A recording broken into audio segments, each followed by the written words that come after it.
hyperdrive.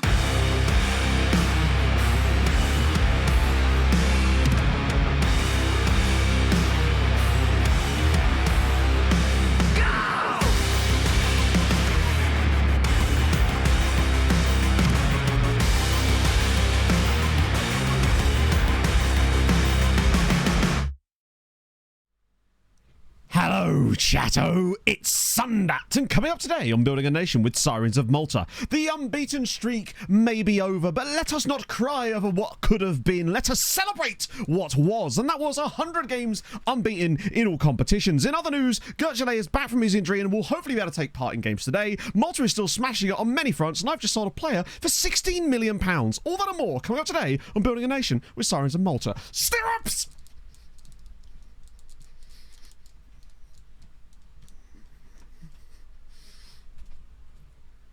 Ooh. Ooh. Ooh. I felt a tingle. I was actually, I know, it was, wasn't it? It felt like it was scripted and all sorts. It wasn't, but I stayed on topic. Ooh. Look at that. That was... Ooh. I'm going to have to hide my nipples for a second. Ooh. Okay, now we're popping, chatto. Love to fucking see it. He's got better, These hasn't he? installments used for my subcontract are ridiculous. Might as well enjoy my time, otherwise Gideon or the Maltese cow will hunt me down. The unbeaten streak is over. Let's not cry over spilled Maltese cow milk. Oh my god. Bloody child, thank you very much for the 51 months, which is a mental amount of months. I love to see it. Bente as well, thank you for the 31 months. That's a lot of something ones.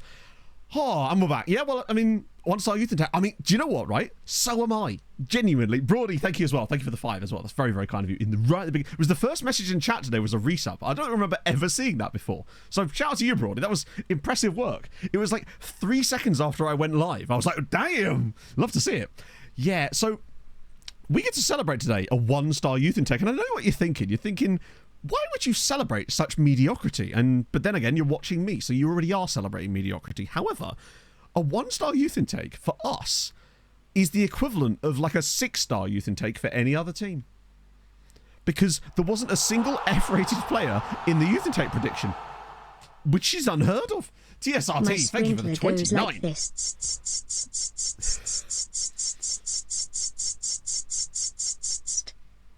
You'd love to see it. Which also works because your name is almost the same thing. You just need to put... I wonder what it would have been like if you'd have put the R in there as well. Just I want to hear that next time from someone. Thank you, that's very kind. Lots of requests off of that new album, which I'm on. I'll tell you what. On the FM show. That was a good podcast. That was a really fun podcast. I've done so many podcasts this week because... Well, actually, I've done the FM show twice because I was supposed to be going on the FM show anyway this week, but then obviously the whole FM World Cup thing happened, so... Tony thought it would be a good idea to get me back on again so Aaron and I could discuss the whole thing. I'm in demand, chat. What can I say? It's for the first time in my life, I am in demand. And right now I'm in the chair, which is good. Actually, testing things. Dynamic youth ratings is a good feature for those incredibly prominent 40-plus seasons. So there you go.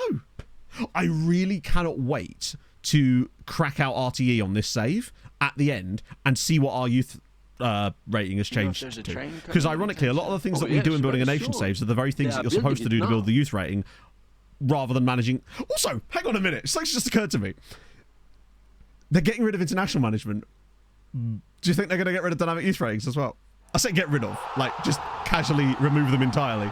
Anonymous with the gifted sub. You love to see it. And apologies in advance for my horrendous pronunciation.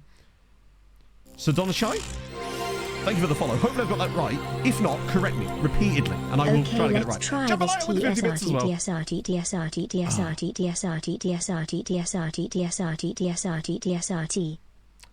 Yeah, I think it worked better before. I don't know what I was expecting, but it happened. New feature for FM27, international management. And the weights. They're bringing the weights back for FM27. What a feature. What a feature drop. Oh, you'll have to see it. It's good. You Make it random. I would love to see fluctuations like that, just like in real life. You know how certain nations just had golden generations, but also invested a lot of it. Like, I just wish you could do stuff like they did in Iceland, right? Where they invested so much money in infrastructure and coaching, and it actually worked. And it's worked in other countries too. Like Luxembourg have done some kind of interesting things as well. And Obviously, they're never going to be able to reach the sort of heights of Iceland, potentially, but they were actually within a chance of qualifying for something recently, were they not? Which is crazy.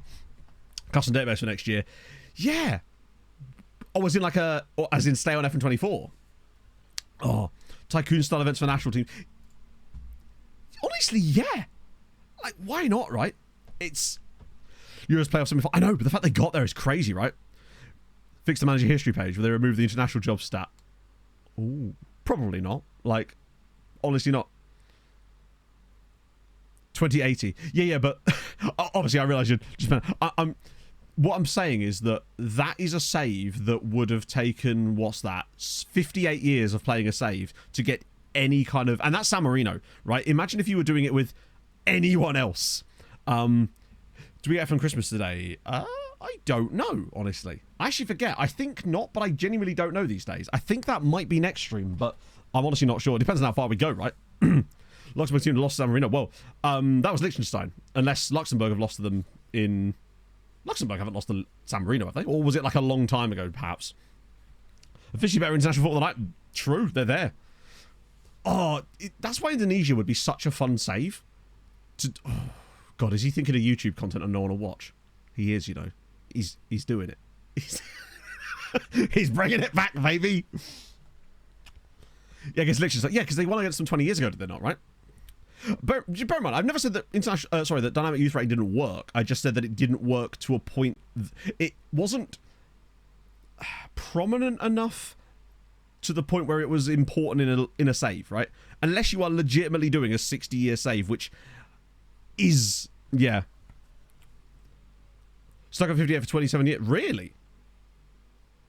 That's even sillier.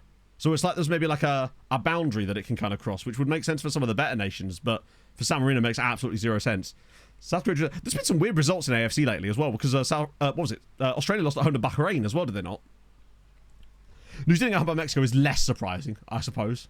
Was Viswa. Oh, it's not even a lean, Wayne. I am fully horizontal for Viswa these days. What the fuck's... I am like...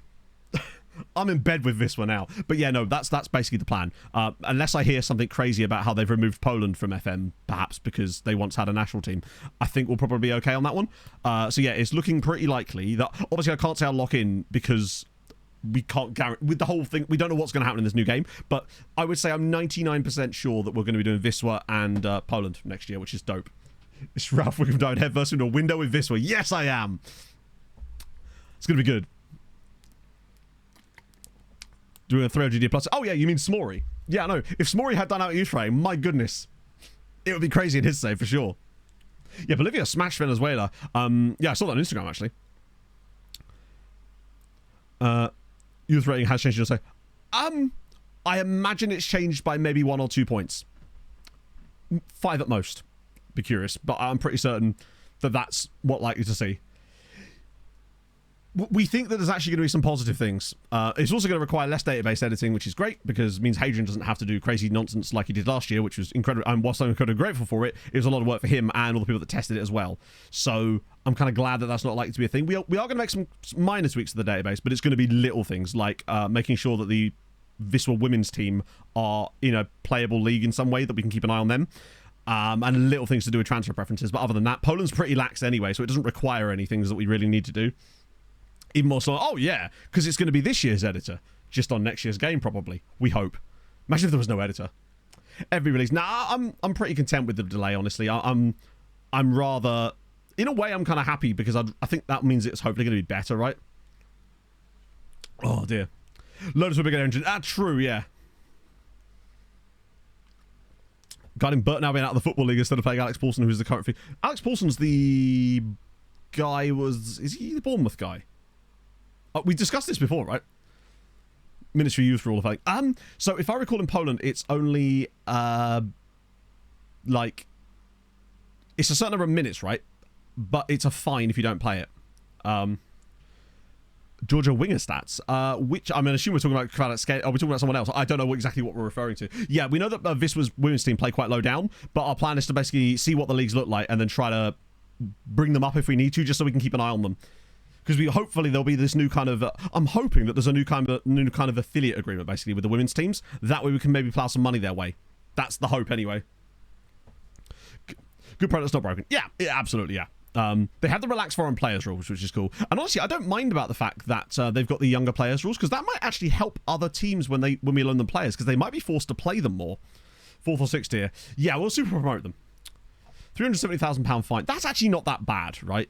Oh yeah, no, I'm all about the games being released when they're finished type of thing. It's difficult on a yearly cycle, right? Actually, for this engine, the thing is, they kind of did. We're in that year. I think that's why people are less patient than perhaps they would have been, because they essentially said that F124 was that year. So I feel like at that point, that's when people kind of went, oh, okay, cool, fair enough. We'll accept that this game this year is going to have... Actually, I think F124 is pretty good, but it lacks those huge leap forwards in feature sets, which makes complete sense because they would want to save that stuff for F125. Completely get that. We all understood that. But I feel like this was supposed to be that year. So that's where it does get a little bit... And yeah, it's free on Epic. Believe me, I know it's free on Epic because I randomly looked at my YouTube analytics yesterday, and from the second that it went free on Epic at 4 PM on Thursday, my video views quadrupled on every single guide. In fact, not even quadrupled, like 5, 6, 7x'd on every single guide video I have about F124. It was wild. They're just driving traffic to me right now, which is really cool, which means they must be showing up in search. First to be released. Yes, I've used some of the Polish lower league databases, and they are extremely good. The one I used to use with Polonia back in the day when they were 4th tier, which I believe they're not 4th tier anymore now, but... Or are they? No, they've been promoted, I think. But was really, really weird, because it took forever to load into the actual game initially. Once you started to save, it was fine. But the initial setup, it would literally hang for like half an hour. But I was warned about it in advance. But I think there was just so much dense data in it. So that was pretty sick. Oh, pardon me. Zanko with the 8 months. How's it going, friend? Hello, you, D. Why did she read out the emote? I mean, I'm here for it. I mean, the third best housemate, it's been told, yeah. That just means I can't really do anything as far as management, just the assistant stuff. But let me tell you, chat, I can say fresh legs like the best of them. I did actually try to make a fresh legs emote, but I couldn't come up with anything I really liked, so I'm going to revisit it, as in work on it tomorrow. Yeah, bear in mind, we're not actually playing as the women's team with Polonia. We just want to make sure... Not Polonia, sorry, with Viswa. We just... wanted it active so that we could keep an eye on them, and hopefully if there was any kind of cool stuff in terms of affiliate agreements so we can help them out a little bit, because we would like to see them like win the Women's Champions League or something while we're not managing them. I'm essentially just going to try and build 2 nations at the same... Build one nation but in 2 different parts of the sport, which I think is sick. Europa League winners. Yes! Yeah, there's no way we'd win the Europa League first season with this one. Just no... Unless I stumbled upon immediately the most meta OP tactic imaginable. And I think there's going to be a lot of changes to the tactical engine this year, given the whole switch to Unity as well, which are pretty sick. So it turns out, Wayne, that as it happens, I don't know where this was mentioned. This must have been on the Patreon part. Turns out that convention I was going to, or was on a panel, actually isn't in Birmingham that day. It's in London. Because it turns out the last time I did that panel, it was in Birmingham, which is why I thought that. But I was very much corrected on that one by one of my fellow panelists on another podcast this week. So yeah, that's EGX London on the same day. So probably not going to be able to make the switch, the journey. Although, depends what time the panel is, I suppose. You never know, right? Never know. Hey, Tihali. Any league S I could add? Nah, nothing. No league they could add would make me change my plans, because any leagues they would add would be great for like journeyman stuff, but it wouldn't convince me to play it. Nah, not as far as I know anyway. You could drop into the Conference League, but I suppose the best thing you could do there would be to win the Conference League and get back in the Europa, which would still be great. But yeah, pimp suit from the Polonia times. You know, I probably do. No, like, unironically, I used to have like a... Essentially behind the TV there, I would keep shitloads of like my dressing up box, essentially, where I had my pimp suit, my... Hang on, was the pimp suit Polonia? I thought my Polonia one was my... like, not transfer Gopnik, but not Gopnik, because Polish. It was like a drej or something. I can't remember what they called it. But it was like a pink tracksuit I used to wear. Next year, Poland. Yeah, it wasn't a Gopnik, though, because that's more Russian, isn't it? Sat here in Birmingham. Getting to like, I'm totally fine with it. It gives us more time for this, for one thing. It means that I can go on holiday in October and not be scared of, like, accidentally being on holiday during the beta, which is always the thing, right? Yeah, there was like a Polish version of it, which I did find out at the time, but I can't remember the exact name of it. But I'm looking forward to getting back into Polish name pronunciation. Wifey. Oh, so was I actually right in terms of the phrase that I was using, though? Drej. I don't know if it's pronounced like that, but that's what I was going for, basically. The sort of... I'm the Pope. Yeah. What team, though? Not Polonia, sorry. Wisła Krakow. Lyrics! Thank you very much for the follow. Let's get off my face. Christmas sweater in his... Oh, it's going to be good. Particularly as I'll finally have the new PC sorted out. Hopefully. That's going to be scary. I bought a new phone yesterday, chat. You'll be pleased to know. My phone, which I have now had for 6 years, finally started officially screwing up massively on the train on the way back from Liverpool because it was like disconnecting my SIM card constantly. It's got very, very slow. It crashes all the time. And I was like, it might be time to get a new one. You know what? For a £200 phone I bought off of Banggood 6 years ago, this has lasted me extremely, extremely well and allows me to stay SIM only. So I'm pretty happy with that one. And yeah, onwards and upwards, I suppose. My new phone comes today. And that's always exciting times, right? Just getting those new phones. The new phone is called a CMF Phone A2A. Basically. It's like a bloat-free phone, basically. Which is why I like it. Because I'm extremely bloated. Eam06, thank you for the follow. The Polish teams. Well, they're second tier. Top 10 FIFA nations. Hang on, let me just cancel this for a second. Actually, I don't need to, do I? Or do I? I think that's to do with... Yeah, it's to do with this. I have a couple of things to catch you up on, but I will show you the world rankings first, because why not? Big signings. Well, we weren't in a window. Actually, we kind of were. We'll have a look. The top 10 is, I suspect, fairly Colombia. Nice to see them in the top 10. Yeah, Wisła are historically massive, but, of course, with them being in the second tier at the moment, which is helpful for us, in a way, because I like starting those kind of saves, second tier. The Polish Norwich... Oh, Norwich historic. I suppose they've done some stuff, right? Guinea-Bissau in 17th. Well spotted. That's wild. Speaking of what a song. Guinea-Bissau are 17th in the world. Did they win an AFCON or something? Even if they did, that's still in... Oh, they've won 2 AFCONs. And came third. Jesus Christ. That'll do it. That's incredible. In the last 8 years, they've won 2 AFCONs and come second. Sorry, third. So third, then they won it the next time around. Then had a couple of years off and then won it again. And yet, their squad is... It's a lot of, obviously, Portuguese players, or players from Portugal, with... interestingly, there's this guy here, who's out of contract. Intriguing. A World Cup run? I don't know. Let's have a look. World Cup. So they have qualified for a few of them. So they've been out in the second round every year.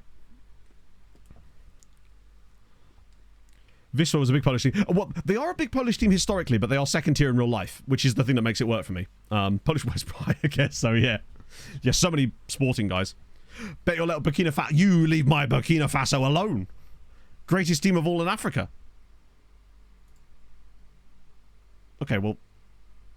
I keep forgetting that didn't happen in this save. It feels so recent for some reason, but that is not a thing that happened in this save, is it? They've never been to the World Cup either. Like how much... Yeah, essentially, team that's historically massive, now struggling in the second tier, but weirdly won the Polish Cup as well, so that's kind of fun. I think it kind of... If anything, it's actually the perfect team for building a nation. For me, the previous sort of perfect team for building a nation was MTK, for almost similar reasons. And I feel like Wisła is along that same kind of... Outside the top 50, probably... Actually, no, I think you'll find that Scotland are probably in here somewhere. Maybe Ireland or Wales. That's all of them, Matt. You're nearly... Let's see. There you go. Wales are 37th. Scotland are 40th. I meant Northern Ireland as well, by the way. Whoopsie. All right, Lee Carsley. Oh, there's Republic of Ireland in 60th. In Hungary, second tier. Interestingly, Tihani, when I did Polonia originally on YouTube, the other team I was going to do was Vasas in Hungary. That was actually the other option. I even had thumbnails made for it because I did a vote on YouTube and people got to pick which one they chose, obviously. But the other option was Vasas, basically. Manny Moo, thank you very much for the follows. Yes, so the story of Bizarma is basically he tried to FRT me, and I said, get out of my club. Which does leave us a little bit of a hole behind Reynoso, but I believe we can fill that without having to really sign anybody because we've got so many players. However, I think I've done quite well here. That's future transfers.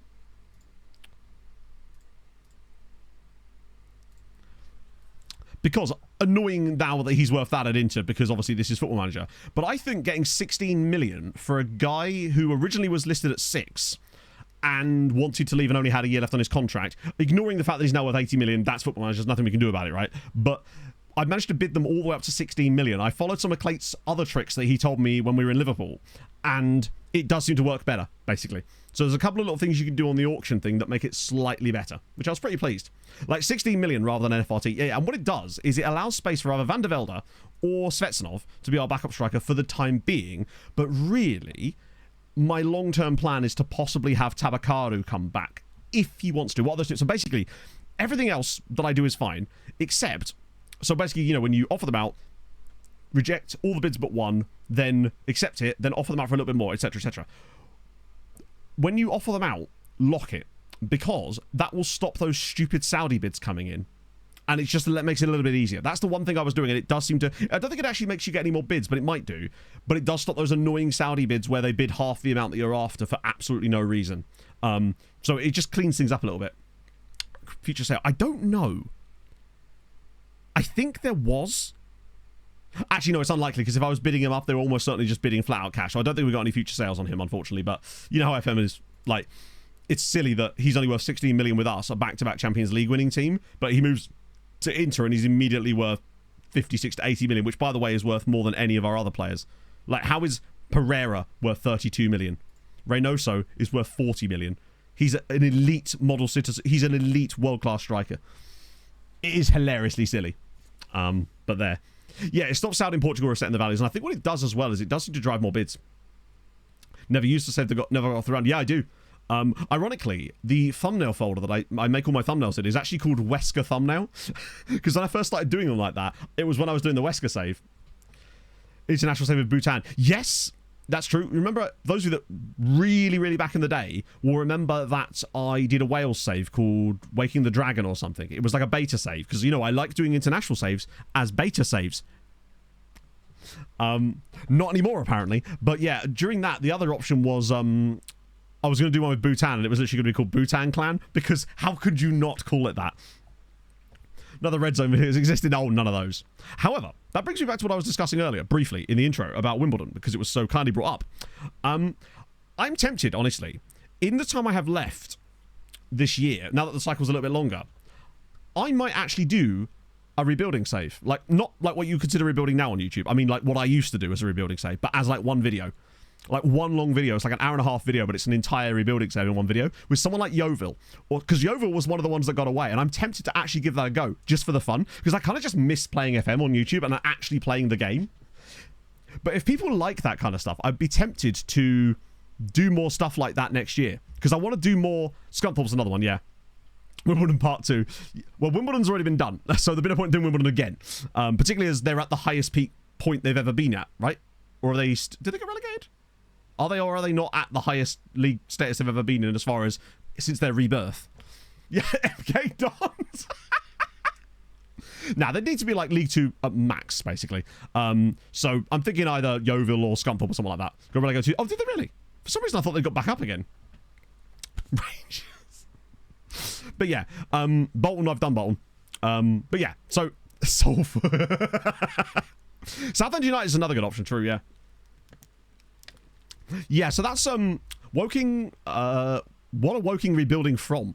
Are you just shouting out random clubs now? But yeah, so that's basically what I'm planning on doing. Potentially, because next year I do want to bring some of that stuff back into my content again, but not in the same way. So it would be more like what about the French team? That French team doesn't play in England. My rebuilding saves have historically been England, just because it's but have I done Sunderland? No, but they're also a championship side, so there's not a lot to rebuild. But yeah, that's losing Jay Cartwright a few years ago. But yeah, that's sort of one of the things I want to try and do. Because next year I do want to do some more of those. Like, those story type saves, but is like one video at most on some of them, and maybe 2 or 3 on others, perhaps. Do outcast to icons. Do a bit more stuff like that. Yeah, Bordeaux saves are going to be mad, which is why I won't be touching it, right? Morning, Enrice. Notts County. God. You're right. I really should have done Notts County at some point. Crazy. I should do... Do you know what my next few saves should be, chat? I should do Wimbledon, Notts County, Stockport, and Portsmouth. Thoughts? I should register a squad. As for signing, I don't think I actually made any after we did last stream. From the Shadows was... From the Shadows was fun. I actually... Sucks that I didn't get to finish it. Scored a last-second goalkeeper goal. God, they really are just building the memes right now. Bordeaux... Yeah, I mean, Bordeaux is just going to be everywhere. They have money. Yeah, I mean, but Stockport wasn't easy when I did it, right? I should just stress, for those of you that may be new to my content over the last couple of years, I have done rebuilding saves with Notts County, Stockport, Portsmouth, and Wimbledon in the past, like full saves. So obviously with many of those guys. And Bolton as well, actually. Can't forget Bolton. Did I bring anyone in at all?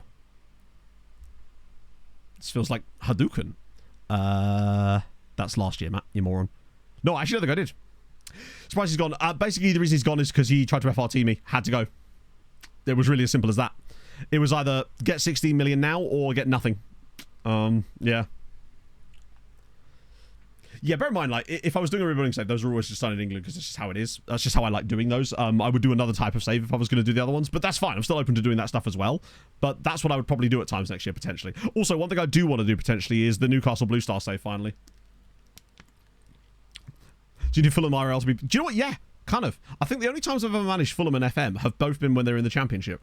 On FM 14 and FM, like, 19, I think. Something like that. Oh, dear. The new AEW shirt. No, I wish. I still haven't figured out... Are they actually selling those? This is an older one. This is, like, either last year's or the year before's shirt. So yeah, we actually haven't really done much as far as transfers. Obviously, we've got the new guys that have all come in. So like, we've got Gerson von Schredler, not to mention, where is he? Shurabadi. I agree, Fraj. I actually really don't like managing Fulham FM in FM either. Something about it just doesn't feel right. I don't know. It's hard to explain. Saw the video. I know. I hope they do release it for sale because I'd much rather buy that shirt than the men's one. Back to 5 stars. I know. Interesting, isn't it? So... I've also got him on his passing training because an advanced playmaker that can only have 9 passing and 12 vision is a little bit low. And that's the thing, Berzace, right? He kind of gives me Padilla vibes, but he actually has the physicals that Padilla lacks. I'm just concerned that he won't have the PA that Padilla has. Because I'm convinced that Padilla might be one of the best players in the game. Although actually, I'm maybe not sure. Either he's one of the best players in the game, or it's just because he has such poor physicals that a lot of those other attribute points have gone into here. He's quick. He has what Padilla doesn't. Like, imagine if we had Padilla... But he had Shurabadi's physicals. It's the dream, right? Yeah, the fact that he's 5-star PA again, which is obviously that fluctuates, so that could go back down again. But it is nice to see that it's back to where it was. I'm unsure whether I want to loan him or not, because remember, we also have another player coming through in that exact same position that I'm very excited about. And that's this guy here. This guy excites me a lot. Now, the problem with him is that he has the same physicals problem that Padilla has, but I believe that his... I think we've got 2 very, very talented players on our hands here, and Jose Angel Cortez, who's 18, because he's just done things in the match engine when he plays. And that's why I brought him back from his loan, because he wasn't playing at Hibernians. Formosa, I'm not convinced that he was ever really that good, because... which one is it? I think it's Joseph Formosa, right? The 14 finishing is very helpful, though.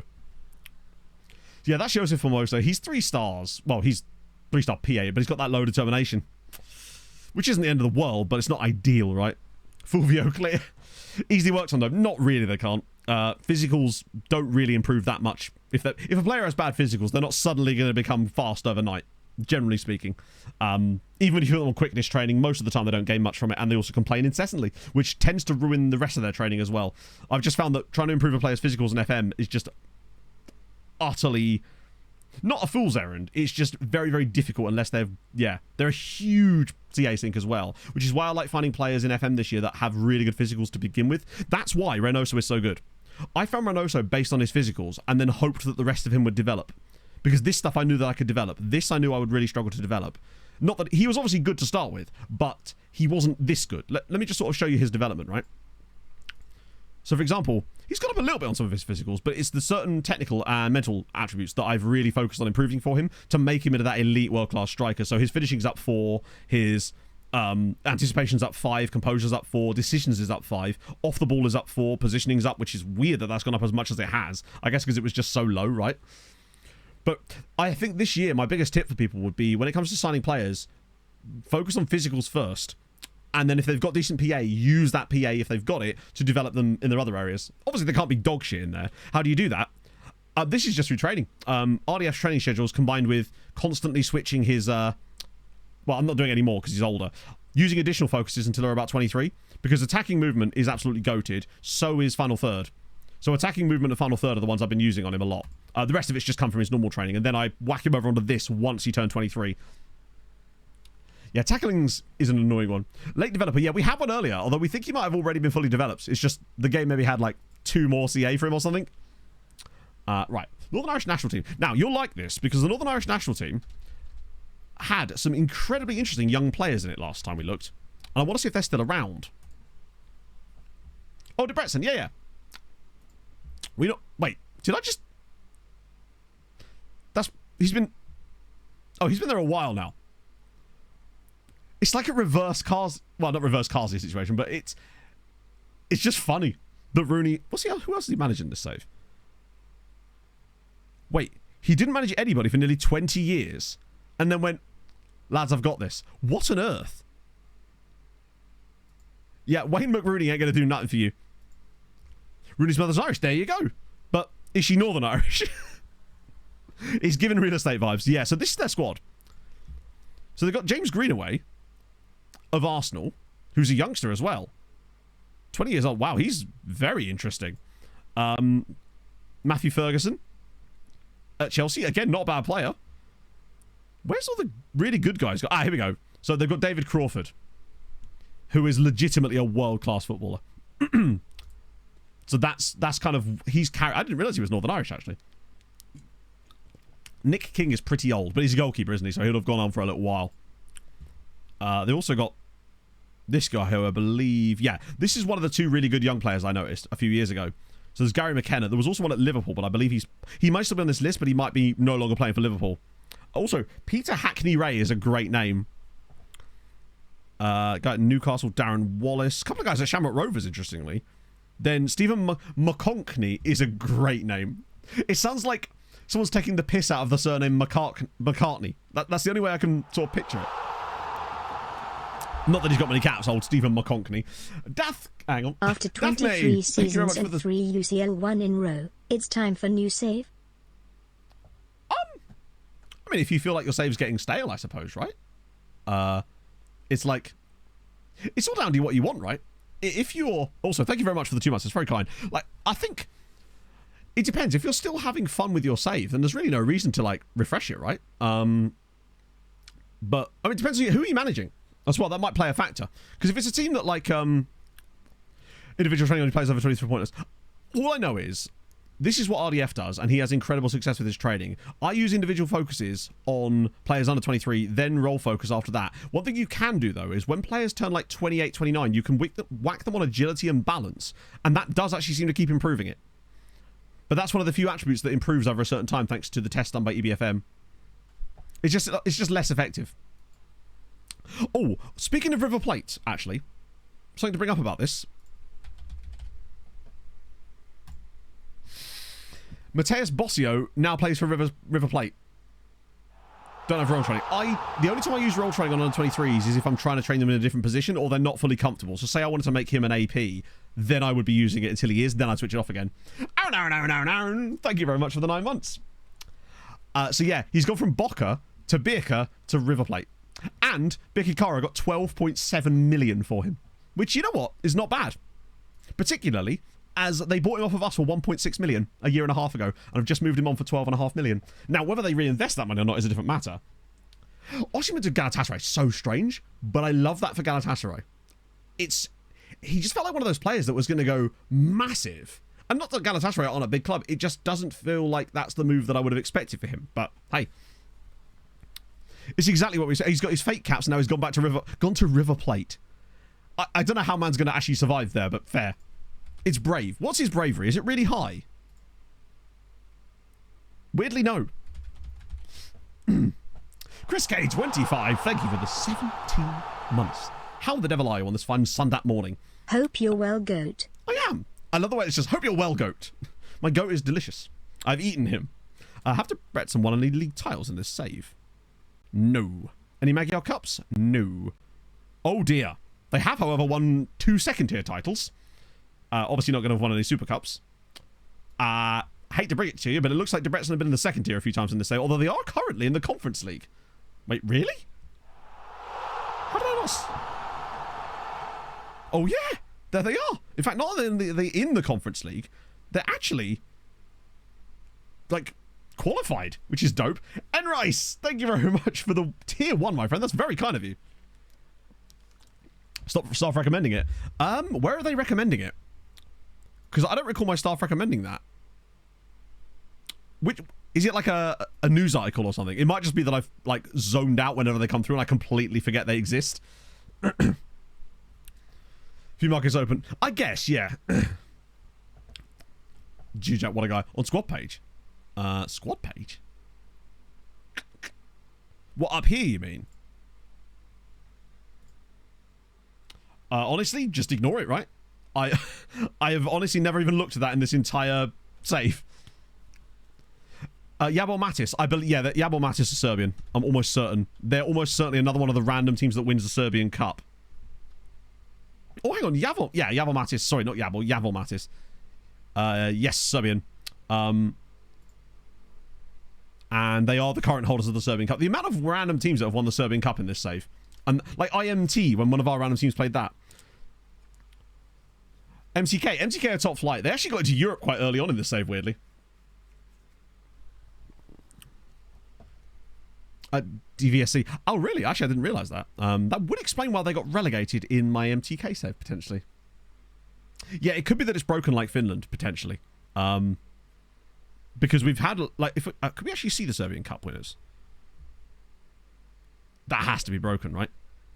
There's no way in this entire save that neither Red Star, nor Partizan, nor Čukarički have won the Serbian Cup. There's just no way that that's happened, right? Particularly when you look at the previous cup winners, when it's like literally Čukarički, Partizan for like 4 years straight, Vojvodina, Zvezda, then it's like Železnica, Kulabara, Napredak, Beograd. IMT obviously got a cup, but that's the season that they played in Europe. They've actually won it twice. Not even in the final, which means that this has to be glitched. Which would explain why Serbia have not done well in Europe. Yeah, the same thing happens in the Finnish Cup, where basically it doesn't draw in good sides, or something's completely broken about it when you don't have the league switched on. Yeah, someone was definitely betting against them. It's those bloody custom databases where we didn't mess with Serbia whatsoever. Swiss Super League winners. Okay. This should be working. This is a tune. It's sad, but it's a tune. Let's see. So, well, I mean, I guess we can't pretend to be surprised, but it is mostly young boys and Basel. What shirt has he wear? Oh, good lord. Man's gone full static television. Yeah, that second place for Winterthur is very interesting. Yeah, imagine is fully that in it. It's like the young boys, and occasionally Basel comes second. Whenever you're ready. Fair play. I'll take the advice of Natalie Taylor, I think, and pick a squad, although I think it's not really going to change. Except for Bizarma's obviously out, so we've got a space randomly opened up, which means it's going to have to be Svetsanov because he's our backup striker. For the time being, anyway. I think everyone else is okay. They do be dominating just a smidge. Yeah, I think I'm right with that. Forward doesn't have to be in. We will next year, though.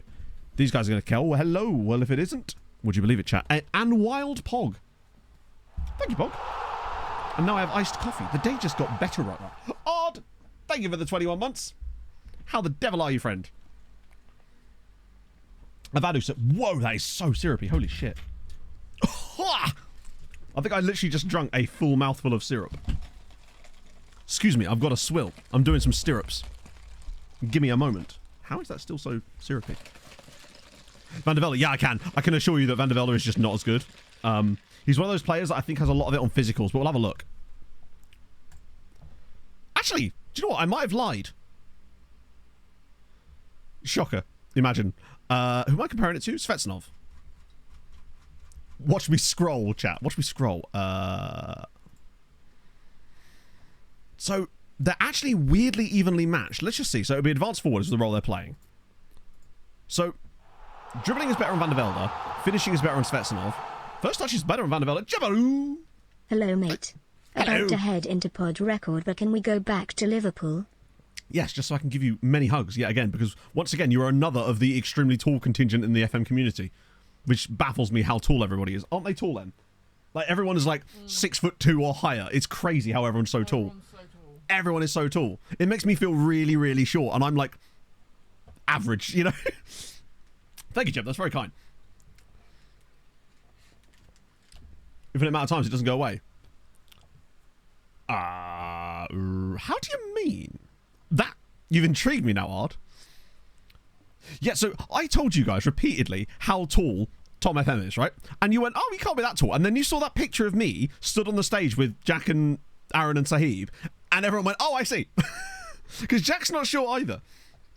Me and Aaron are like this to everybody else. So the jumping reach, yeah. Bear in mind, I'm like 5'10", 5'11", and like, yeah. Maybe it's just a prerequisite to be a content creator. You have to be stupidly tall. That's maybe why I'm not that good at it. So yeah, Svetsnov's got better technique. Composure is... They're very evenly matched, honestly. They're both 6'1", both right-footed. Svetsy's slightly... He weighs a bit more, but we can ignore that, chat, because that doesn't matter, remember? Like, yeah. Hello, Graham. 190, what is that? That's taller than me, I suspect. 190 feels like we're getting on for those same kind of heights. Art Infinity doesn't really. So you could just keep pestering them. Should I just ask again then for the memes? Do you know what I enjoy? I feel like this is exactly where it should be, right? Yes, Pog? Are you just eating a croissant, mate? Yeah. Sorry. Croissant. Do you know what I enjoy? I'd love to know what you enjoy. You said we're not going to worry about that chat. They covered the screen. They can't see. Yeah. Sometimes it's nice to do something for me, okay?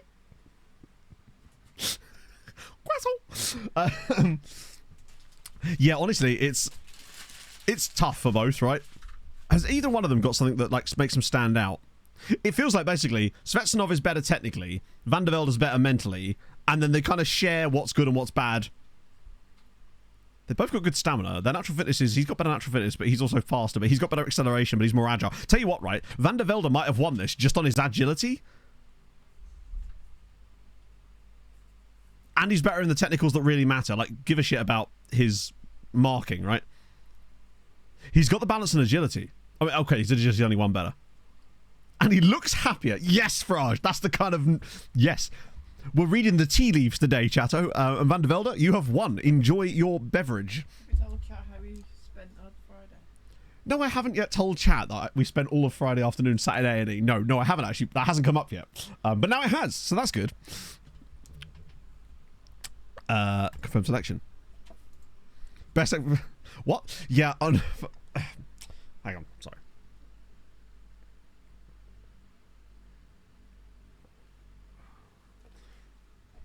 Everyone with scissors again. No, it's been bothering me for a while, actually. What? This is serious.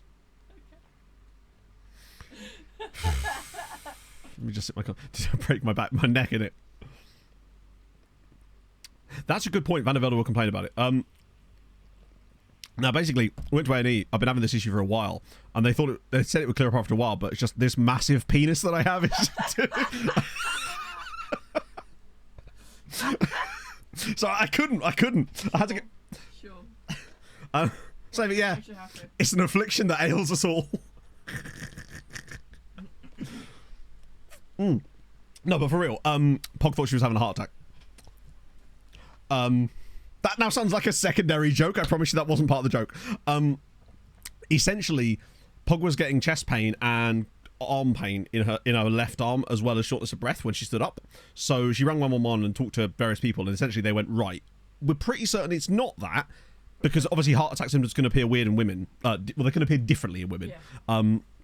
So they said, fuck it, just go to A&E, and then hopefully things will be okay. So we went up to A&E at Adam Brooks in Cambridge, obviously, and then sat in there for 4 hours because obviously it's A&E, and eventually we were able to see like an on-call, like emergency GP. Well, I got called in. Oh God! Don't knock over your open bottle. Share with the group. Well, I got called Probably in. towards the microphone. Oh, for God's sake! So I got called in, and I had an ECG, and they put all the stickers all over me. And then it came back that my ECG was fine, but then I went to it was like the urgent trauma centre, but they had like that's it, EKG. Yeah. EKG, that's the one. Because there's an ECG echocardiogram or something. Yeah. Yeah. But I kept saying ECG. Oh, I don't know. And then I'm not sure what's going on. I'm not sure what's going on with my chest. Same thing. But, oh, okay. It could be a translation. Yeah. Ignore the fact that choking on my coffee. But she thinks that my arm is like a trapped nerve, and she doesn't. But she didn't say about anything about my heart rate or shortness of breath. But she said I about suspect stuff that was like mostly anxiety brought on by the fact that you thought you were having a heart attack. But there's also like she said about my pain in my chest, Costochondritis. which can be brought on by arthritis, and I've got a history of arthritis in my family, so I've got to get that investigated as well. Nice choking his coffee back to A&E. But yeah, so that was how we spent our Friday, which was fun. Cardiogram, which is English, is cardiac. Right, that makes way more sense. Okay, because I've heard it both ways, and I've often wondered about that. But yeah, so that was that basically. But they believe that she's got a trapped radial nerve. Was it radial, or was it ulnar? Ulnar nerve. Okay. So the doctor has prescribed obviously some like anti-inflammatories, and some yoga. And some very heavy painkillers. And some very heavy painkillers, which you're trying to avoid taking. Yeah. For obvious reasons. Right, did I do that correctly? Oh, it wasn't non-skippable anyway. That's fine. Look at by the way, at the start of this window, Gudmundson's value went down to £6 million. Yogurt for a nerve, I know. But I bought this breakfast. You did, and then we went to breakfast yesterday. It was very nice. I've had Anne Fry up. It was delicious. And also a very nice raspberry ripple milkshake. Oh, have I? I had my banana. And Pog had a banana milkshake. And Pog is not a fan of banana nor milkshakes, really. So I was quite surprised, honestly. It was very nice. Yeah, so that was my Friday. That's Lichtenberg. Anne Fry up. Well, she's everywhere, man. Everywhere you don't want her to be. Hi, Liechtenstein? Oh, it's Liechtenstein, isn't it, like that? My apologies. I was thrown off by Andrew's terrible spelling. So yeah, here they are. 203rd in the world. Have been up as high as... That means they've won games, right?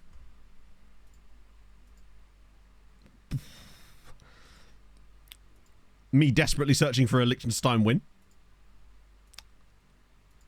Way! Oh my god, they beat Lithuania. Justin Alvecas, if you see this, I'm so sorry. That's not who I thought they would beat. Yeah, they even beat San Marino in a friendly, but the fact that they beat Lithuania is the surprising part there. Sweeper Podcast loving that shot. Oh, love me some Sweeper. That's a solid win, yeah. Yeah, it must have been an own goal, right? Wait, what the... Hang on, you're right. How did they win 2-1 with one goal? Does it not count own goals anymore?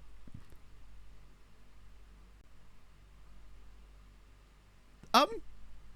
I'm not letting that lie. We investigate in chat. Let me just save it here. I've got mid-season save files. Grayed out player must have scored. True. So this is what? 2038. So that's... We need to work out what season 2038 was.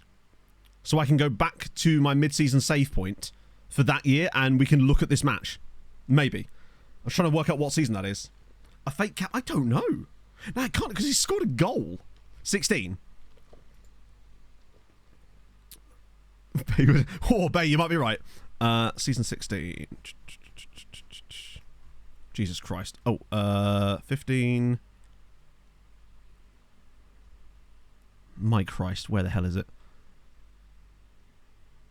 16 mid, that's the one. Let's try that one. Lithuania score is it? Yeah, I mean that probably doesn't help. Yeah.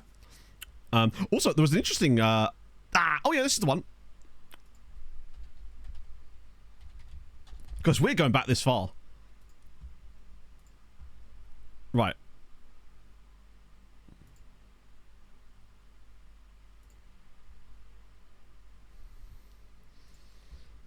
It was a greyed out winger that scored a penalty for Liechtenstein in that game.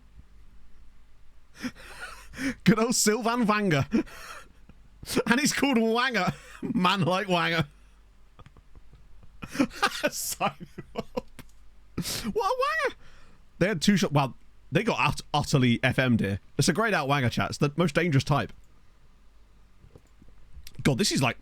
If you're new to my content and you're like, does this guy actually ever play FM? No, rarely. We're nearly an hour into stream and we've chatted shit, talked about A&E, and now we've gone back in time. But I promise we'll play a game in a minute. Particularly as our game is against Goodyear United in the Champions League. You'll also have noticed this. Our league runner's gone. I rotated the squad ahead of this game and Sweetie fucking beat us. Look at this performance. We did concede both shots against us in fairness, but we also did that to someone else, right? So that's how you keep the legs fresh. Exactly. Yeah, so that's now both of them are gone. We've got no more unbeaten runs to worry about. Now, I would throw this game to Goodyear, but it literally would make no difference on account of them literally having lost every game in Europe this year. I'm barely playing. It's crazy, isn't it? Nah, basically what it is I play in fits and spurts, you know? I'm like a sprinter. Just you wait.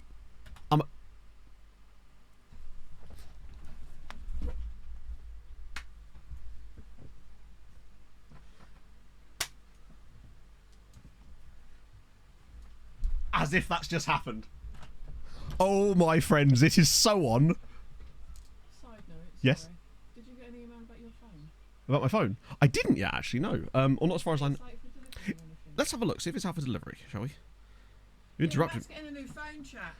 I told them. I bragged about my phone. Yeah. Obviously. Didn't want to share important things like you being at A&E. What are Hadrien Styles? They're not good, are they? But, actually, please tell me he's attacked. Do you know what? That's not even bad. He's attacking. It's not as good as Adventurous, but it's actually okay. When you get an email, can you send it to Absolutely. Yeah, it's just... Nothing's come up yet. No, I've got nothing yet. I should get a notification on my phone. Okay. So hopefully it will come through. Yeah, just let me know. Just in case. I can't believe this. Hadrian's going to be the manager of Zabar in this set. That's so sick!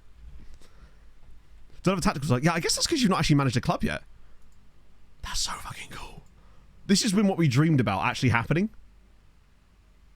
Oh, that's so damn cool. Because on Zabar, they're top flight, and they look like they'll probably stay up when you look at how bad Slima are. And this, by the way, is the reason why I was really gutted when they got into Europe, because unfortunately Pardera is very cautious, which is why they've been absolute bobbins in Europe this season. That, and they're in the Europa League, so like they don't really, yeah. Watch me. Oh, if he declines. What, because he likes me so much? Always a possibility. Hello, Mando. So yeah, coming back to me not playing FM. Oh, it's weird. Next season we're going to be moving a lot faster in the save. We're going to try and do the first 2 streams as one stream, and I reckon I can do it now. Provided today it's like I know that we've got a very specific schedule that I'm keeping to, so I'm actually not too fussed. I know when I can take time and when I can't. We'll get Pepper. Wow. Andrew Bishop, Harold's son, perhaps. Mash that space. I couldn't possibly. I wouldn't be able to get the kind of force out required to make that happen, you know? In other fun news, Aaron's father-in-law made friends with obviously the Polish team when we were there, because he's Polish and speaks very good Polish, obviously. And but he also made really good friends with one of the Lithuanian team because they spoke fluent Polish, and now they've been apparently like Facebooking each other. I just think that's fucking sweet as all hell. Corinthian man's name. Let us see. It's Idenando. Idenando Yabom. Oh, this isn't. Presumably that's what happens to the toilet after you have a Nando's. Wait, just straight up Brazilian. I don't think I've ever seen Idenando or Yabom as Brazilian names. Honestly. Nick Vidibos, thank you for the follow. Was that 2 of them? Banan Spiceren. You eat the banana. Wait, no. Yeah, you eat the banana. Or hang on, the banana. Does that mean the banana eater? Because I'm here for it. Oh, it could be, yeah. It could be like a... Yeah, you're right. It possibly could be like an... I hadn't considered that. That's sick, though. Great name. Not a bad player. Just way too expensive for our tastes. But I'm not... Yeah. I wish I could sign him, but he's so expensive. Like, he's 6 to 8 million quid. For what is essentially a very average player. Yeah, we had, I think it's Yabamandu Silva was the guy. Baldasar, wow. With the dub. I thought that was 3 S's then. Whew. What's in the transfer screen? Should just be... Reno. These are just standard bids. Obviously, we've got Seaman Burns. Yamandu, that's it, yeah. But what do Yaman do? One of these we'll find out.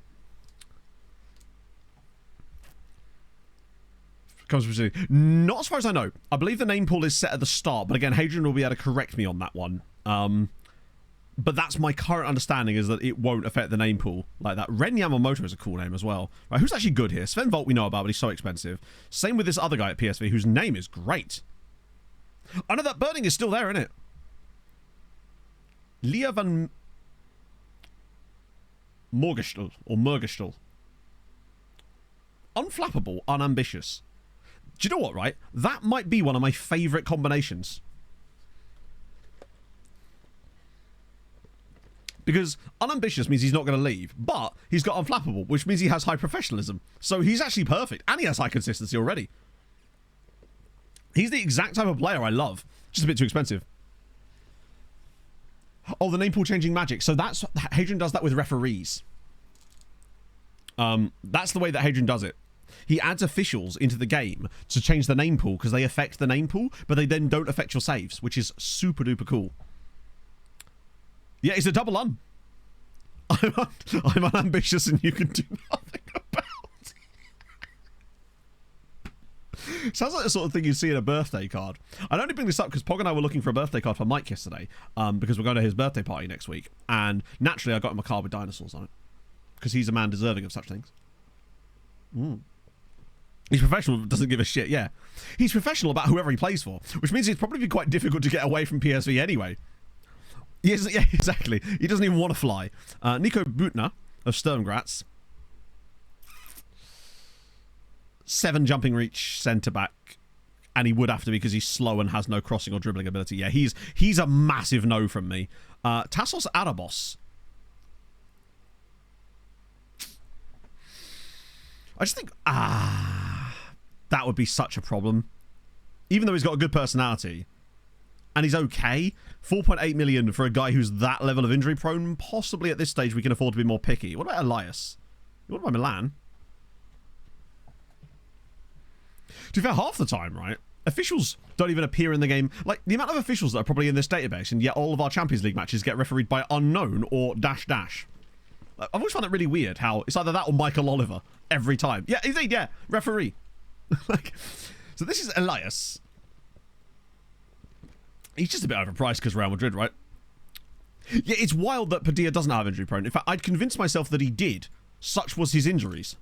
But having a guy with that level of injury prone is just too much of a risk. Like, occasionally, excuse me, I've got a really itchy ear. Occasionally I will sign someone like that, but they'd have to have, like, moon-looking, like, stratospheric level potential and incredible current ability as well. Dash reported. Oh, I'm taking dash every day, chat. Lars Nielsen. Wow, he couldn't sound more like basic Danish if he tried, could he? He knows about common law, sir. Yeah, that was crap, actually. Tune. Less has licensing in it, yeah.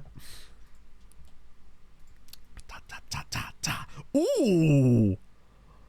Ooh. Ranko. Right, we circle back to Ranko.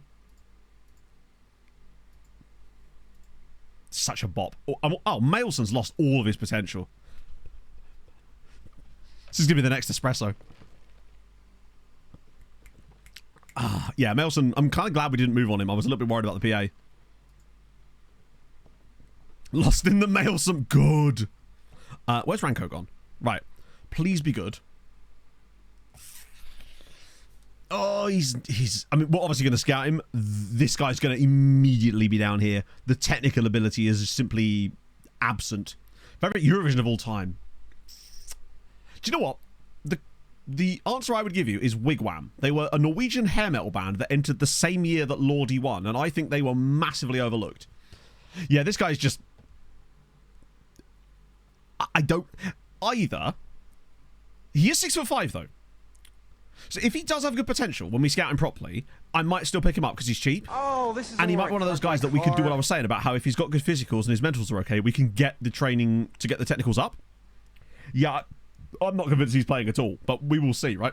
PMM Antunes, thank you for the follow. Loan, and exactly, worst case scenario, loan farm potential. I think I'll buy him anyway. Sweetie. Liverpool 1, Sweetie United 1. Just casually getting a draw at Anfield. Lads, get in. Love to see it. Only 12.5 side. I'm afraid that doesn't matter. You're not going to... We've got to get used to it for F25. You're never going to be able to know. Yeah, they were up against it. Much like Man City, much like Hammarby were. They really were putting the hammer in Hammarby at this point, weren't they? Ooh, that's a great result for us, though. Particularly... as it now moves Sweetie onto 5 points. They're not going to get through. But it's... God, Kokas is such an annoying one. He could have been... Kokas was basically Scordis before Scordis was Scordis. We hosted it. Oh. No, I must admit, I regret the fact that I didn't get a chance to watch the one when Sam Ryder won. You know? Because I really do like Sam Ryder. And, yeah. Also, next year... So, with Eurovision this year... we had this plan, which was basically next year, Eurovision, get some mad Airbnb as a group and then watch it there and have a party. So we spent most of yesterday just looking at random Airbnbs, and some of the places we found are unhinged. I found this like old schoolhouse in Sweden that is this massive place on like its own, and it was so cheap, but it looks so fucking nice. So we're tempted to do that potentially, just go to Sweden to watch Eurovision on the TV. Because it's just an excuse to hang out with your mates and do something kind of fun. But those places are like super expensive, except when there's 12 of you. And then it becomes incredibly reasonable. We're talking like a couple of £100 each for essentially a weekend in somewhere outrageous. With Swedish commentary. Oh yeah, I'm assuming it's on SVT, right? Liechtenstein Cup thing. It's got to be, right? It might actually be quicker for me to just go to Vaduz like that. Yeah, it's like an old schoolhouse. In Silerud. Massive in Indonesia. Is it really? Do you reckon if they added another sort of non-European entry, they'd pick something like Indonesia? Because they'd fucking love that, right? Oh yeah, I didn't look at it. It's obviously either England or the UK or France, because there's loads of places like that in France, or Scandinavia. Croatia potentially as well. Seem to be a few options there. Is this the cup? No way, they didn't win it. Eschen Mauren actually won the cup, and they have a cup.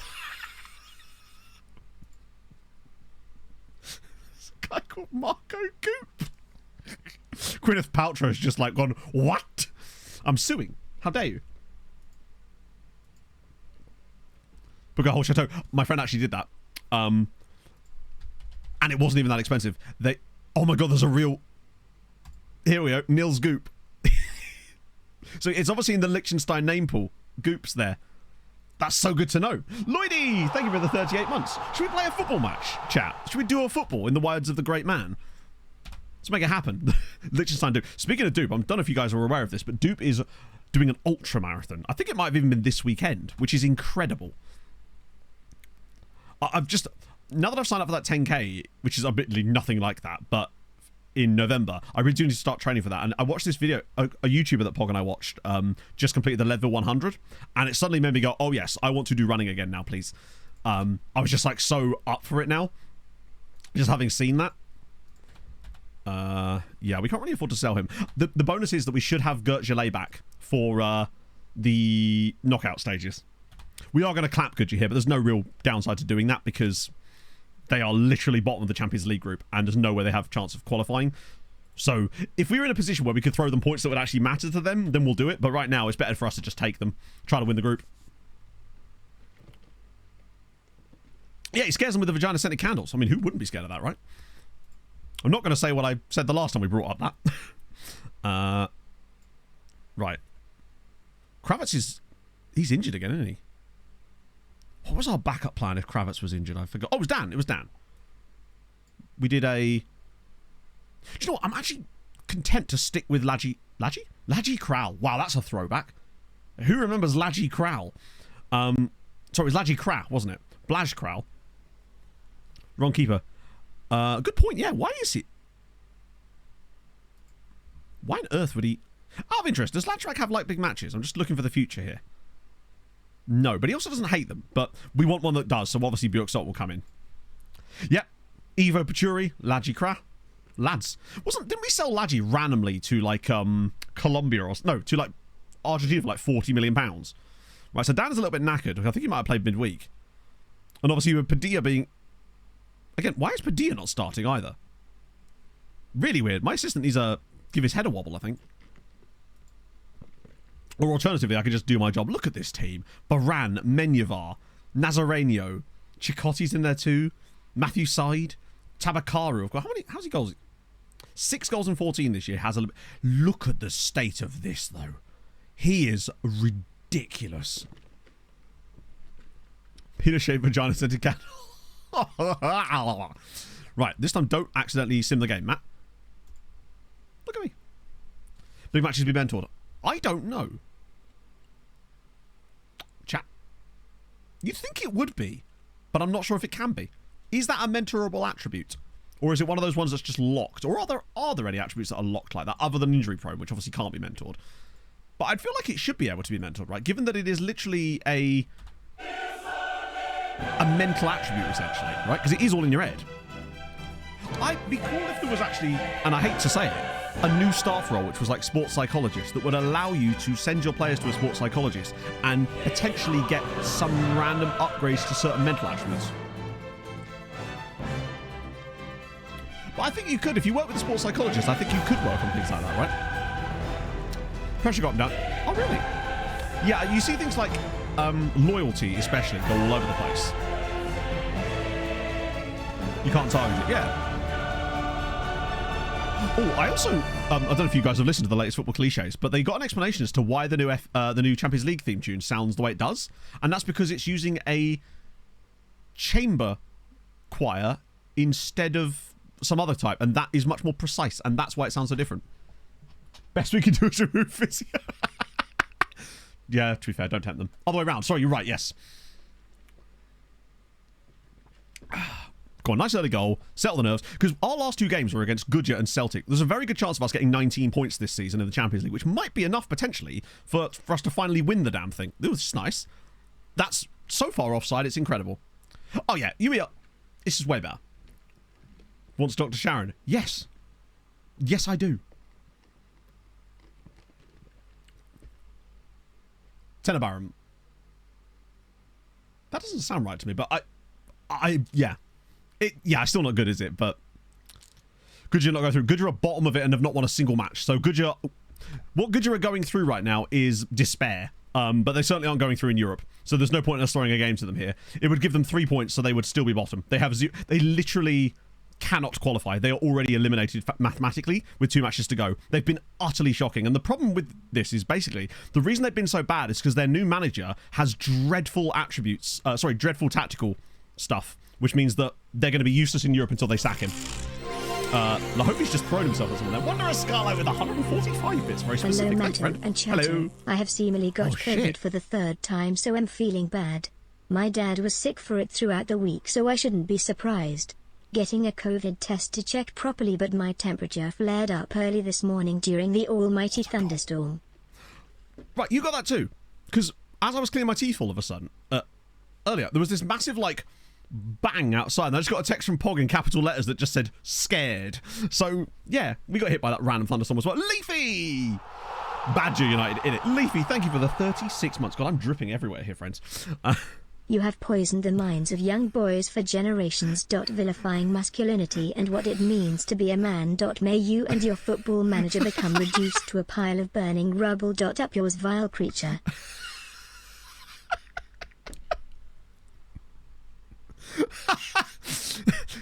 This is where you... Okay, Siri, write me an angry resub message. Oh, dear. It's 2. We take that. No wonder. Dot. What's with the dot? What am I missing, chat? Have I missed something? What's with dot? Right, I've got to clean this up. Oh, right.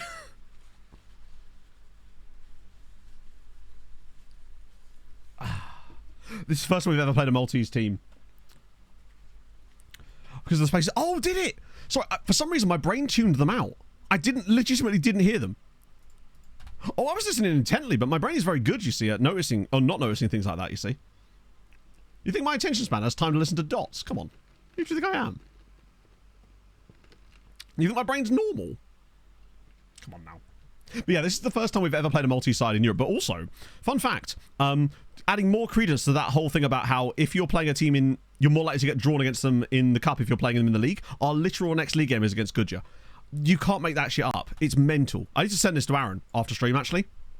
In Morse code. Oh, dear. Hadrien might have a... You know what? If Hadrien were to somehow get a result against Porto, they might still have a chance here. Sweetie, probably not. In fact, they would be officially eliminated, pretty much. Spilled his drink. It wouldn't be the first time. I spilled coffee all down my front last week as well. Right as Aaron was showing off the drip as well, which did not really help. Today's a good day for an iced coffee. We're at Goodyear. They are bottom of the Champions League. So right now we're not really helping them, but we're also not really affecting them particularly badly either. We could have thrown the game to them and given them the money for it, but at the end of the day, I figured it was probably worth more for us to just win the group. Particularly as I do believe there are bonus points for winning the group. Go on, Padilla. Oh, just wide. Yeah, we're not throwing to them. There's no points. I'll just scroll down. I'll show you why. So basically, Goodyear have 0 points. So even if they won both of their remaining games, they could still only get a maximum of 6. The plan was always to throw to them if it would help them, but there's just no way it would help them. It actually helps us. For once. Oh god, what's this?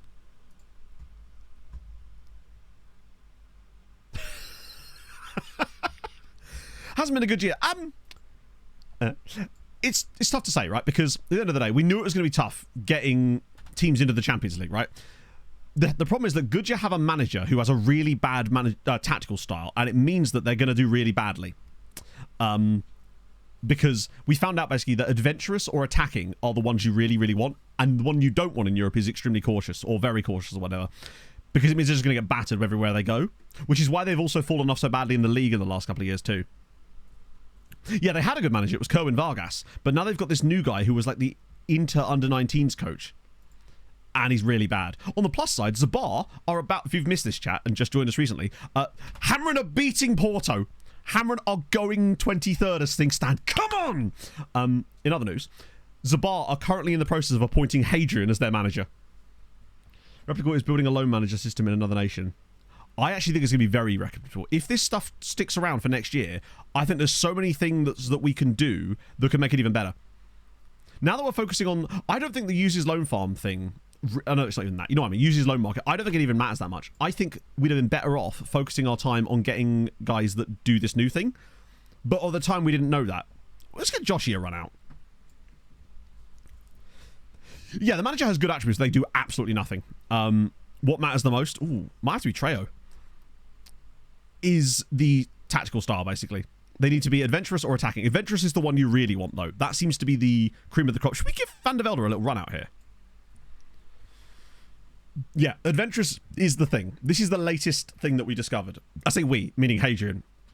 But yeah. So that's going to be in the next update video, where I will explain where the hell I've been. Yes, Dan. And that's what I've already done. I've already flooded our under-19s with those same guys. Because we know that our under-19s and under-23 coaches will get poached. As we've just seen from Hadrien being poached. So what I've done is I've flooded our under-19s with the best quality managers that have adventurous as their managerial style. Because there's a lot of them. So we could actually choose the good ones too. Which is helpful. So we've kind of abandoned the loan farm style and tried this out instead. Just because why not, right? Do you know what? Fulvio. Where's the Fulvio Massive at? Let's give him a run. We're 2-0 up. We should be cruising at this point. But my main focus right now is this game here. If Hadrien pull this off, this could be a genuinely... Because that would take them to 9 points with 1 game to go. And I think their last game is still really difficult, but it could be enormous. Because getting another Maltese side through could be insanely big. And it's searchable. That's the other crucial thing. It's searchable. You can search for managers with adventurous. Bring them on loanies. No. Adventurous has nothing to do with loanees. I'm not even really sure that the loan market thing affects the loanees. What Adventurous does is it's how they play in the game. But for some reason, it basically means positive mentality, but it seems to work really, really well in matches. So what we've noticed is that, especially in Europe as well, managers that have adventurous just seem to perform better. And as a result, it's going to get you extra wins in Europe each year. And to give you an idea of how powerful this is, when I was down at Wembley a couple of weeks ago doing some pre-testing for the Liverpool for the FM World Cup with Tom and Jack and Aaron and I were playing a save with Gorica in Croatia, but we had loads of other leagues turned on as we were trying to mimic the setup they were going to use in the competition. Bolton got back-to-back promotions to the Premier League in the 2 seasons that we were managing in Gorica, and I said to Aaron, I guarantee you their manager has adventurous, because it was Ian Evatt, and would you believe it, we went to his profile, bang, adventurous style. They just win more in the match engine for whatever reason. And so yeah, when I was done, I know, when I was on international, it was Van der Velde scores from the spot. Yeah, love to see it. Due to fluidity. What I believe it's down to is that I just really like positive mentality, and adventurous is essentially positive mentality. So the way it works is, positive is considered to be adventurous, balanced is still called balanced, attacking is still called attacking, and very attacking I believe is still called that as well. And then it goes to cautious, very cautious, and something else. For some reason, positive just has a different name. We're not really sure why. Oh, it literally, Hadrian's written it right there. But yeah, oh, defensive, yes, of course. Aren't in there. Oh, really? So they can't do that stuff. That's interesting, actually. But yeah. Oh, no! There's the equaliser for Porto. Herman. That might have effed it. Oh, that was so close. But yeah, basically, when it comes to your managers in your league, you really want adventurous. That seems to be the best one in general. The only one that might work better is attacking, but that's only if the club they're managing is like ridiculously overpowered. Yeah, no, this isn't a league. You might think this is a league game, but it's not. It's a league game in disguise. Manager in charge. We have no idea why certain clubs have more loanees. I suspect it's more down to the... God, that's so annoying. That could have been such a massive moment. They're not dead yet, but if they win there, it gives them a chance. They've done pretty good, actually. I did say that this was going to happen for a year or two, I suspect. A couple of years of this, though, the money they're getting just for being here will be massive, and they'll be able to sign better players anyway. But I don't know why certain clubs are taking more loans than others. I suspect it's mostly down to many different things that we can't see, but I suspect it's probably down to the fact that, whatever reason, the current squad makeup that they have, be it the current ability of the players they have in certain positions, the finances of the club, the reputation of the club, all of these things kind of combine to provide the perfect scenario where they could take more loans, basically. Anything more positive than adventurous? Party animal, yes! Okay, we'll take that money. And that does, I think, officially... Wait, is it really not qualify us? Oh, we were already qualified, weren't we? We're doing alright here. Oh, who's Hammering's last game? I think it's really tough, though. Dortmund at home. Tell you what, Dortmund are good, but they've already... Dortmund have lost to Real Madrid, drawn against Benfica and City. Are Dortmund just kind of good? Wow, Dortmund's wins have been mostly, other than Juve. To be fair, I still feel like Hammer could win that. Dortmund are weird in this game. They're either really good, a la this, or they're really shit. Sometimes they don't even get out of this group. They may still have a chance here. Sweetie, I think, have fucked it now, because they're on 5 points. They'd need an absolute miracle. And I think their last game is Juventus at home. Again, not unwinnable, because they got a draw at Liverpool, but still pretty tough. Seems like, yeah, literally. Was this a deserved... fair. We can't really complain. But it's good to see they're capable of getting these points. They just... The annoying thing is they're getting these points and not the ones they should be getting. That's what kind of irks me here. Because Hammering's run... They beat Sweetie in the Champions League, obviously. Lost to City, you'd expect that. It was the 3-0 defeat to Shakhtar. Like, they should be doing better than that. 3-1 against Galatasaray, again, should be doing better than that. Beat Villarreal, fair fucking play. But then they lose at home to Leipzig as well. They're not quite there, but they'll get there. I feel like Hammering are the first ones that are going to really kick on. And we need that for next year. Because otherwise we're in trouble. At least we will have more time, though. Because with the delay of the game... deadline day recruitment, we'll find out. We will at least have more opportunity to actually prolong the save a little bit more. Because I was expecting we're going to have to wrap this up in early October, but it looks like we're actually going to get some time after my holiday. So that's kind of sick. Right, so we've got Sleema, who are genuinely awful and are playing Spurs. Although, and Birkikara, who really need a win against the Dnipro here. Because they've still got a chance at winning the whole damn thing. And this is their last game, remember, because they played an extra game at one point. They need to get 17 points to have a chance at winning this. I mean, where are Dnipro, after all? They should be around about... I'd have thought they'd have been around about here, but it looks like they might even be worse than that. Oh, they're bottom!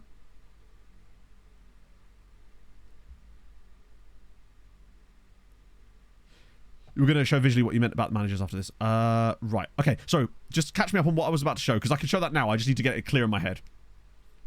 So, okay. If you mean like the managers in our league. So, for example, right? Birkirkara's manager is Matteo Del Negro, right? He's balanced. Balanced is okay. It's not amazing, but it's all right. Gudja's manager. This is where things get interesting. So, Gudja's manager at the moment is this guy here, Stefano Turati. He is very cautious, which is why. Have you noticed how Gudja have gone kind of mid the last couple of seasons?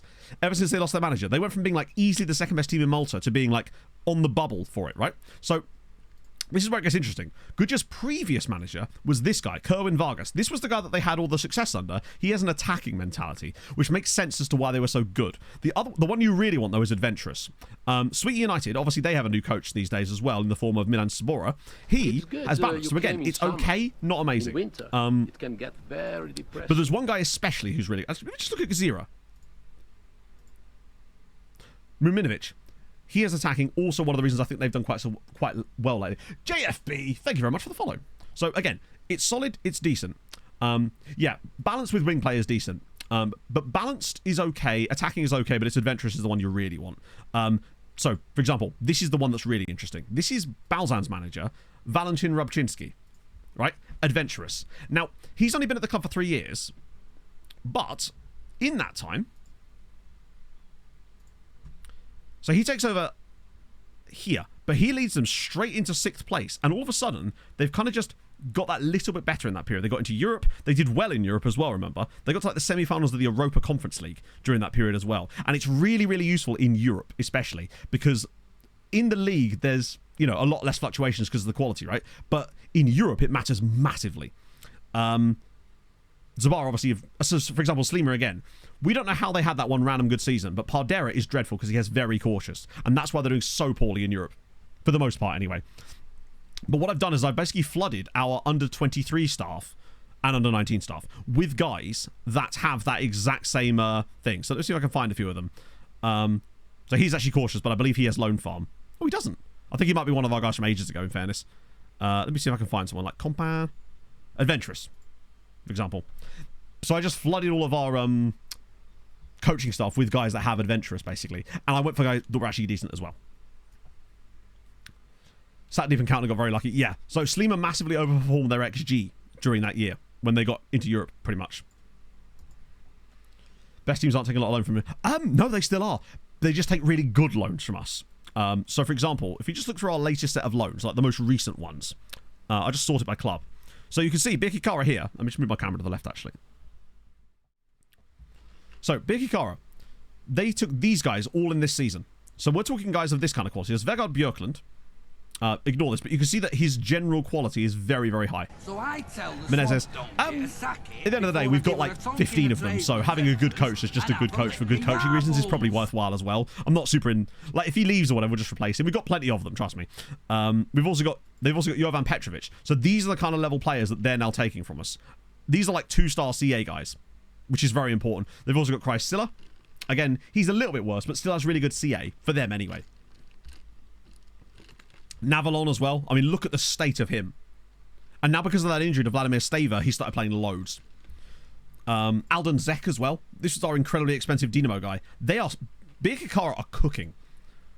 Then you go a bit further down. Obviously, we ignored Dingley. Gazira, of course, as a result of getting into Europe, have taken Emmanuel Mbar.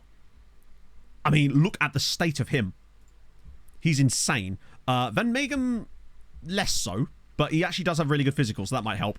And they've also taken Bashir Sadiq, who was just the Pakistani-Belgian guy we found on a free transfer, who actually has ridiculously good attributes for his sort of price point.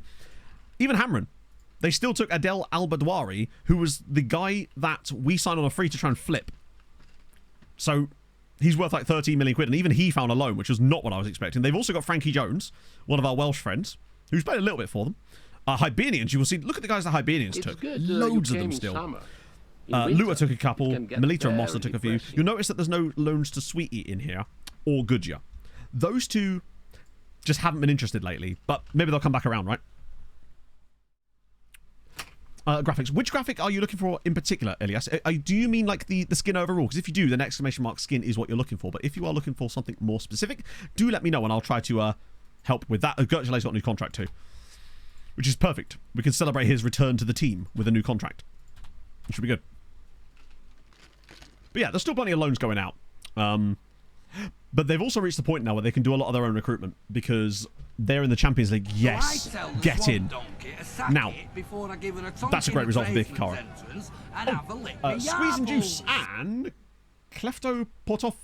Kleftopotopoulos, thank you for the follow, as well as Elias, thank you for the follow. Thank you for all the follows, friends. It's very kind of you. The circle one. So, hang on, just to clarify. Do you mean this here, the thing behind the player here, the pizza graph? Or do you mean the attribute analysis? Hello, my friend. So basically that is part of the skin. So in this skin that I'm using, SAS24, there is an option down here that allows you to add the pizza chart. And you can change different variations on it, basically. But it's all part of the skin. Bhutan. Brilliant. He'll be great for another team in your league, if that still works for you, right? The question is, chat, did Slima do anything? Doing good recruitment so they don't need my loans. Yeah. The way I look at it, George, is that you always want to have the option to give them loans, but after a while, sometimes they just won't want them. I believe that Goodyear and Sweetie have kind of reached that state. Birkikara are selling players for like £12 million now. They've got like Champions League money too. No. Anyone who tries to sell you things to do with FM other than SI is probably a scam, Elias. So worry not. It's free. The link was in chat, but I can put it in chat for you again. It's this. Most of them fudge it somewhere. Oh dear. The problem is obviously I know you're playing it through Epic, right, Jace? I know that there's different like pathways that you have to put files on Epic, and I don't remember what they are exactly. No one should despite being unemployed. That sucks. So the question is, we didn't focus on Spurs enough here, which means I think they were going to have battered them. Yeah. See. Oh my god. As if Slima have just gone to the Tottenham Hotspur Stadium, played them off the park and lost 2-0. That's on me. We should have focused more on Spurs before that game, because I didn't do enough to trigger the quantum Spursiness. But point being, okay, so they can't win the group, but they are going to get through probably as... In fact, they're going to get top 16, which is very good for Birkikara. They're right there. They're making shit happen now, which is delightful. I think they could go quite deep in the Europa League this year. It might just be... Honestly, I think our best chances of success in Europe this year are us, obviously, Birkikara in the Europa and Gzira in the Conference League. We can't rely on Hadrien and the others to do anything in the Champions League, and obviously Slima are dog shit. I think that's wrapped up top 8 for them already. It means they don't get to play that last game. Well, they don't need to, right? Which means we should just... Oh no, we've already got Conference League done, haven't we? Which means we should be able to check on coefficients now. Right. So on the year, we're still only down here on the year, but the most important thing is that we're staying above Spain, right? We're up to 9.4. We've increased the gap over Spain this year to 3 points. By staying ahead of them. We're losing ground on England because it's just what happens. But remember, next year, we gain 13 points on them at the start of the season. And we're only 14 behind them right now. To give you an idea.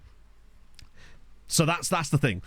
We in the next 2 years, we gain 13 points there, another 3 points there. There's a chance if we can just stay close enough to England and not lose enough ground each year and have one solid season, it could happen.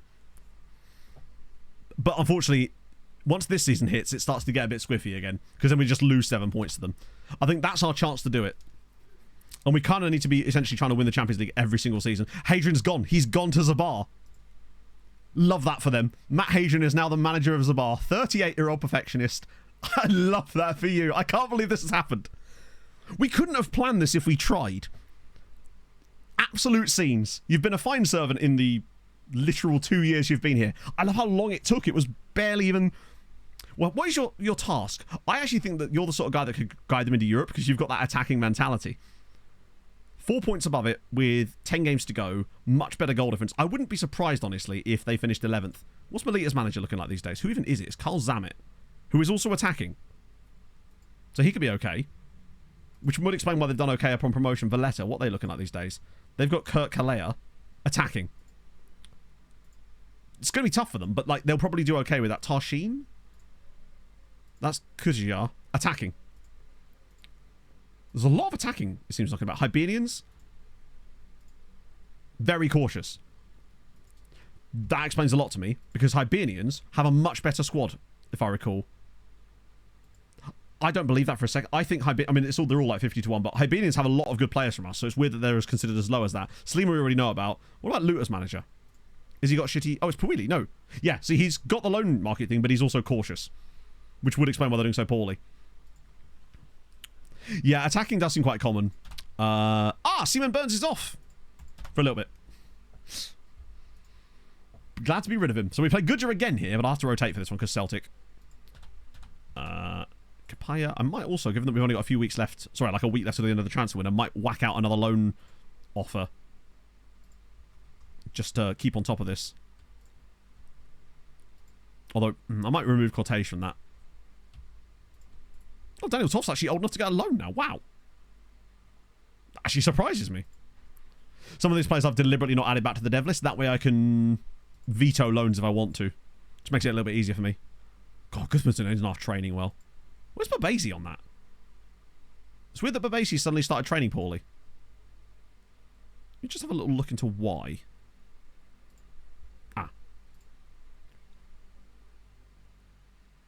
Oh, he has dropped down to an 8. Interesting. I might actually put him on ball control. I've rarely ever used ball control, but he could do with a little bit more on the dribbling in the first touch, and it might actually help him a little bit. Maybe get that back up. Yeah, Hollop's still here. I can't get rid of him. Every time I try to get rid of him, he just goes, nah, it's fine, boss. I want to stay. And I'm like, bro, you're not going to play. So you're balanced. So there's a chance that if you got poached, it wouldn't be the worst thing either, in fairness. Shame there's no wing play, and that system is a little bit skew-if, but all the injuries.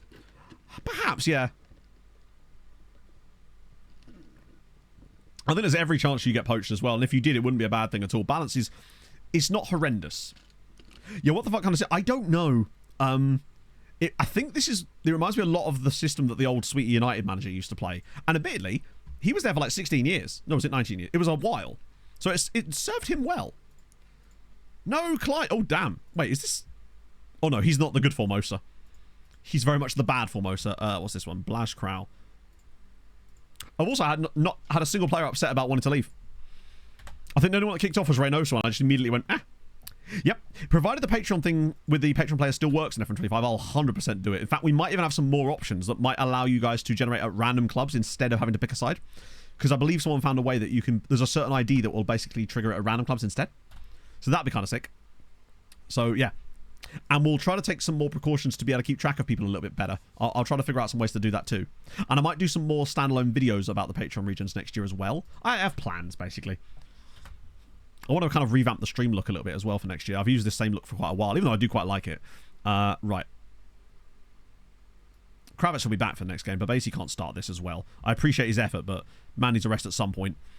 That's Ricky Banyes. Wow, that's the new guy. Draws first game for Zabar. It's points. Points on the board. Hard to coach down this wing. It was hard to post. Huh. That's weird. Yeah, he's got to get used to his system. They're not ready for Hadrien ball. You know? It's a revolution, chat. I could totally see us Lou in this.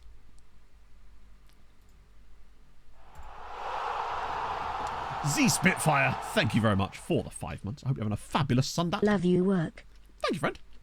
I could put commas in so many different places in that sentence and it changes the context. Love, you work. And then just love you, work. And then obviously, well, those are the only two places where you can put commas. Options were limited, but it works.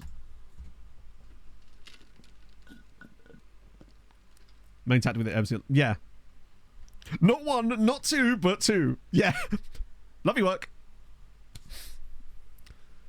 High buffalo. Oh, wow, it's a lot of bookings, and yet that feels okay. And you know what? That's actually not a bad result for those guys. Look, the quotation marks all over the place, yeah. For sure. They're doing a lot of heavy lift. Yeah, oh, thank God for that. Wait. Oh, yes, I forgot about this. We're just going to have to do this now and eat it, right?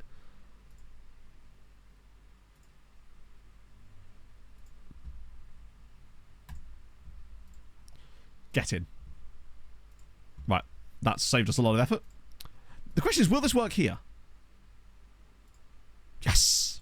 That might have worked anyway, but now we've sorted that properly. I didn't make the skin route, so I have no control over... I genuinely read that as Gandalf spotted at Goodyear United Stadium. He plays long ball. You shall not pass! And such. Javier Gandolfi. Well, there he is. Motivating 9. Doubt it. Level of discipline, of course, makes sense. A wizard is never late. He arrives precisely when he means to. But yeah, as far as I know, SAS has no plans for an FM25 skin. But that doesn't mean there won't one. It just means that he has no plans to do it. It's easier than him saying, yes, I'll do one, and then not being able to do one. That way, if he does find a way to make it happen, then he can. But that way, there's no promises to anyone, right?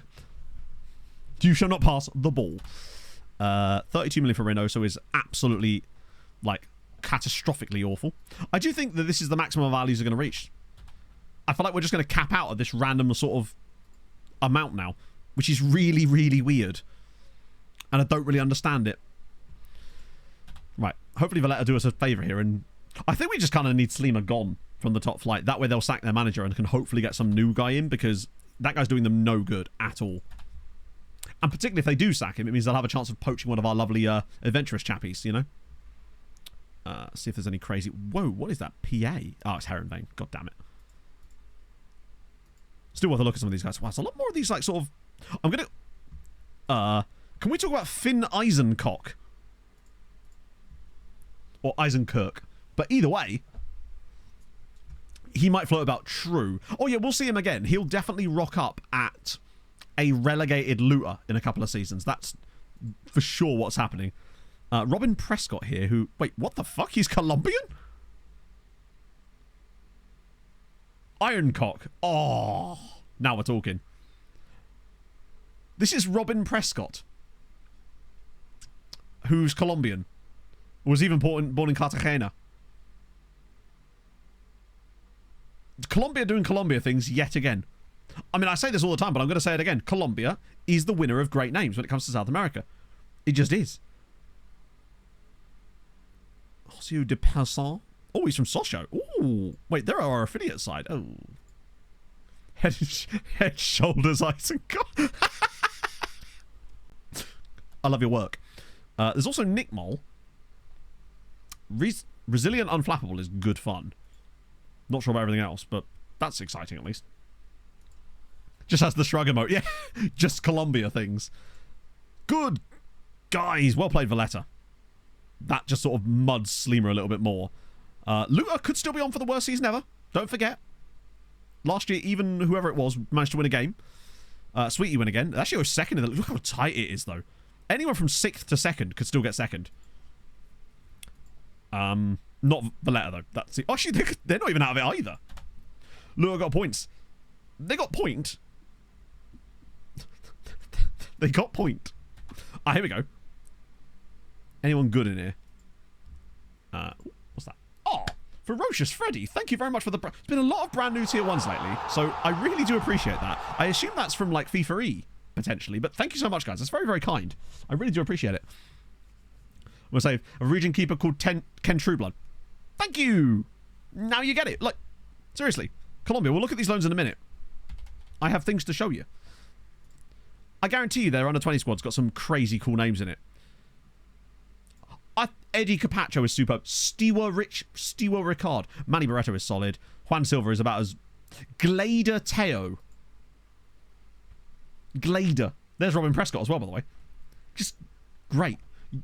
Not even John. Johan. But with the same spelling. Yeah, Polonia Jumbo was also... yep. It's sensational. The lesser seen Johan. Yeah, exactly. You get a couple of Johns spelled like that. We had our own, right? But not a Johan. That's boring. What else we got? Duban Zape. I know it's Duban Zape, but superb. Roma Tierra Dentro. Superb again. Actually fairly straightforward, these guys. What about the national team? Anyone good in it? Ryder. Aquivaldo Carvajal. Oh, yes. Then you've got Ryder Juliao. Darwin Palacios, obviously. Ronald Arias. Fred Lasso, which is our guy. Octavio Garcia is delightful. Mick Miklos, of course. Daniel Chid. Yorlis Mostacia. Just... It's the first names, I think. That's where they really do go off. Matt Gauchi, thank you very much for the 4 months, friend. How was your Sunday? Nothing better after a 3-hour drive from Norfolk than watching FM while playing FM. Just to be glad to be out of Norfolk, I suppose, at that point. Where's Perez? Nowhere near that squad, hopefully. Wait, there was an Ed Lasso. No, what? Hang on, that actually... Oh, you're right, yes! He's only 22. So there's Fred Lasso and Ed Lasso. Why can there not be Ted? Also, notice how Hadrien has immediately started loaning players from us.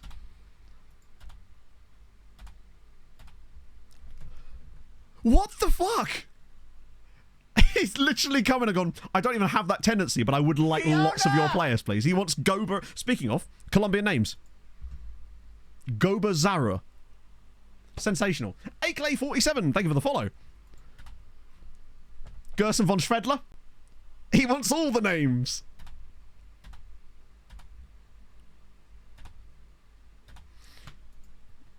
Piers, did he? Yeah, but they're all foreign clubs. I only put him on the loan list so that he'd stop complaining. I love that Hadrian's actually come in and already loaned 3 players from us. Were they all in the same position by any chance? Because I presume they're just light in that central midfield.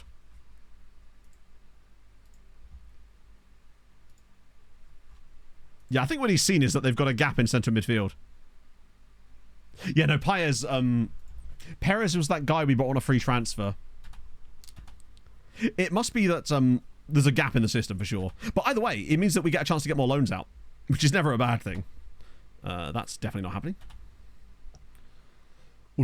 Yeah, Hong Kong is actually underrated for good names. We were looking at some of the Hong Kong names last stream, in fact, because there was a guy in what was it? There was a guy in the Hong Kong national team.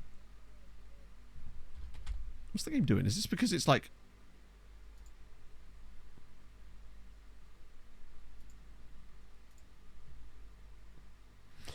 Yeah. Who was it? There were some incredibly good names in here, and I can't remember which one. Wancafe, just Evan Dillon at the bottom of it as well. Who was it? Might be one of the guys at one of the clubs, actually, in fairness. There's also a guy called Pasi Rautio who's Finnish. Kieran McKenzie.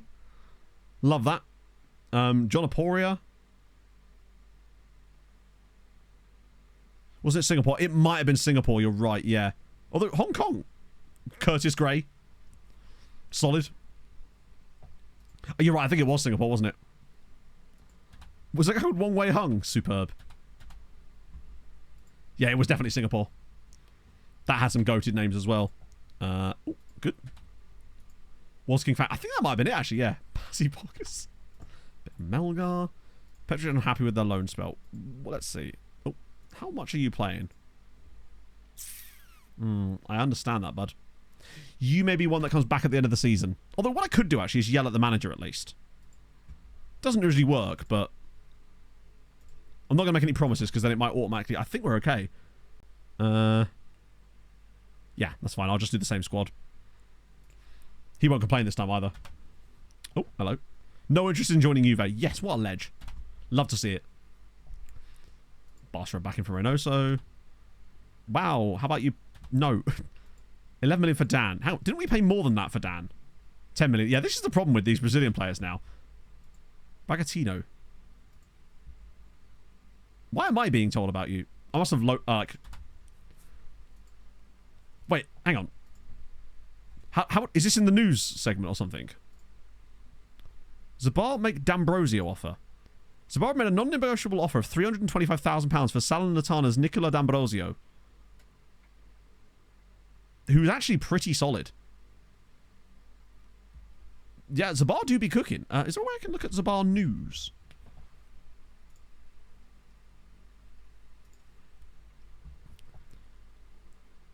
Yeah, I think that's their only... They're looking at him.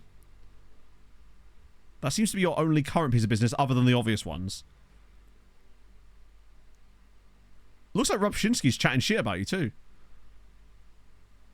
It's part of the charm of football. Oh, cheers, that. Oh, Brosu, of course, is one of our guys. Hadrien is cooking. This is where Zabar randomly become the second best team because of it. From skin. Yeah, absolutely. If you do !skin, Tihani, you'll see that there's a link there to the Mediafire folder, which should always have the latest version of the skin. There's also a video about it too, which will just explain some things. But admittedly, some of the stuff in there is outdated. But you can't update a video in the past. Well, you can, but...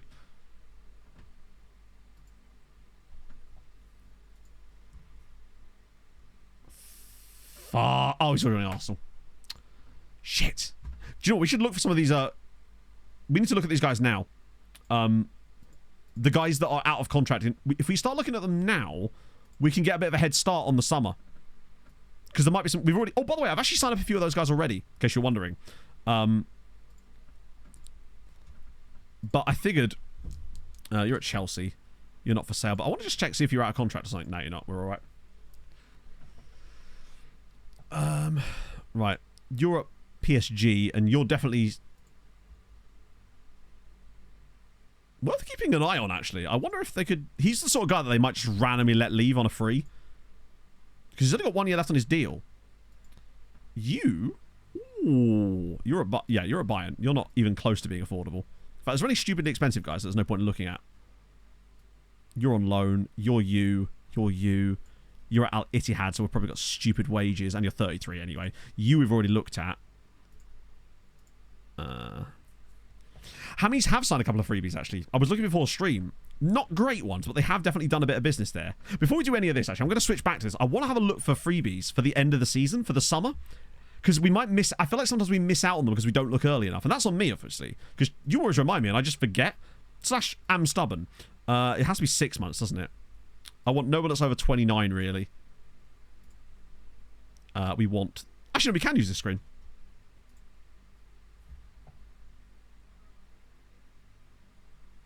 Wait a minute. Hang on a second. Aren't you the guy that I gave to Napoli?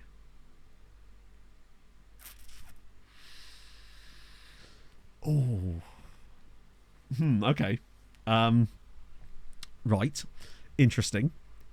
There's also Carlos Volpes, who's a centre-back. Wages... Oh, he's joining City anyway. I wish that's where you could... Oh, we just do interested in transfer. That'll exclude all the guys that are already signing for other clubs, hopefully. Natalie. Yeah, Natalie? Natalie. What else you got? Here's a guy. Vidan Casablanca. I just want to see if there's any random, like, these guys. Bayern. He's 24 years old. The reason he's got such high rep, I think, is because America. Actually, he might not be worth it, but... Cheers, Evan. Definitely wanted to use this for some reason. Did that even select the correct... There's David Williams of Brentford there. Guy at Real Madrid, but he's injured. We just search by transfer value as well. Because there could be guys like this guy. Why is he worth so much at Rotherham?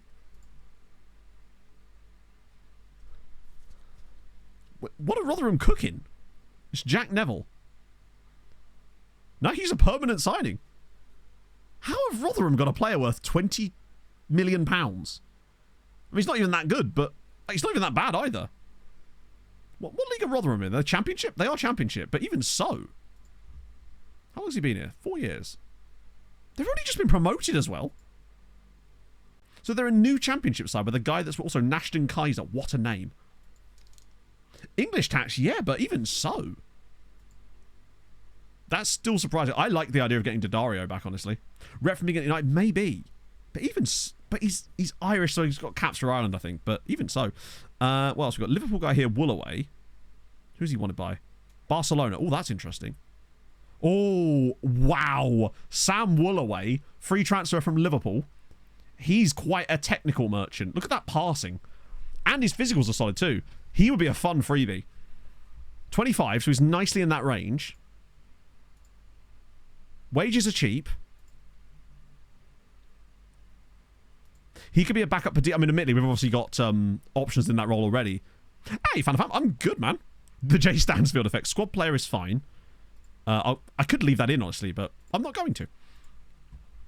4 years is absolutely fine. I probably could have made that a little bit lower, actually. He's a good flip, yeah. I'll show you some of the other guys I've already signed up to, because there was a few. Julian Richter, 28 years old at Wolfsburg. Cooper, Do not hate me. I am familiar with over 600 dance He would give us moves, and I am really good cover programmed for to grant Sauschny. freaky- Because he's look at the agility, acceleration, and crossing. Sorry, not Sauschny. Good cover for Lahovi. Because we are a little bit light. We're actually, if anything, we're lighter in right back cover. Lee is 19. Wait, what? Dave, thank you very much for the follow. Where's 19? Oh, yeah. Leon Lee. Man City. Welsh. I think with him, even though he's 19, he'd want large wages for his quality level. That's my issue because of his... I still don't think he's worth paying 12 grand a week for. We could find guys of this kind of quality level probably for free as well. I like your thinking that, oh, is that 17-year-old? Oh, he's gone. There's an 18-year-old as well, but he's at Banias. Why did they sign him? Wait, they signed him? I thought he was a youth player. Richter's interesting. Ben Wood at Newcastle. Can we talk about Ben Wood at Newcastle? On a free. He's filth. He's absolute filth. He's actually from Yeovil. As a Yeovil supporter. He feels like he could be facing the game. He's driven. He's got incredible agility. He's fast. He's got great stamina. He's 6'2". He's a proper Padilla backup. He's the kind of guy that would allow us to even sell someone like Scordis for big money.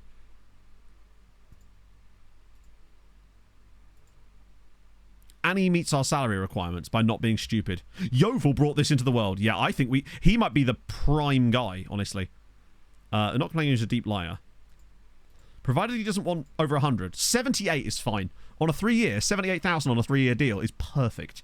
That he's giving be here for 1 year and then sell to Barca for £30 million kind of vibes. That's the kind of player I think we've got there. He's giving Kenny Baumeister kind of energy. The 10 dribbling, true, but I think he makes up for it with his physicals. Wow, I've almost wasted a whole year watching the most average FM ever. Also, Atlanta today will be fun. It will. Yes, I'm looking forward to that. I haven't been able to watch NASCAR in such a long time, so it'd be nice to actually be able to watch the race again today.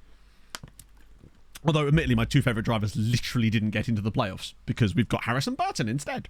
There's Ryan Lewis at Brighton. Do you know what, right? I think... The problem with Daddario is he can't play wing-back properly. And by the time we train him to play there, I'm not sure it's worth it. I'd rather get Hans Zimmer back and have him as a backup to Babesi the next season. That might be my play, actually. Worth seeing what he wants, true. But I think he's going to want... nothing, apparently. Okay. Screw you, then. But yeah, I wanted to quickly show you a couple of the other guys I've put bids in for and have already agreed to sign for us. Because I think that's the only thing I did do. So, I think you guys already knew that Justice Ogbonna is joining us on a free transfer. I have no idea why they let him go when they literally had a 1-year extension clause. It's strange, but it is what it is. Maxime Demont as well, free transfer from Fortuna Sittard. Just like him as a flippable player. And he's only 23. And this guy, Javier Pedraza from Barca. Free transfer as well. Just really like those mentals. Again, I think at 23, 2 Spain caps, could be a nice flip as well. Drummer on charters or something. Yes, so they still haven't got the charter agreement signed, right? And I know that they thought that it might get done this week, but it looks like there's still a lot of disagreements about it. Cortabali, I mean, he's just a straight-up signing, right? Low consistency, but that's okay. He's called Devis Cortabaria as well. Good potential, it seems. Resolute personality. Physicals are proper naff, but I like the rest of him, and he'd be a great loan farmer. Oh. Okay, I'm definitely shortlisting him because he's got way too good potential to ignore. Matteo Torrisi, he's weirdly cheap for a Milan player. He has 3 strength. No amount, man has got way too little Steve to make that work. Simon Akpan as well. Ooh, he's fun. I have no idea what he is. Actually, I'll tell you what he is. A fucking incredible centre-back. He may only be 5'10", but, he might actually be one of those guys that, is like Luis Navio. Oh, he's very interesting. And he's out of contract. Surely they wouldn't let us do this twice in one season. If Midtjylland let me do this twice in 1 year, I would be incredible. New wardrobe, but what, Pog? 7-8-5-25, yes! Building a nation with Viswa. Ah, Pog, by the way, one-time password is here. if you're listening and you can actually hear the stream, I just got an email from Amazon about my one-time password, which for some reason is not loading on my phone.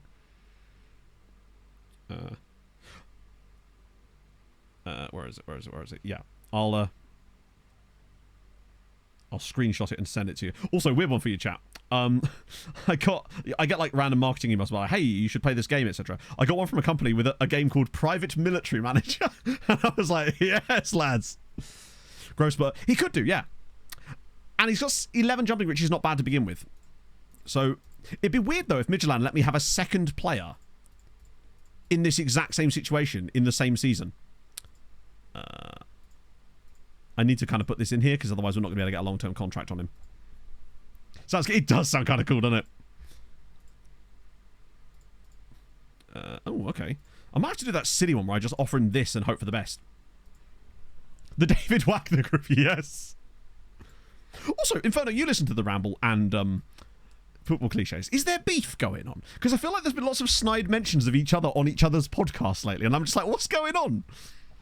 Yeah. Military manager. I mean, hey, if they pay me, right? Another Gutierrez. Oh, he's a left wing back too. I bet.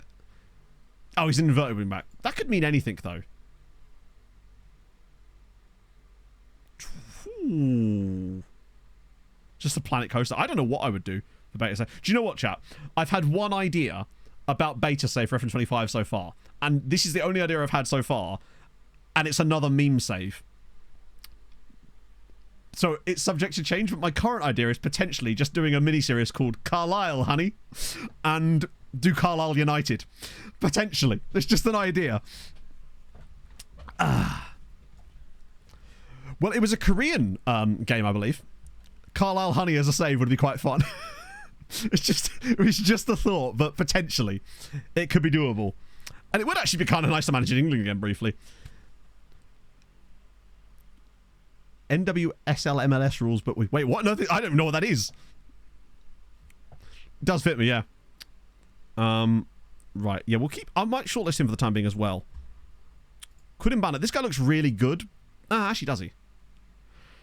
Release clause, shitload of problems here, though. Women's soccer, yeah, I'm not going to do that. Like, put it this way, I want to play with the women's teams, but unfortunately, the content is probably... it's not what I want to do for a beta save, basically. I do want to make content with them, and I really want to do a women's save with the Fulham team. But I wouldn't do it as my beta save. Particularly not an essentially MLS save on the beta as well. Like, it's a bit like saying, hey, I just really don't want anyone to watch this. And that's the simple facts of the matter. Though there will at least be some interesting at the start, which is going to be sick. Love Eyes and Launch. Oh, it will. It will absolutely will. Which is going to be intriguing. Which is why I'm just going to be smashing the guides. Because that's where it's at, right? But I do want to do more story-driven stuff. And I think FM25 is going to hopefully, with the quality of the match engine hopefully being better, is going to provide the opportunity to do more story-driven stuff again, which is going to be fun. So I don't know, Slipknot. I've had a prediction that there won't be a beta. I said this to Pog when I saw the dev blog come out. We were in town. I sat on this bench drinking coffee. And I said to her, I wonder if there's not going to be a beta. FM hipster shit. Yes! I mean, I am a proper FM hipster, to be fair. Smashing the guy. Oh, yeah. I mean, hey, you could have made a much more hideous joke. So, fair play to you for not kicking that open goal. This name here, Morgan Beauboucher. Asian stuff. That is a really good idea, actually. That is actually a really good idea. But like, let's be honest. The first thing we're going to do is try to break it so that we can have co-ed games. That's mine and Hadrien's first task. Excuse for patching. True. I assume none of you have heard anything about beta test, doing like pre-alpha testing, right? Not very. How clear is your speech? I mean, my speech is probably very clear. It's just very fast. So I can totally understand how at times it can be difficult to comprehend me from if you're a non-native English speaker. Honestly, even if you are, I do speak very quickly.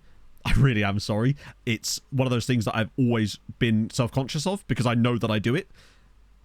And nothing I've been able to do has been able to slow me down, basically. I can't be contained, chat. I suspect it's the underlying ADHD. Potentially. Sometimes. I'm on permanent Zoom. It doesn't help that I've also had a really, really strong iced coffee. Yes, there is Midgaris. If you do actually, I'll do it for you. Bang. That channel is the second channel. That's where I put all my VODs.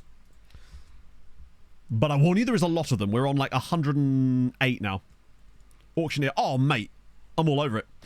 Well, thank you, Hazza. Bear in mind, I'm not apologising because I'm more apologising because I want you to be able to understand what I'm saying. And I feel like if I could be slower, then you would understand more, and that would be awesome for an audience standpoint. So that's why I'm apologising. I'm not really apologising because of how I am. That's just how I am, right? Hopefully that makes sense.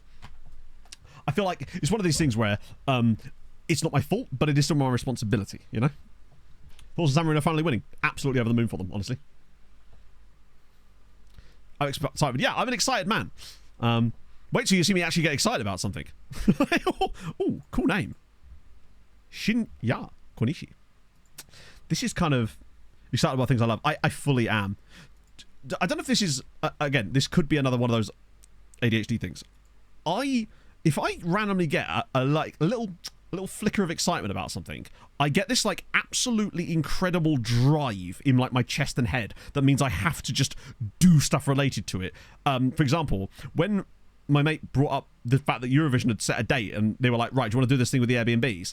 I spent pretty much all of yesterday afternoon looking at Airbnbs for it and just had this like excitable drive within me to do that sort of stuff. I just became like solely focused on that. It's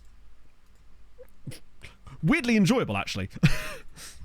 It's nice when it's actually something you enjoy. Ooh. Chat, Colombia's doing Colombia again. Getting excited. I don't know. It's one of those things where... yeah. This is, again, why I don't bring it up. Well, I mean, I have been, like, a little bit more lately, right? Very demure, yes. It's Will Naderson? Will Naderson. Do you know what? I've never had you down as being Scottish, Theophanis. For some reason, I just assumed you... Actually, weirdly, I thought you were Cypriot. Maybe, are you of, like, Cypriot descent by any chance? Or is it just a fun Twitch name you have? We actually did, about 10 minutes ago, Hadrien, look through all the Colombian sides. Or do you mean, like, the clubs themselves? Yeah, I think it's because at the very least... I speak really quickly, but I have a really neutral accent. I think if I spoke really fast in, like, perhaps a more sort of regional dialect, if you like, or whatever, it might be slightly harder to understand me, but it would also probably be a lot easier to understand me if I spoke in a more thick accent if I was speaking a lot slower. So, I do have a very neutral accent. Patois, Matt! Trust me, you don't want that. The internet doesn't need that. We've already got Patois Steve McLaren. Oh, I spelled Alan wrong. Also, just love that the pop punk version of 99 Red Balloons. I've literally spelled it wrong twice. What am I doing? Help. Your birthday, glorious time. You'd love to see it. And a happy birthday to you in game.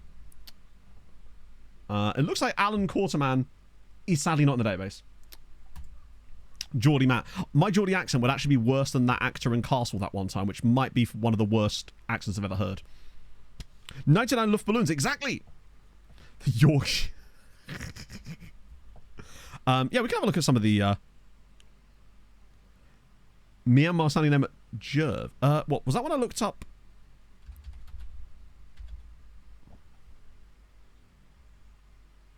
Or was that a different lookup? The cast episode was something special, right? Played with Jizz Horncamp. Oh, I know all about Jizz Horncamp. Jizz Horncamp was one of our scouts on MTK. We had him for a while. One of the many Allens.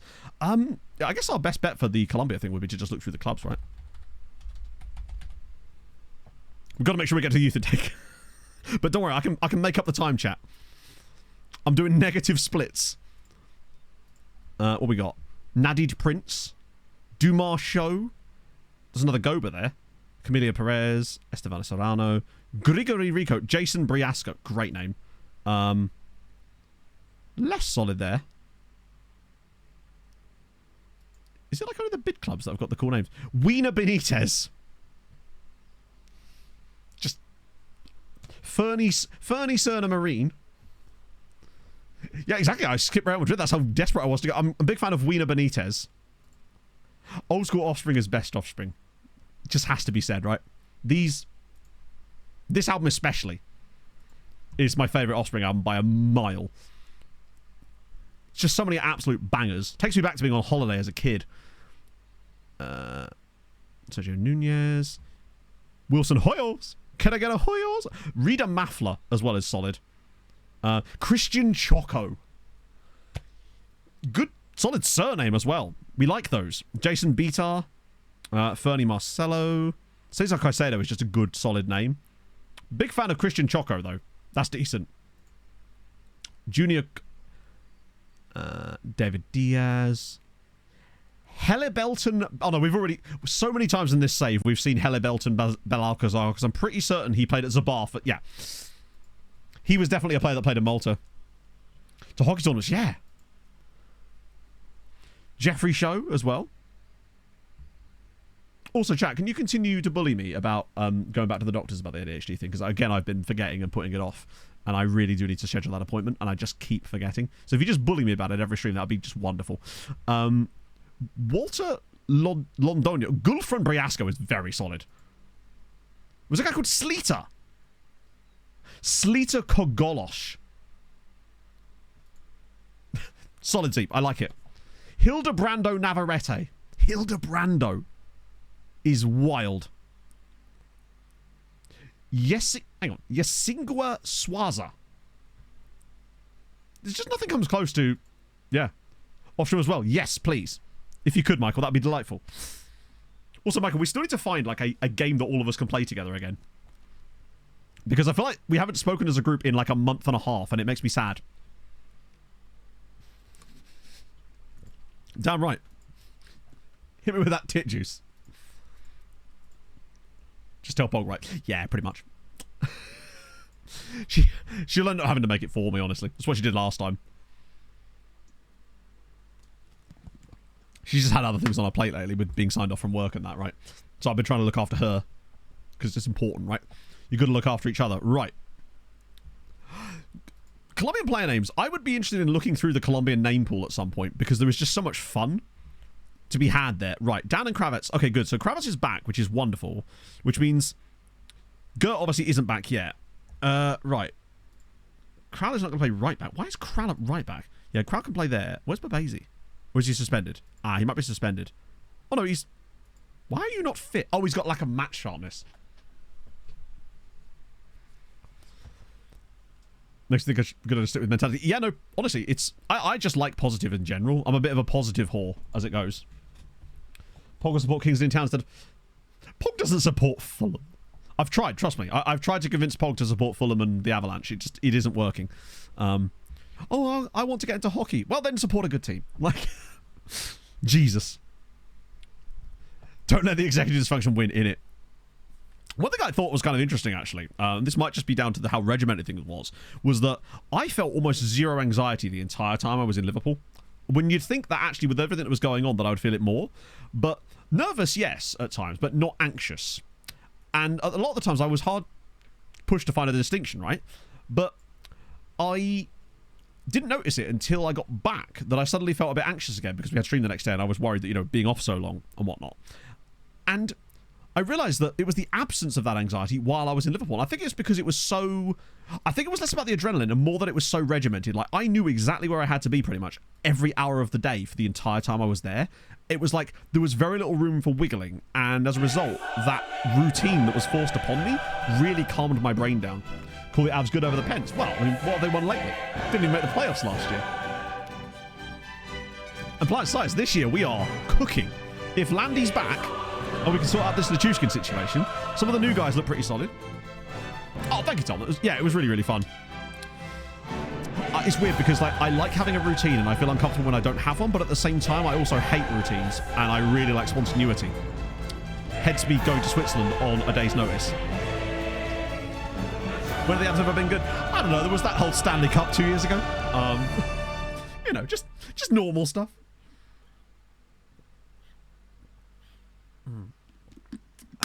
Look back, I was so... To be fair, it wasn't a complete surprise. We did know that John was coming over.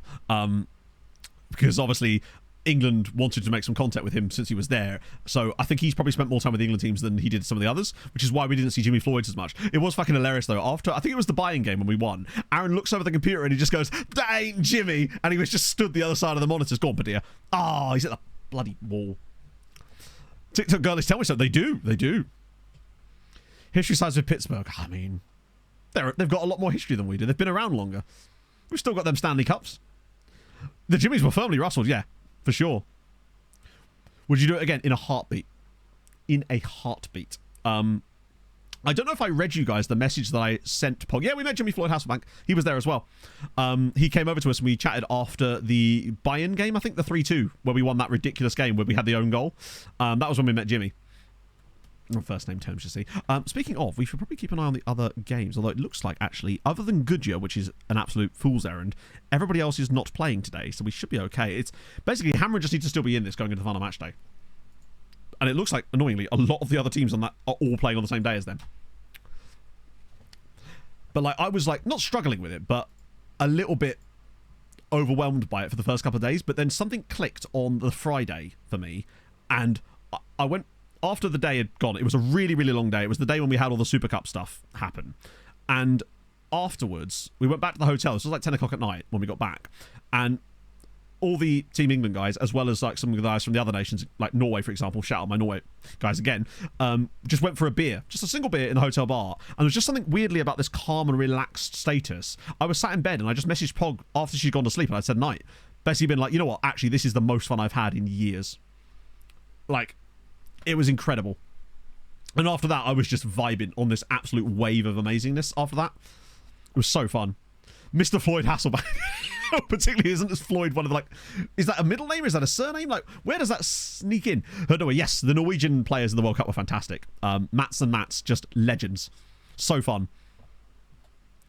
Great viewing. So, apparently, we're going to get surveys sent to our representative. What a goal! Excuse me. Yeah, you heard, Mikey. It was seriously so much fun. Like, I got an England cap. Like, what do you want, right? I mean, obviously, you wouldn't probably care about that, but I do. It's like, it's just so fucking cool to actually represent England, like, officially represent England, not just like, hey, we've got some countries in here and you're kind of England, you know? It was the legitimacy of it, I suppose. Wedding will be better. That remains to be seen. Like...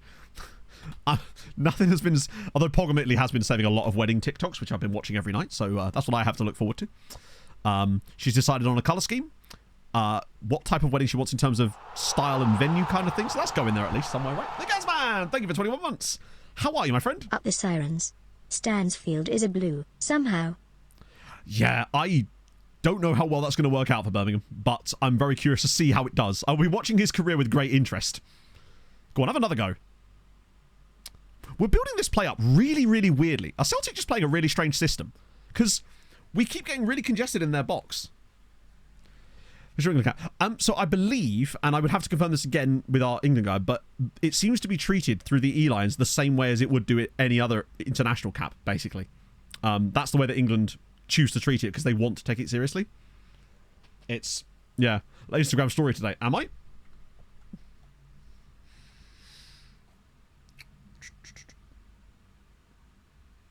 No way! That's sick. How did you run into him? Well, I don't know if it's one cap. I don't know how it works, right, with esports.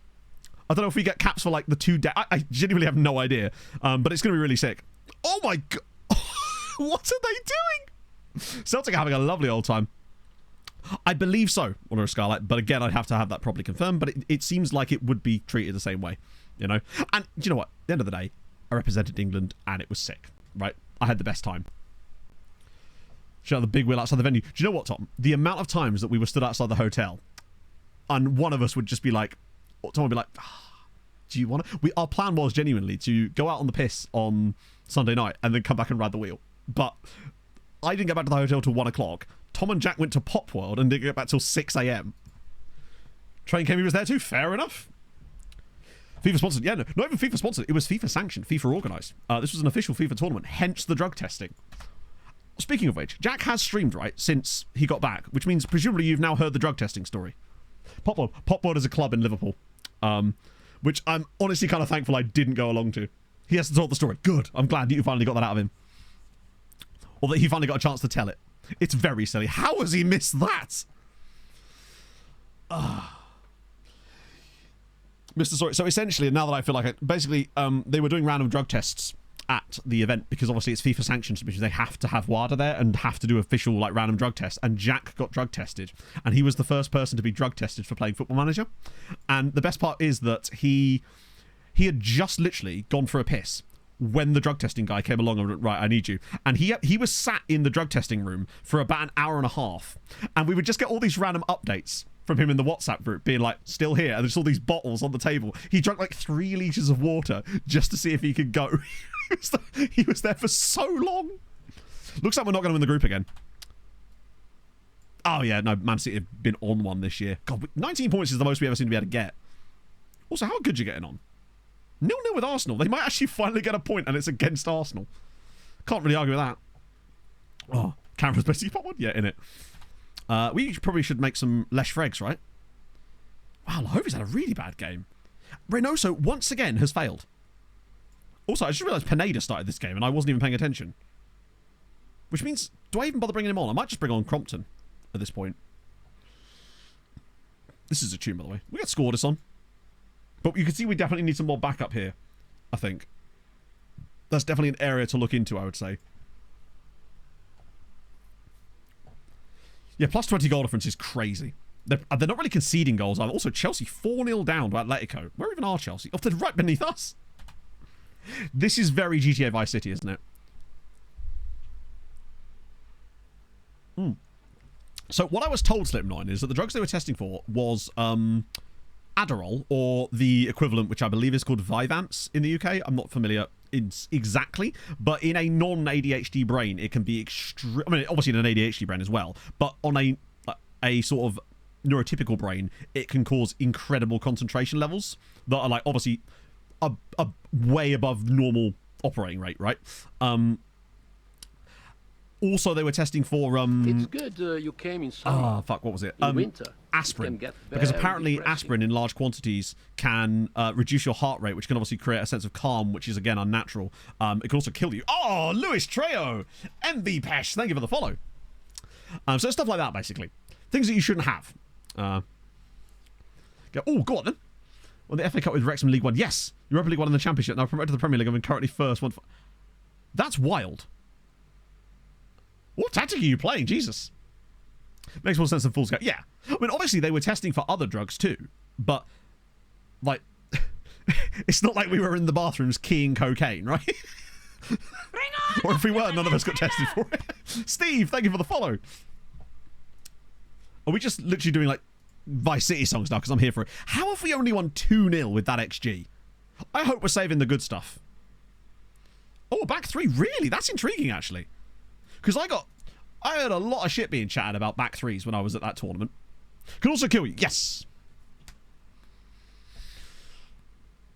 Awfully calm. They did.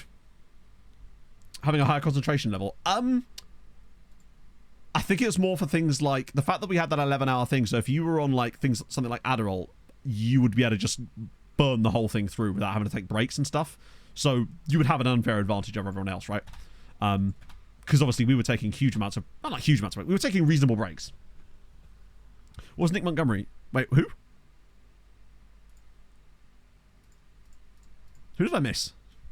We'll fall asleep. Yeah, kind of get around Aspen Chamomile tea. True, but I don't think they had that on the offer. As far as tea, the best you could get was just a cup of Earl Grey. Was it Earl Grey? No, it was Yorkshire tea. Probably perform telekinesis. Maybe, yeah. Just take a tab of acid before we go in. Suddenly I'm convinced I'm actually in the game. The Marini one sucks because he's actually really good. It's just we've had so few centre-back injuries this year that he's got very little chance to play. I'll just do the thing I always do where I just say, hey, would you like a loan move? And then they just randomly play. So Nick Montgomery, I'll have a little look now. Nick... Wait for Samu to pass. Oh, he's actually the Scotland manager. Which makes even... Oh, that does make sense. Because obviously we were playing against Celtic. So he was probably going to the game to watch some of the Celtic players who presumably are in line for the Scotland call-up. Right. Okay. This is the one. This... Go away, Real Madrid. Wow, they've actually... let's just have a look at this deal.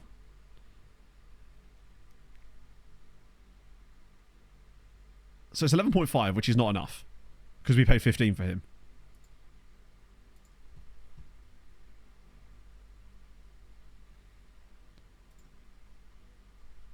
Is this the part where they just refuse to negotiate? 11.75. Yeah. I do hate FM, the fact that you can't negotiate these because they're loan offers. This one's even more. It's 13 million. Let's see if this even moves. So it's 13.75. And 215 there.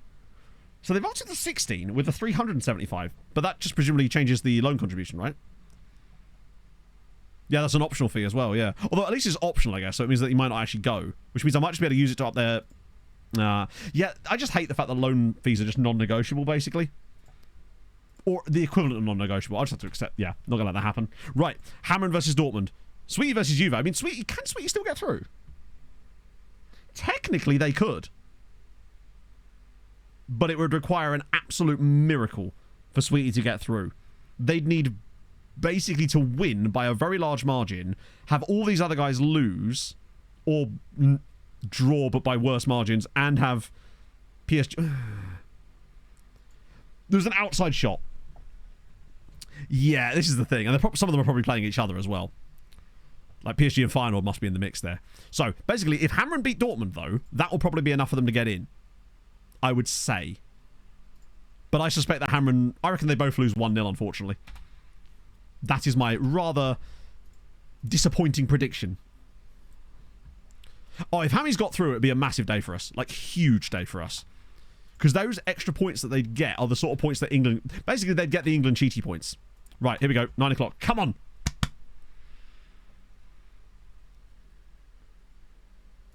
Oh my god, they won. Hadrien 2, Dortmund 1. Mateus and Zapata, but is it enough? That is the question. Did enough... But oh my god, please tell me this is enough for Hadrien to get through. Yes! 22nd place. Hadrien are through to the Champions League knockouts with a win against Dortmund. Sweetie go out, but that's okay. Incredibly, Goodja actually did get a draw in the end against Arsenal. They finished with 1 point, but Hadrien get the cheaty points. Come on! They're going to end up drawing someone's shit. Imagine they draw Dortmund in the next round. That red card was crucial. You're right, they could draw FC Copenhagen. Like, honestly, Dortmund, Marseille, FC Copenhagen, they will draw Liverpool, but they could draw someone else. We actually come 4th in the end. 19 points has won this group at times, and the fact that we... Wait, weren't City on 22? Did they get equalised? Oh, they did. Shakhtar got a draw. Yes, the Indonesia guy was just literally just a random uni student that just got roped into it, which is, I think, absolutely cool. What an adventure to go on. Yeah, good just coefficient points just for getting there, plus that draw that they took away some points from England is really helpful. Hadrien, of course, get the extra cheaty points too, which England are still going to get loads of them, but it's just one. You get like the equivalent of like a full point for Hadrien getting through. It's massive. Like legitimately enormous that they've done that. I guess now it's just can... Oh, it's deadline day as well, which is really annoying. We'll obviously take part, because we always do. Any kind of interesting stuff. Okay. Good amount of interest, which is cool. Pablo Mora is interested. Please tell me it's a... it's a loan. I don't want a loan to PSG. Hello, Prince! This feels very less than Jake. Or Real Big Fish, potentially, actually. That's the vibe I'm getting. Oh, it's Goldfinger. I knew it was some kind of ska punk band. Are there multi-sides? Floriana are not even in the top flight. Slima are bottom of the league nearly. Valletta are struggling massively, and Hibernians are struggling massively as well. None of those sides are really relevant in this save anymore. Hey, Koflolly. Things are good. Hadrien have just qualified for the knockouts of the Champions League. On the last day by beating Dortmund. It's good times. And we're about to enter our Zabar arc because Hadrien is now managing Zabar in this save. I shit you not. His patron region is now the manager of Zabar. Right. Harold Bishop Ultras, to really pipe this up. A 5. And a 4. And a 3. And a 2. And a 1. Why am I doing double time? Let's go. You did.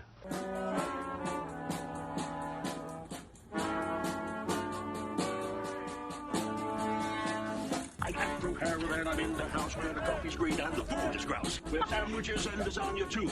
Ice cream sundaes for me and you. I got through Hadrien, I'm in the house where the coffee's green and the food is grouse. With sandwiches and lasagna too. Ice cream sundaes for me and you. I try not to lose my temper with myself. Oh, goodness sake and shit and balls. The minute you get uptight, you're dead. Chat. Not being funny, right? But Benfica have just dumped 31 million on the table for Lucas Morini, a player that I literally paid 15 million pounds for in the summer. We could just double our money in 6 months for a player that isn't playing. 31 million on deadline day for Lucas Morini. I mean, I'm tempted to take it, honestly. We can replace him super easily. Like, that's just free money for us at this point. Brings back, pretty much puts us back on even keel this year, too. Tom Graff, thank you for the 21 months as well. Unfortunately, came through during Harold. And this is why we have deadline day. And, let's not forget, just because I've accepted that doesn't mean we can't do more here. Because he's wanted... Oh, my goodness. We could be... He's worth 9 million and they've just dumped 31 million on the table. Palmer, thank you for the follow. No, I paid 15 million for him. It was the other guy I paid 30 million for. Who I genuinely can't remember anymore because it's not showing up. It was a different South American that I paid 30 million for. I think he was from Boca. Because there was a guy I paid a lot of money for, but it isn't him. Ibanez, that's him, yeah. Who I literally don't think I've seen this year. 12 million for Joshua Crompton. That is a derisory offer. Right, so what we do with this, it's bidding war time. Because if there's that amount of interest, this could be about to get... Fuck, what? Why can't I offer him out? Was he listed for loan? Ah, shit, I've got to wait for the loan thing to happen. One sec. Vandenhout. Vandenhout is killing it for Sweet United, I think. 22 games this season. Developing reasonably nicely. But I wonder if he's kind of topping out a little bit now. As for Chosun 1, it's probably easier if I actually... I think it's Chosun 1. He's next level. He is him. As good as Valenhout is, Chosun 1 is the future of our backline. He's worth £44 million out on loan. 17 tackling, 18 marking, 15 heading. That aggression is the one thing that's a little bit low.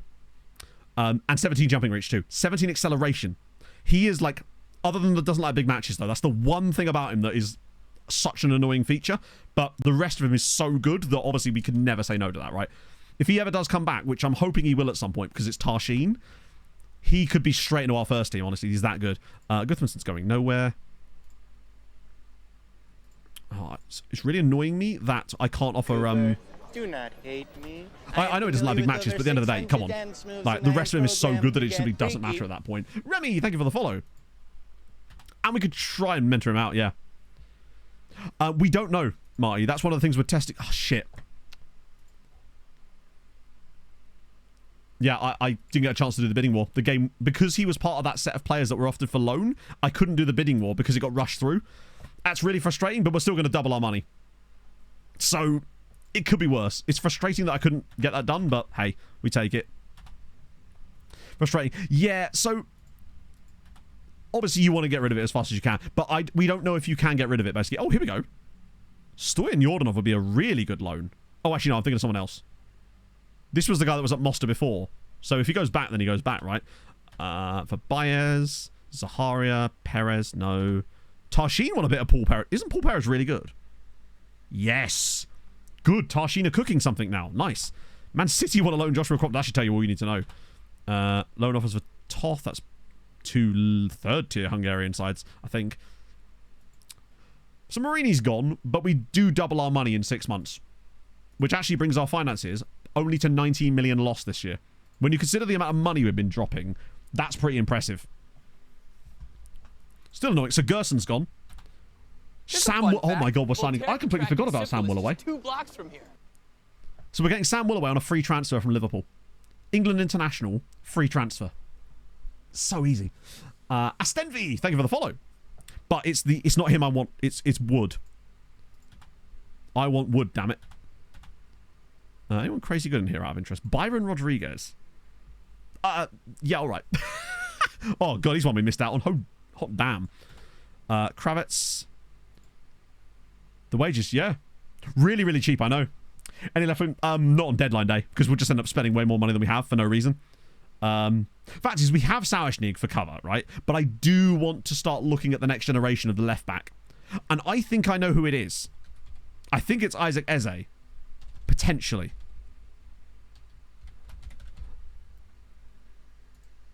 I think he might be the guy.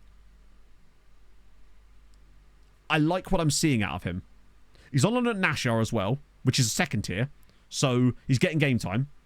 I think he's the backup left side. Good, you came in and I think summer. Zimmer is the backup right side. It can get very depressing. Because of this. And this and this. I feel like those two could be the next generation. And I want to kind of maybe bring them back in the summer, given that they're both playing for sides outside of Europe currently. I think it might behoove them to come back in here and be rotation players for us next year, because they'll get a lot of league games for us, potentially. JC George, thank you for the follow. That's the plan, anyway. There's no interest in joining Arsenal. I'm still going to leave it, just in case they try to pull some nonsense. So so what I really want here is, I want to see that Ben Wood signing go through. That's the one I really want. So Woolaway's in. As if I'd pay 11 million now. Insanity. Paul Perez has gone. Delightful. Barcelona, no. Vieira, no. No interest in joining Arsenal, which is great, because I swear a minute ago he said he did have massive interest, which is fine. Optional future fee. I love the loans on the final day. We've still got 10 hours as well. Basically everyone's done. Who actually wants Holub?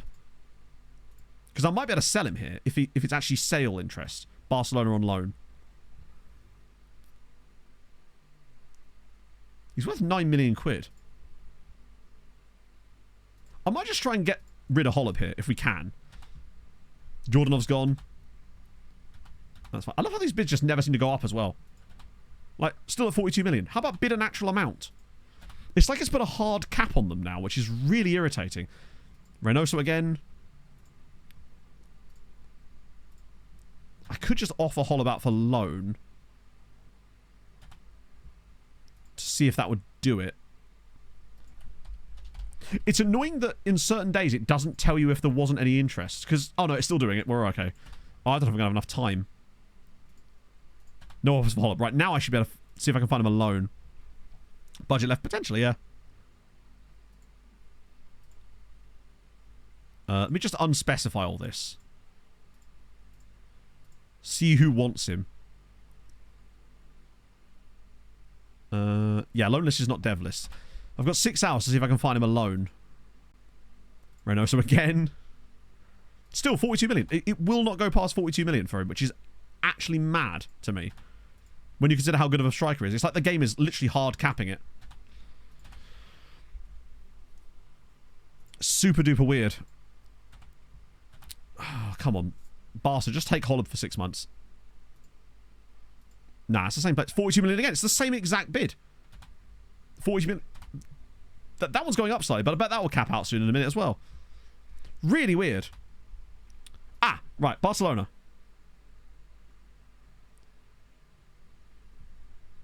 So £400,000.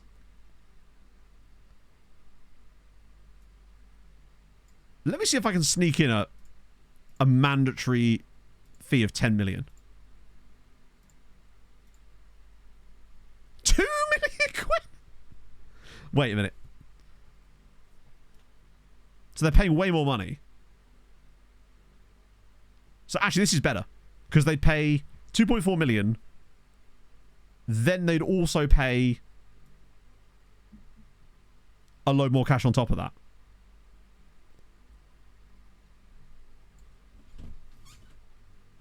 I might just go for that, actually. Oh, Christ. Pogs entered the room holding half a wardrobe. Look what I did! Oh. Probably don't break the whole room, though, if it's all right. Built a shelf, innit? Did we get presented next sale? Oh, we did, yeah, 30%. We could sell that for a... He'll be worth good money at Barca, too, so we probably get another 3 to 4 million on top of that, which brings it to about 9 million, which is about what he's worth, so I think we'll take that. Yes, Pog? I also found the instructions. You did. Did you get my text? Yes. I sent you a screenshot of the code, so that should be alright. That. That's fine. Did it give the time? I don't know. If it did, I think it would have said it, right? If you look on actual Amazon, on the products. Yeah, I just don't know if I've got time to do this right now. I'm kind of busy right now. Doing a bit of work. How do I find it? Yeah, go there. I'm there. Yeah. Look at me go. Sorry, excuse the absolutely appalling internet. Look at the state of this, man. Thank God I've got Ethernet here. My orders, eventually. Yeah. Sorry, it's the worst possible internet this entire house is there. 12:45 to 2:15. Okay. So, conveniently right as I'm streaming. Yeah, that's fine. Well, no, oh, yeah, no, it's crazy. The loans are especially bad in FM because they will almost never offer you good money for one of your loan players, but they expect you to pay moon money for all theirs. It's really annoying. Who wants Sauerschnick? Okay, we've got some extra cash there. Wow, is that still 42 million? It's the same fucking bid. Or are they just offering more of it up front? I think what they're actually doing is offering more of the money up front, right? Either way, it ain't happening. Oh, that's huge. That is massive. Ben Wood is coming in on a free transfer. Just if you missed it earlier, chat, this guy on a free from Newcastle. 29 years old, but free transfer for a 4.5-star CA. Guy who's just stacked across the entire... Other than his dribbling. To get worse, yep. It's mad, isn't it? Physicals are great. Doesn't like big matches, but who cares? The amount of money we'll make off of this guy. I think we could flip him for £30 million in a year. And he's only 29 too. How much do they want to buy now? 20 million quid. No, I think I'll have him for free. Oh my God, they did it again. As if. Does he have on those clauses as well? That is the second player, by the way, in the last 6 months that Midtjylland have let us have on a pre-contract when they literally have a 1-year extension clause for the club in the player's contract. So we've got Akpan and we've got Innocent... was his name Innocent? Or was it Justice? We got Justice Ogbonna, not Innocent. Weird. New contract, but my stars don't. If to be fair, the one I would say, I suppose, if they're shit players, you don't need them anymore, right? So you could probably just sell them at that point, right? It's just being a bit silly. Yeah, it's weird that they've done it twice. Transfers cancelled. Oh, Christ. Oh, that's fine. Oi, Barcelona, go away. Stop it. Silly biddies. Both Nigerian, yeah.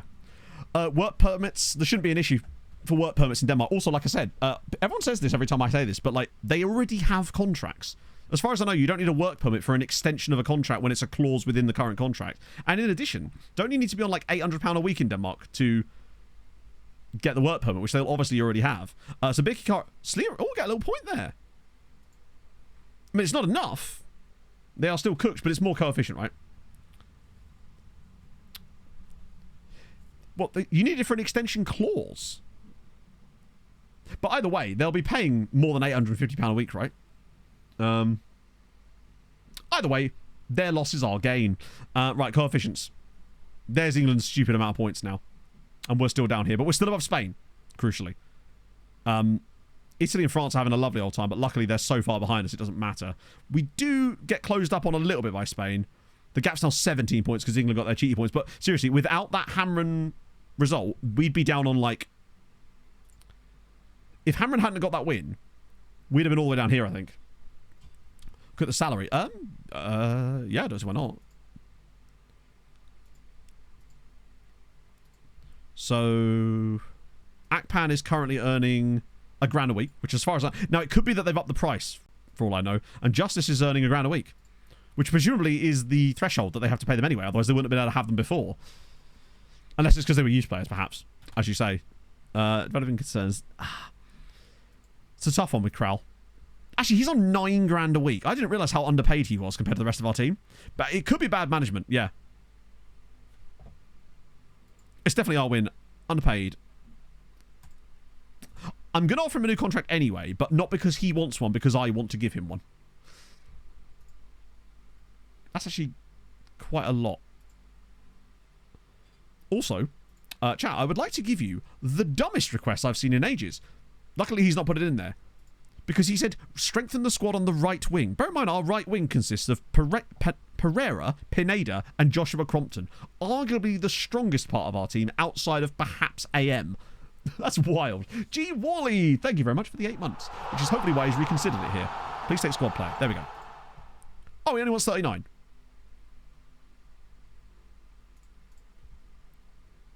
I reckon I could go 35. Okay. 35.5. With a relegation release clause. Okay. Fair enough. I see how it is. I don't know why I'm bothered, but I kind of am. Let's try 36 and a half. All right. I'll give you what you want, Jesus.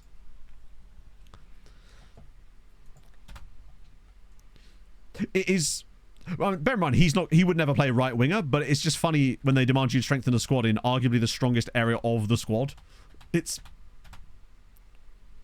Yeah, he needs to know that it's because I want him to stay, not because he wants to stay. Yeah, he's just desperate for it. I mean, you know, I was happy to give it to him in the end, but I thought we could maybe save ourselves... You know, we saved £5 grand on his contract. That's another signing, basically, for us. Not that it matters. Like, we've got so much wage budget, it's unfair. And now we've got a nice little run of league games until we get our next Champions League draw. Bragatino signed it, that's fine. See, now watch me go. I'm going to fly. Because we still got to get to youth attack, and I literally have an hour and I've got to get over a month. But I'll make it happen. So what are we like in terms of finances, actually? How are we doing transfer? Yeah, we have £318,000 a week available in our wage budget. Like, we've only made a loss this year of 21 million. Yes. Poland is the country. Cheesy. It was destined. Anyone new needs to be registered. We should have a space, actually, in fairness, because I think I just sold someone. Yep. Which means we may as well bring in... Is there anyone that's going to kick off if I don't put them in?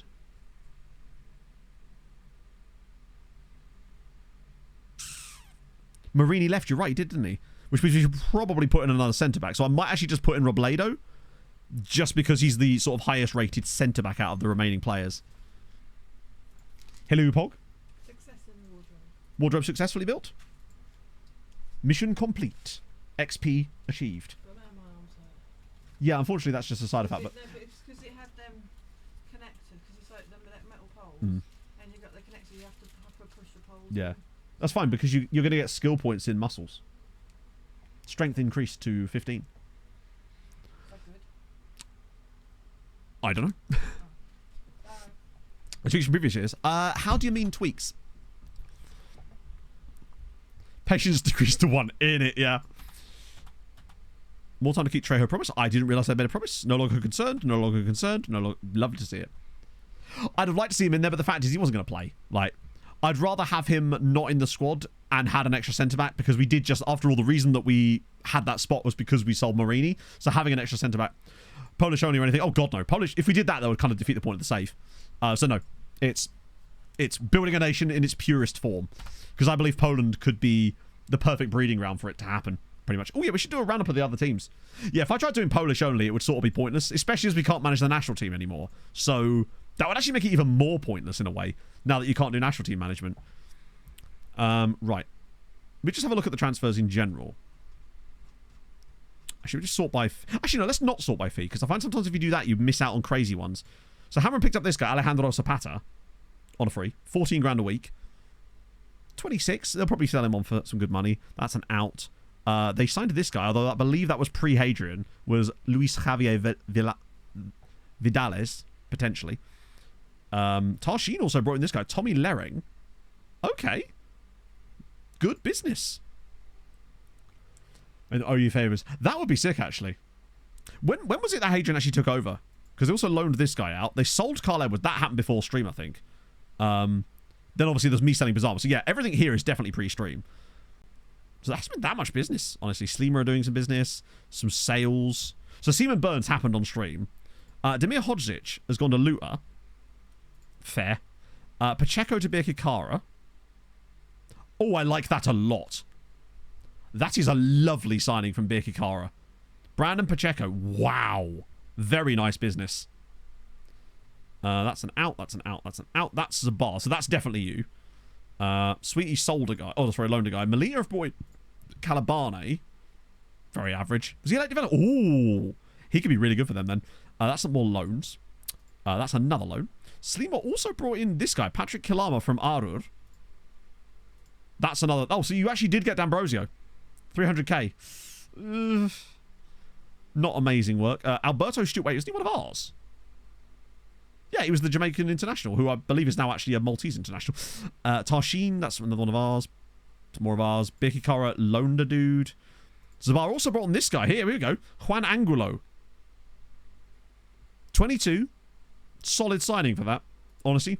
Seems that he's gained value on it at least. That was a loan to Barcelona for us. Sangwan took a loan there. And you also got rid of Haruna Arni on a loan, which is, I believe, a guy I sold to you. Well, not to you, but like to your predecessors.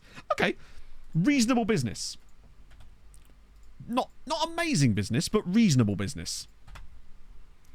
And another draw. And Nana was sent off. But it's another point for Zabar. So they're getting themselves out of trouble point by point, pretty much. Another Colombian as well, yeah, indeed. Hamrin are starting to cook a little bit more now against Balsan. Melita get a point as well. It looks like it's pretty much a guaranteed drop there. Let's just see. Yeah, it looks pretty much like Nashar. Whoa, Dingley! Hang on a second. Dingley are not out of the promotion hunt yet. They're only 4 points off promotion. Surely this couldn't be the year that Dingley finally get promoted. Also, Pirate Noise is heading down again. Oh my god, Rendy. Hang on, they've drawn 7 times. I saw 0 wins and I just thought, look at this though. Asha, that's another fun one to say. Asha here, one win, but they're outside the relegation zone because of the 11 draws. Sorry, 9 draws. Yeah, true. If Dingley were to get promoted, it would be the end of Dingley. Brimful of Asha conceded 45. Good. Solid work. This is quick pick. I'll do quick pick here, actually. I'm coming around to the idea of quick pick. It seems to pick better lineups when we do quick pick. Oh, is Gert... Gert maybe next game. Wasn't them. It's close enough. Yeah, it's the same lineup, actually, isn't it? Shout out to Lahovi, by the way. He's catching up on Babasi a little bit. Right. There we go. Don't want to damage Gazira's... Then again, they get to skip around anyway, so it won't matter too much if we absolutely club them here, will it? They would fall off a cliff. And those Dingley cliffs do, in fact, be beautiful, is what I would say. Very windy, though. I could barely walk in a straight line, and I hadn't had anything to drink either. Finally, man has woken up. Also, it feels like Babasi just gets Man of the Match awards for fun. He has 3 Man of the Match awards in the Champions League this season in 8 games. In fact, it was in 6 games because it was before stream. Thing is, those 3 goals, though, still only take Reynoso's tally to 15 for the year. He has been so underperforming, it's actually crazy. But we take that win. 12 points clear, looking good. Babasi just racks up key passes even when he doesn't take set pieces. There's something about the way that he plays in this system that just utterly decimates things. Let me show you on the stats now that we're out the thingy here. Because I think he did get another assist, didn't he? Yeah, he's got 15 assists this year. But it's the fact that he's got 9 Man of the Match awards. On average, he has 5 Man of the Match awards in 7 Champions League games. That is ridiculous. He's played 7 times in Europe and has been Man of the Match in 5 of those games. What on earth is that? He just generates key passes like nobody's business, if I had to guess. Just look at Sirens in the Champions League, if we can. Okay, weirdly none there, but 6 against Goodyear, 4 against... It's incredible. Weirdly none against them either. He is just next level in the Champions League. Does he like big games? He actually doesn't. But there's something about him. It's like he's good, but the game knows he's even better or something. Why is your value suddenly £57 million? Why are you worth more than him? And him? And the guy I paid 30 million for? Weird. New contract. Right. You got... Yeah, actually, you're definitely getting a new deal. Unless you've got a contract extension clause, which I don't believe you do, right? No. Right, you're definitely getting a new deal. Hopefully he'll say no and I can do it on my own terms. Yeah, sick. I find that doing that makes them ask for less money. That's fine. Again, strengthen the team at centre. You are a centre-back, sir! And I guarantee he won't put it in the contract. They just never do they? Tactic we're running now. The same tactic as before. I haven't changed the tactic in a good 3 or 4 years now. We've been kind of committed to it. Which I'm glad of. I'm still going to try and hit him with a little bit of a clausey clause. Okay, they really just won't negotiate at all, will they? There we go. £500. We take that. Arsenal high offers. Yeah, but it's weird that his one is stuck. Atta's happy to stay as well, which is great. Yeah, this is what we're running at the moment. The dynamics page. This has been our tactic now for a solid 3 or 4 years, and it's the one I'm really, really pleased with. At the end of the day, it took us on a 103 game unbeaten run in all comps. with 2 Champions Leagues in that time, and there's every chance that we could get a 3rd Champions League in a row, because we're still in Europe, still cooking. So that's kind of exciting to me. Oh, we're playing Zuri in the cup. Not enough I mean, that's very true as well, yeah. Bikikara win, Slima lose again. Luton win a game! That shows you how bad Slima are. They're losing at home to a team who'd not won a match this season. And Bikikara are cooking for the Champions League next year, I'll tell you what. They want to scream. Yeah, it's so silly. When my favourite ones are the player that is joining the club, demanding you strengthen the position that they are joining the club to play in. Yeah, the fact that imagine if we'd lost the unbeaten run because I accidentally simmed the game against Real Madrid. I mean, maybe. I guess we'll never know. I just figured that we'd end up losing it in the same way that we got the league unbeaten run gone, with a random game against Sweet United where we lost at home to them. Like, that's how our league run went. We got 72 in the league, though. Speaking of Liberos, Richard Lelabero, thank you for the 10 months. Yeah, the streak was over last stream when we lost to Man City. And then the league one went against Sweetie, ironically, off stream. No, Sweetie are not even recently in Europe. They're in Europe right... Oh, they are literally just been knocked out of Europe this season. Cazador, thank you for the follow. But unfortunately... Not Sweetie, sorry, Slima. Slima are really bad. They got into Europe by being very lucky, and their manager has all the worst possible traits you could want. So we're kind of glad that they're out of Europe and are hopefully going to get relegated. Because we want their manager to get sacked so they can get a good manager in. Ideally one of our guys. Ooh! Oh, hang on a minute. Romanian at Sporting Gijón with a 100k release clause. Now we're talking. Friends, we are discussing. Out of interest, anyone crazy in here while we're at it? Was nice landing that. Ooh. Hang on, let me just... Oh, there is, yeah. Olafur Datherson. I might scout him. I'll scout him again anyway, which is weird that I went before. Right, let's have a look at this lot. Icelandics are very cheap here. Yeah, we had injuries before the City game as well, potentially. No, Youth Take won't be for a little while yet. That's been yapping. Yeah, and watch us finish streaming exactly when I did, yeah. Manufacturing. Cool. So do manual scouting then. I love the fact that you've come in, said that as if I don't do that exact same type of scouting as well, and this is just like a supplementary thing we do as a backup to my original scouting format. But fair. Go off, sis. But yeah, so anyway, this guy here has a £100,000 release clause. Darius Kojaka. I mean... We go for it, right? Ezzy Pezzy. We just buy him. He's got a 105k release clause. Even if he's shit, he's worth 105k. For sure. But yeah, so bear in mind, this is the kind of scouting I do as a backup to my normal scout. We just run this in the background. We check in it occasionally and see if there's anyone good in it. As you can see, sometimes there is. But this isn't even our main... This isn't even our main scouting. But you do find some pretty good players with it, I must say. As far as recruitment focuses go, I think James's ones are probably... Oh, youngster as well. This is perfection.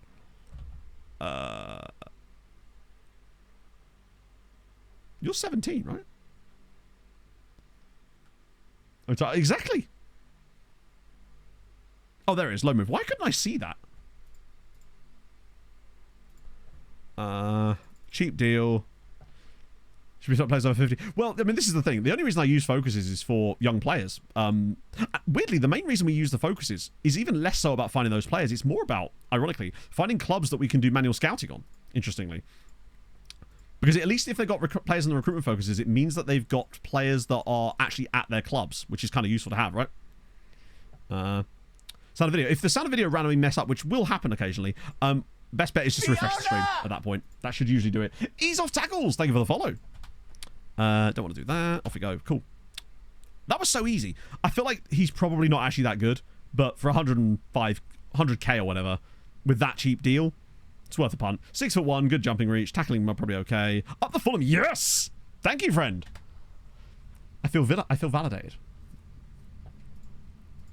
Something felt like it was like, yes, wear the Fulham shirt today, Matt. You need it. You need that boost. Yeah, for whatever reason, sometimes Switch do be doing strange stuff. But yeah, just refresh the stream and it usually fixes it. I apologise if you get an ad when that happens, but you probably wouldn't do. Feel Villa do. I feel none of these things. They can't lose this weekend. Exactly.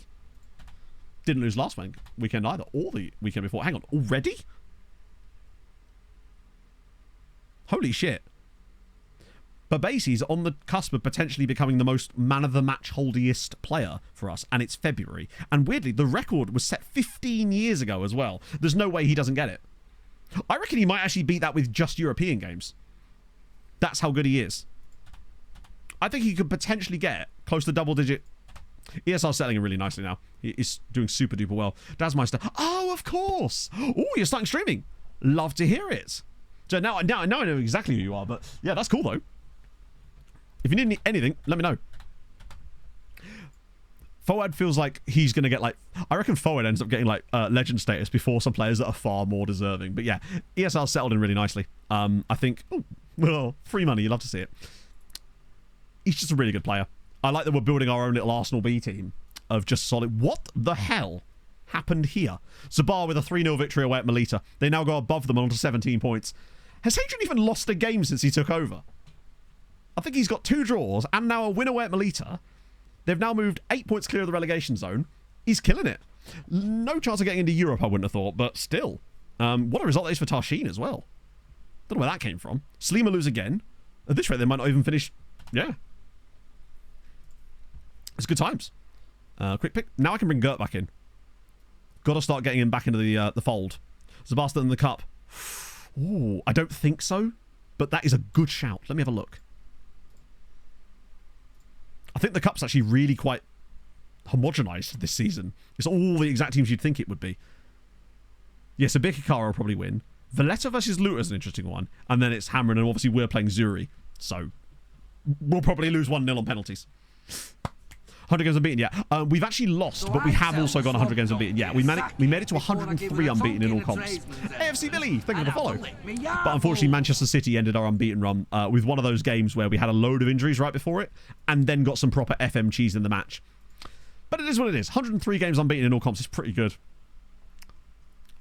I say this is probably our best lineup these days. It's nice seeing Gudmundsson in the squad again. More games in the cup than all league of the... Yeah, for sure. They've had to just to get to this point. Oh, he's on the bench. The number 69 has opened up. Actually, in a way, giving a number 68 makes more sense in this scenario. Because that is the true fun number.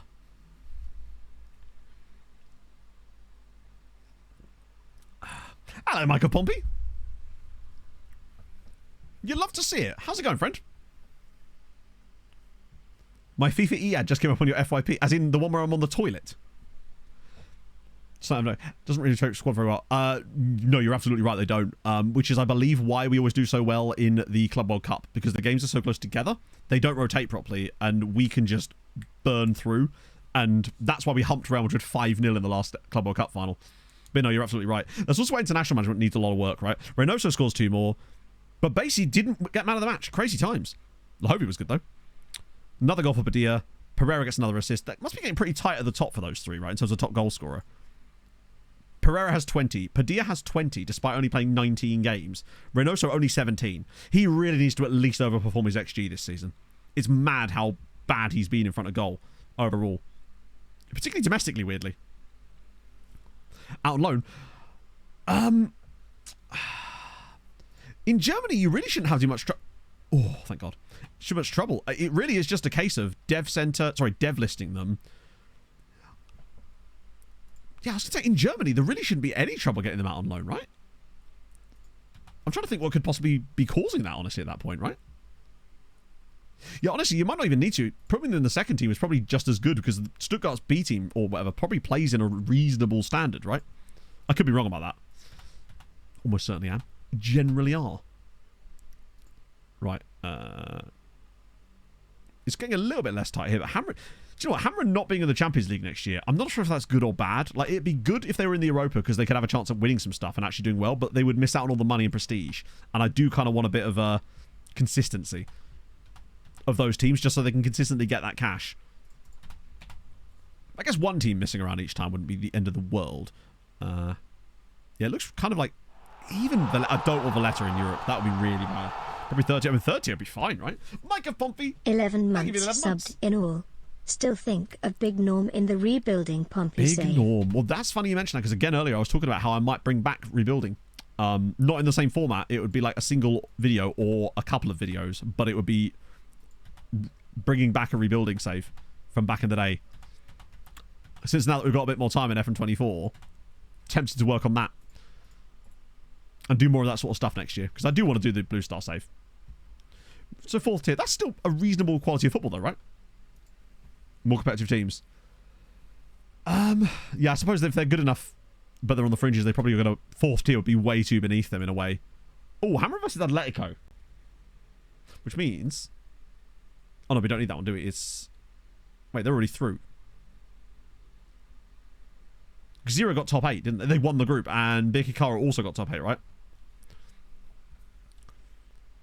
Yeah, I think a lot of people would, Mike. They sacked him. Oh, legend. Right. Oh, it's Thomas Bucher they're after. He's another of the Lone Farm guys. Who's balanced. He's a good manager. That's a lot better. MLS no. Youth Next, if you're trying, it was virtually impossible, Johnny. Cooper, essentially, I played 12 seasons of it and I couldn't even get out of the original division because the youth intakes was so sporadic, and I just couldn't hold on to the players long enough to even get a good enough team to get out of the same division, even using the most meta OP tactic.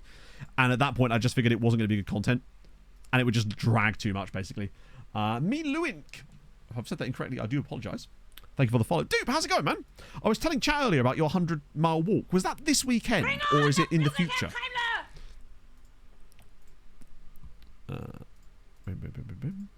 I just literally just looked at the screen, didn't I? Murphy Darling, thank you for the follow. Ooh, what that one? Clates with the raid.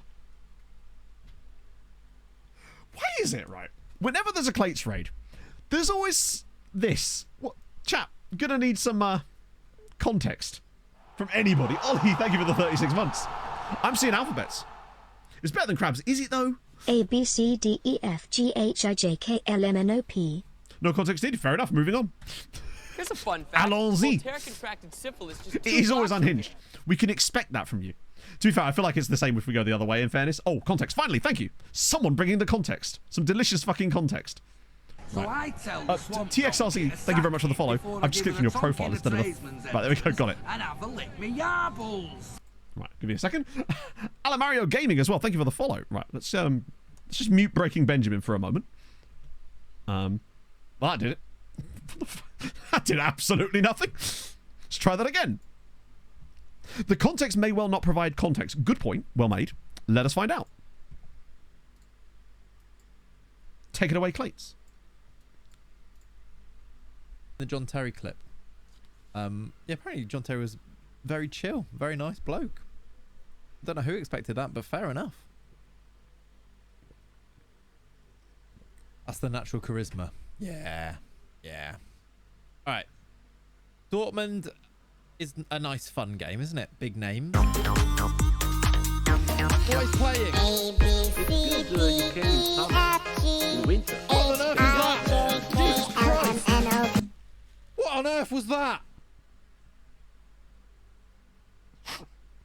Do you know what that was? Gambling? You sent that bloody... That was the pumpkin spice latte webpage had an advert on it that just started playing ABC something. Flipping heck. Oh, Christ. Oh, sorry, that just made snot come out my nose. I had a mouthful of water and I couldn't breathe.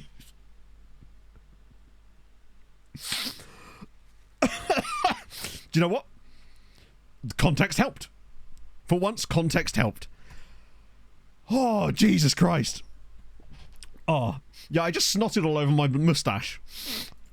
Ah, I knew I shouldn't have been drinking water, but it just felt right. Oh, on the plus side, those of you who've just joined us, Hamron are in the Champions League knockouts. Best possible rage message. But I guess now I need to know, why was that clip on? What exactly happened to cause that? Yeah, good work, chat. Well done. Welcome, everybody. Clark Games, thank you for the follow as well. 100k. Next weekend. To be fair, I'll tell you what it was. I got it confused. I was watching a guy doing a 100-mile ultramarathon yesterday night. Another website up. Oh, it's like when we had the Dance Like a Pink Flamingo thing a few years ago. That's... And then there's just nothing plays. And then about 20 minutes later, it just pops up and goes, dance like a pink flamingo. Just randomly in the background. Iazio, thank you for the follow. Adrian Nui used, yeah, I heard it was like 30 million a year for Aston Martin, right? I might be wrong about that. I just saw it on Instagram. So it could be equally nonsense. Really? Do I risk... He's had a broken leg, so 2 games a week seems fine, right? Had actual pumpkin in. No, honestly, that is a good question.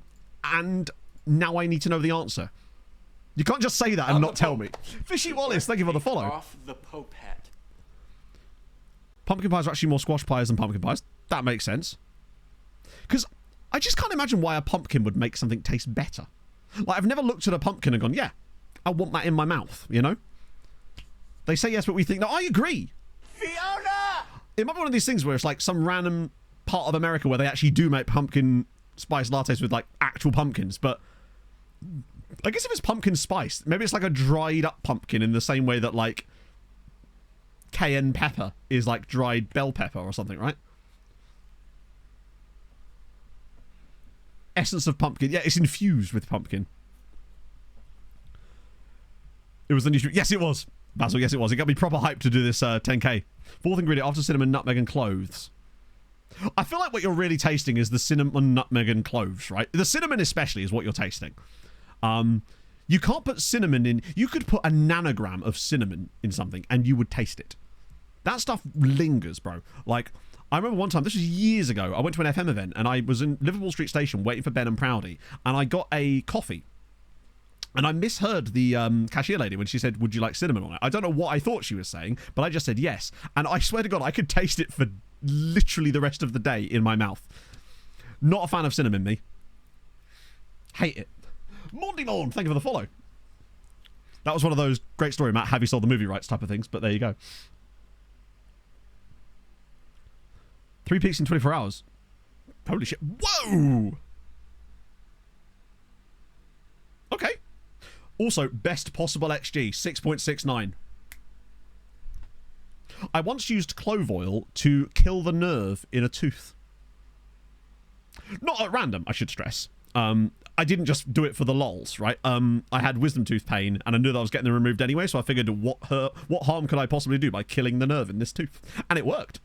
Clove oil, right on the problem, and it just killed it. It was brilliant. No more pain until I had them out. 9-1 is fine. Reynoso truly is stat padding a little bit here, but he has finally at least got... Oh, no, he's not going above his... How much XG did man have in that game? 2.72, just barely. His last 3 games have been solid, though. 3, 2, and 3. It's not bad. Oh, yeah, it's disgusting. You don't want to get it on your tongue. You will kill your tongue. Quite literally. Just so casual. God, I'm happy with that. While testing for Clover. Oh, my God. Coefficient points. They're going to lose a second leg, but that is surprisingly good from Hamroon. We take that. It's free coefficient. I think. Did we just, like, not get any... Ah, nice. New contract. A serious injury for Jasper Dowse. Let's hope so. This is what you get for... I say not signing for us, as if that's his fault. It's enough to miss a second leg. So we take that. Benoit. Nightmares. To be fair, they'll be having nightmares off of him. He was the player that I brought for flipping. And, randomly Hammer said, we'll have a bang on that. And they did. An infection after getting... Oh, Jesus Christ. That's not ideal. I thankfully didn't. When you had yours out, was it like under local or general anesthetic? Because mine was so buried in my gum that I had to have a full general anesthetic to take them out. Chat, I don't know if you're aware of this, but I've actually just sold Casemiro to Saudi for 135 million. You won't believe what happened next. Click here to find out. Wait, what? Cry about heat. It appears that you've now joined my backroom staff.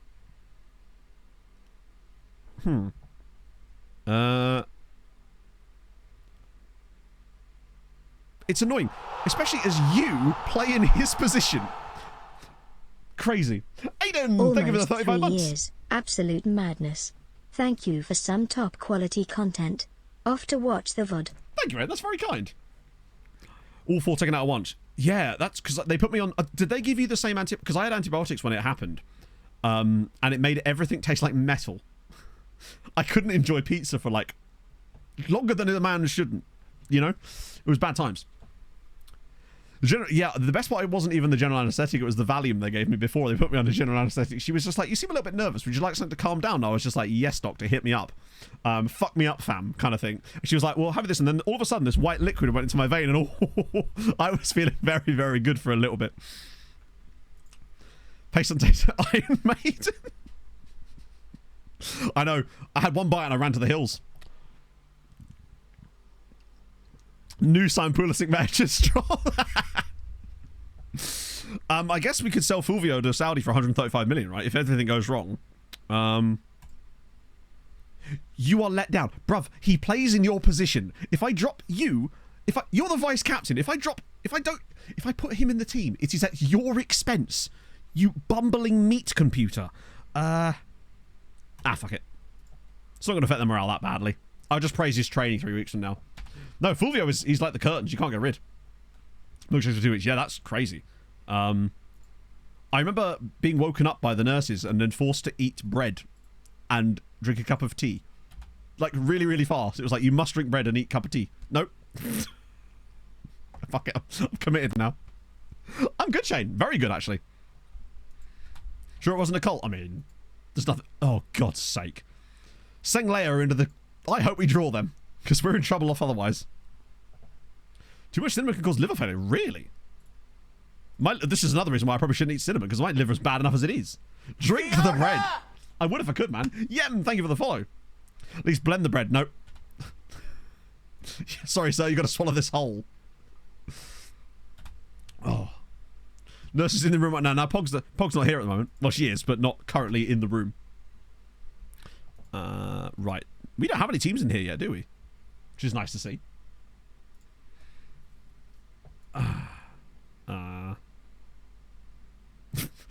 That quote must be from ages ago. I don't even remember saying that one. Friendly versus Bad Boys. That sounds like something from African Adventure. Hey, you no longer get to play the Is Pog Real game, since a lot of you in chat have now met Pog.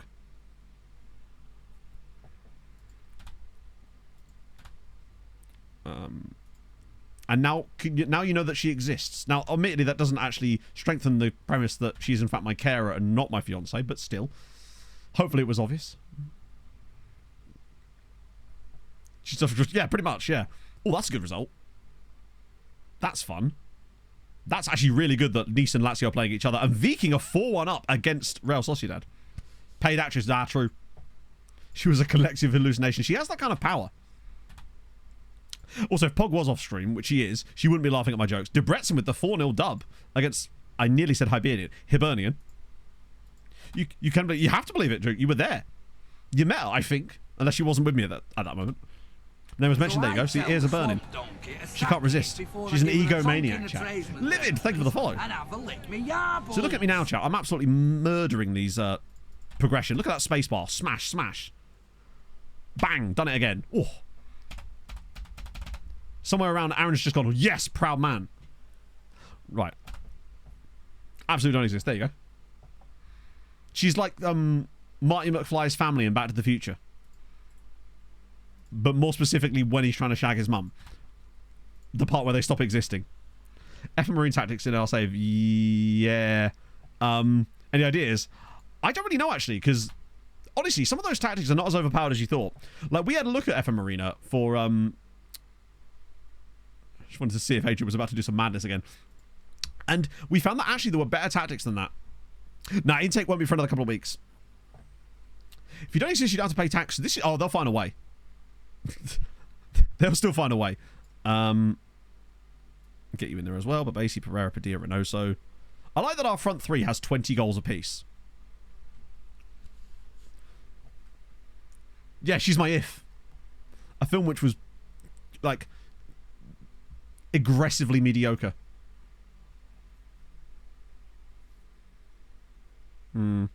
Yeah, there is. Like, we had a look at some and we thought that was going to be the way to go because we figured everyone else would be doing it, but you'd be surprised how few people were actually using like F and Marine style tactics. bear in mind, the Indonesian guy that started playing FM a year ago, that wasn't actually true. The guy had been playing for like 20 years, but it was funny as hell, though, that whole thing. It's a bit like the whole when the French said they hate England thing during it. Top ones if you include the... Yeah. But you've got like the one that the Germans were using in PvP with the back five. There was also the one with the 3 strikers. There's also the 3 shadow striker one, which Aaron and I were using at one point. He did only start playing FM24 a year ago. This is true. Pereira was goated again. Babasi with another assist. Reynosa with a goal and an assist. Good stuff. There's always going to be OP tactics, right? But there's nothing you can do. It's like, for example, we were discussing this on the last stream about someone saying about how they need to ban this, that, and the other from the tournament. And at the end of the day, if you start doing that, then you're not really giving any players a chance to move around and actually make any changes to your tactics. If you start banning tactics and start banning you from doing this, that, and the other, it sort of defeats the point of having it as a tournament where you can, play the game. There are certain things I would like to see introduced, but you can't start demanding people play certain tactics. That's pointless. At that point, just let the AI do it, right? Right, Zabar versus Valletta. Can Hadrien's winning run continue? Or his unbeaten run? I reckon they lose 3-1. And he's an absolute mess. Oh, okay. Teleres. We want a tactic that works for real. I can't play with that Carlisle. What am I supposed to do? Let's plug and play. I agree, actually, yeah. Player roles are way more important. Yeah, for sure. Counter tactic, but indeed. Well, to be fair, this is like, it was PvE, so there was nothing you could do to counter because you weren't playing directly against them. Right. Just to clarify. Since Hadrien's taken over as boss of Zabar, they've drawn their first 2, and now they've won their next 2. I know they're kind of easier games, but they're now officially safe. This is mad. Levev, thank you very much for the follow. And George C. Stokes, thank you for the 19 months, friend. Technically, a 4-2-3-1 countering a 4-2-3-1 can work because all the roles within it are different, right? Hadrien is actually massive. I can't believe this. He's cooking. Now, admittedly, I tell you what, if you get through this run of games against Hamron and Becky Kara, and obviously us, it's these 3 here. Oh, this isn't where I parked my car. How far off of Europe are they now? Oh, no, they're like... Actually, they're only 7 points off of Europe. 6 games to go, 7 points. Probably not doable, but I wouldn't be surprised if they finished above Hibernians. Honestly. Hijo Forking, thank you for the follow. And Harry, thank you for the follow. That's very kind of you guys. If you have come over from plates and you don't think I'm a raving bellend, or even if you do, honestly, drop a follow. I'd appreciate that. Follow now for more memes. I'm the Pope. Cooper, take off. I might leave that flat, actually, because I'm pretty certain that's when our Champions League games are. So I'll leave that one unscheduled. Where's my pirate noises at? There they are. Literally. There they are. You see these? Laugh at my jokes, please, chat. Chrisu, KB... No, K4B1R123. I'm sorry if that's meant to be a word. Usually my brain can figure it out, but that one's struggling. And Random Man. Oh, sorry, Random Man. Thank you for the follow. Let's throw for Hadrien. To be fair, we could actually. I could Octo-Trek it. I could Octo-Trek against Hadrien because we don't care about... Our league, we've already lost a game in the league this season, so we're not caring about unbeaten runs or nothing. Ah, shit. So we could actually do that. If you want to. Or we could want this. Ooh, with a lot of tight hamstrings going around that. It's like, stretch. You've got to stretch before games. It's silly now. San Marino League save. Ooh. Okay, was that inspired by their beautiful win midweek? I say midweek. Was it midweek? I actually forget what day it was. Right. Oh, I haven't been playing it. Ongoing focus, that's fine. La Calera. Have you managed to learn your position yet, bud? No. In fact, just want to make sure I'm actually training you correctly. I am. Okay, you're just a really slow learner. Okay.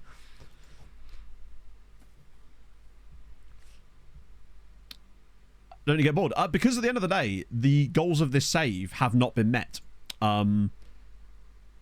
That's one of the things I like about building a nation save, because if our goal was to win the Champions League in this save, then we would have already met it. Admittedly, that only was 2 years ago when we managed that the first time. But with the goal being to get Malta to number 1 on the coefficient charts, there's still a lot of work that can still be done. So it makes it a lot less boring, particularly as we're now rooting for a lot of the other Maltese sides in Europe, which makes it even more fun. It's close to clutching England. I'm not sure how that would impact us catching England in any way, given that playing We Want This in a league game. Freak 1-0 loss. Well, that's the thing, yeah. We were 72 games unbeaten until a random freak loss in the league. We were 103 games unbeaten in all competitions until that random game against Manchester City. Yeah, Ed Latter was very mid, wasn't he? Cooper, do not hate me. I am familiar with not get rid of all these guys. We've got a lot more scouting to be done. To get freaky. He's going to have huge money, isn't he? But I just kind of want to look at him again because he was a player I nearly signed. And then, yeah. In the 69, nice world. Thank you for the follow. Right, what we got?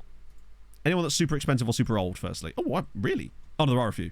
Quasi, no for you. Why are you even here?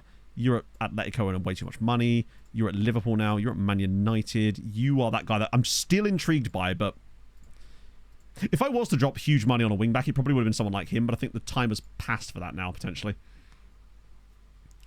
Got an 4.5 star guy. Did I send him around for scouting again, or is he fully scouted? Either way, he'll come back around. You're not you. You're not you. Just want to narrow it down a little bit before we get into actually looking at these players. Right, Gutierrez, we looked at him already, and he's on the list. The Haidari guy, uncertain of just because of the price. Jean-Tia, we definitely looked at before, right? Oh. Quasi Will. Oh, yeah. Sorry. Little injury prone. He's quite expensive, though. And I don't like that low dribbling or that low pace. Yeah, he's a bit Vosty. Well-rounded but expensive, but he's also missing that dribbling. Dribbling you could improve. The pace, though, isn't really likely to go that far. Felipe Lara. Okay. Very slow. Actually, he's got okay pace. He's just not great off the line. Low consistency, but that's okay. Adaptability is good. 6'1". Okay. It depends on where he sits at this kind of range, right? If he's under 2, I'm interested. Over 2, which I doubt he would be. Sorry, I doubt he won't be. I reckon they'll probably want 4.5. And at that point, I'm not really likely to... Yeah, no. He feels like the bait kind of players that eventually when they join you are like about 3-star PA.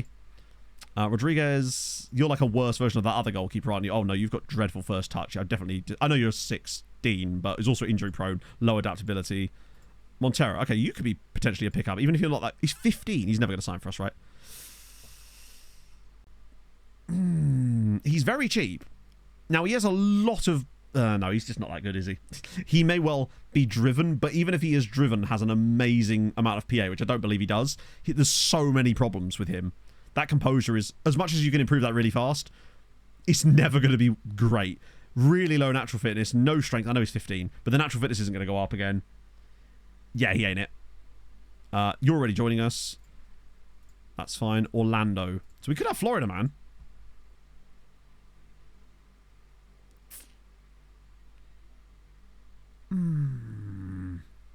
He's cheap. Really low wage. Wait, 2.1 million? Hang on. Oh, is that a release clause? Yeah, I'm not paying 2.1 for him. I'd have paid like 500k. But not 2.1. Iñaki Basaldua. Or Basaldua. Basaldua. Good acceleration. High professionalism. Low consistency, but who cares? He's alright, actually. He might be worth a pickup. Depending on where he sits on the scale. I don't think I'd pay more than $1 million. But if I could get him for under $1 million, I'd be tempted. Oh. I could stretch to 1.3. Particularly on a release clause. Eric Narty. Don't like those physicals. 6 acceleration is at 18 is not going to improve enough to be viable. You're on loan from someone really good, aren't you? Yeah. Yeah, I mean, generally speaking, we're looking at the best ones, but obviously, with the loan farm, we need to make sure that we're keeping it stocked up with good players as well. Ooh. Don't like that. Which means he probably would want to go home immediately, but we can rectify that if he's good enough. He'll never sign for us yet anyway, will he, right? No. But, not appalling. He'll definitely come back round. Sander J, I swear I already got rid of him. And you. You're at PSG and are really expensive and are 21. And are very good. Probably just doesn't have the ceiling. Who did they sign from Pumas? That's annoying. We could have got in there first. It looks like the rest of these... Actually, we'll have Olafur Datherson. We'll have him anyway because he's cheap. If he's willing to come... Wow, that's a really high wage. That's a really high wage. For a 17-year-old. 38 grand. Means I can get rid of that. What I will say is I get the feeling that this guy's going to demand a squad player. I suspect that that's what he's going to want. He'll want squad player when he comes in, which means I won't sign him. Running over the books. It was over 400. It might be slightly less now because we let some players go. I'll show you in a sec. I think most of these guys are probably... I just want a quick glance at each profile, just in case I see anything spectacular. Like that. Resolute. He's very match engine-y. Yeah, I'll say before... Oh, damn it. Cortazar Alaves. Not fast enough. Fedorenko. Driven unflappable. Ooh, okay. No agent either. He might be worth a look. I don't know if I paid 700 for him, though.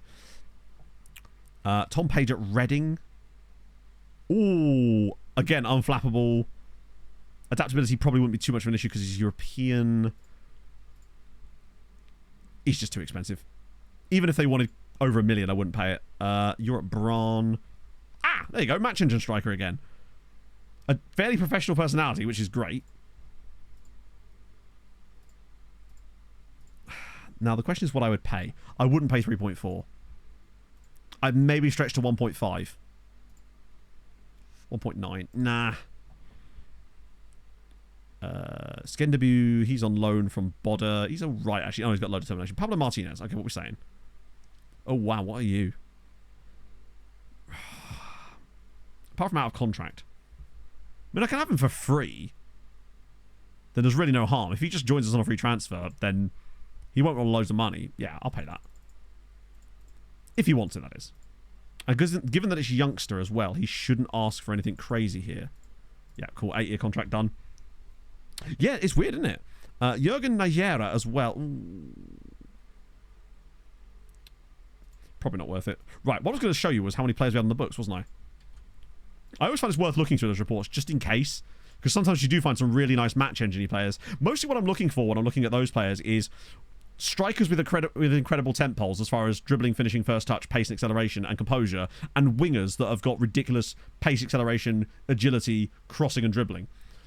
Because sometimes you find those guys much further down than you'd expect to. No. Let me just quickly save the game before I try and turn on the squad page. It's good you can Simon, thank you for the follow. In winter, it can get very match engine players. So basically, when I'm talking about match engine players, I'm talking about guys that will excel in the match engine, so that will perform above their stars, if you like. So they may have really bad areas of their game that's much worse, but so basically, centre-backs that have got good marking, tackling, heading, jumping reach, and positioning. Strikers that, again, have finishing, dribbling, first touch, composure, pace, acceleration, agility, and wingers that have got good crossing, dribbling, acceleration, pace, and first touch, and agility. What Arifi should have been, yeah. Because you can sometimes find guys that have loads of those, but are really low rated by the game for whatever reason.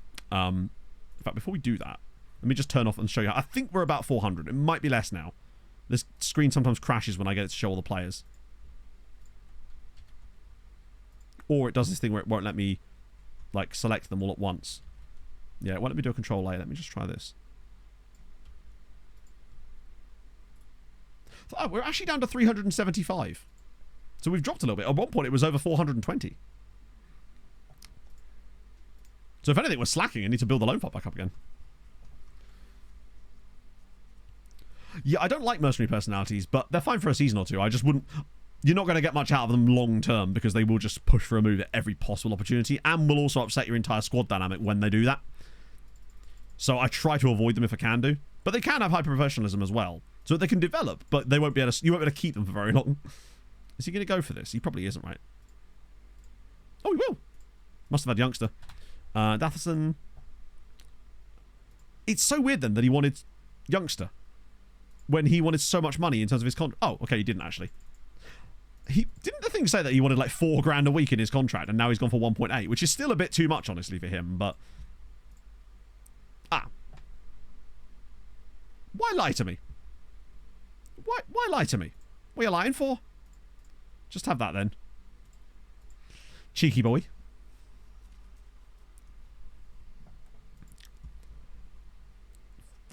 For first level, yeah. There's a lot of. I might even accept the loan back, honestly. Just get him out of my sight for a little bit. Right. Porto knock out Roma. Marseille are through as well. There's options there for us. I'll tell you what. It feels like there's a winnable draw coming up for us. Although, admittedly, we'll end up drawing Liverpool or someone, or PSG or Arsenal. Which, frankly, at this point, we should be better than. Right, here we go. Hadrien versus Atletico. This is huge. Hadrien possibly could have won that first game. If they pull off the... Oh, come on, Joshy boy. That makes me so sad. You just need to stay fit so I can actually play you. Right. Let's go. Come on. What do you reckon? I actually reckon it's going to be a really bad result, like 4-1 to Atletico, but like a really tight 4-1 in terms of XG, where Hadrien massively underperform and Atletico just managed to score every shot. It'll be like 4-1 Atletico. They'll have like 7 shots, 5 on target or something. And a random missed penalty thrown in for good measure.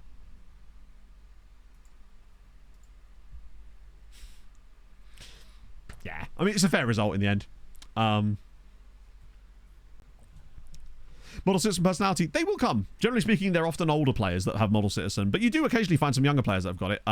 Best example would be probably my favourite lone player at the moment, Pedro Figueira. This guy. I mean, look at the state of him. He's on loan. He would probably be in the top 5 or 6 players at our club right now if he wasn't on loan. Luckily, he plays in a position that we literally don't have in our tactics, so actually the longer he stays out on loan, the better, because it means I've got less tactical headaches to deal with as far as trying to slot him in.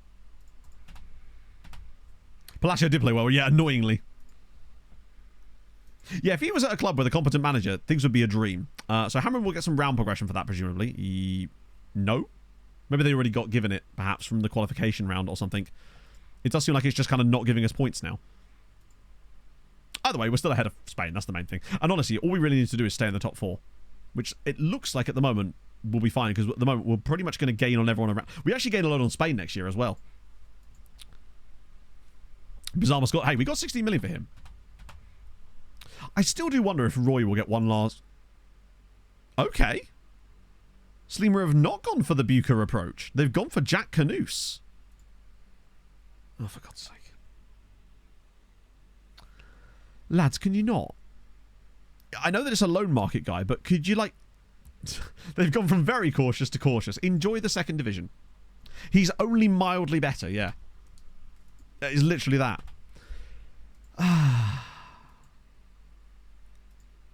Right. Offer a new contract. Nah. At the end of the day, also true. I could ask him. I mean, I could just ask him to stay. He's hard by it. All right, Jack.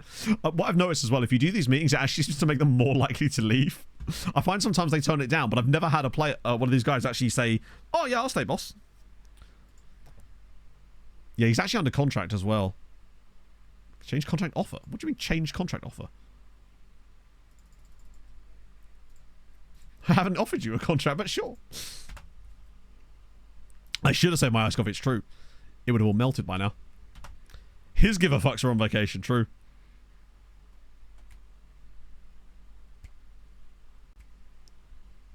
Okay. Anything cool? Spurs scrape past Dinamo. Nice are through, Nordsjælland are through, Olympiakos, Rangers. Viking are through, though, and Slavia. Viking or Slavia would be a really nice opponent, I think, for Birkikara. Debrecen through as well. Wow, that's a great result for RZ. Levski, maybe? Osijek? Rapid Bucuresti? I reckon Gazira get knocked out by the very first team they face, despite the fact they've won the group. That's the thing. I quit.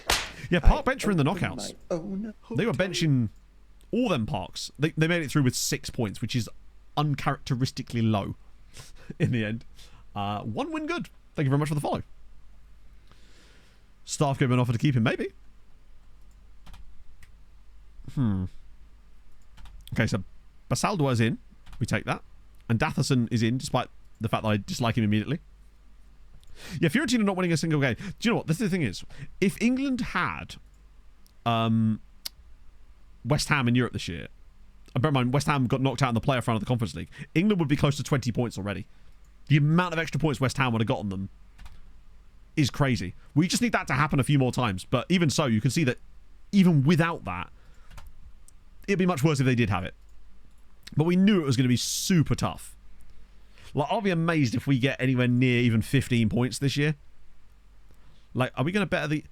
we'll probably struggle to better the year that we're losing this season. Honestly, that's how much more difficult it comes. Floriana, they're just not very good. Although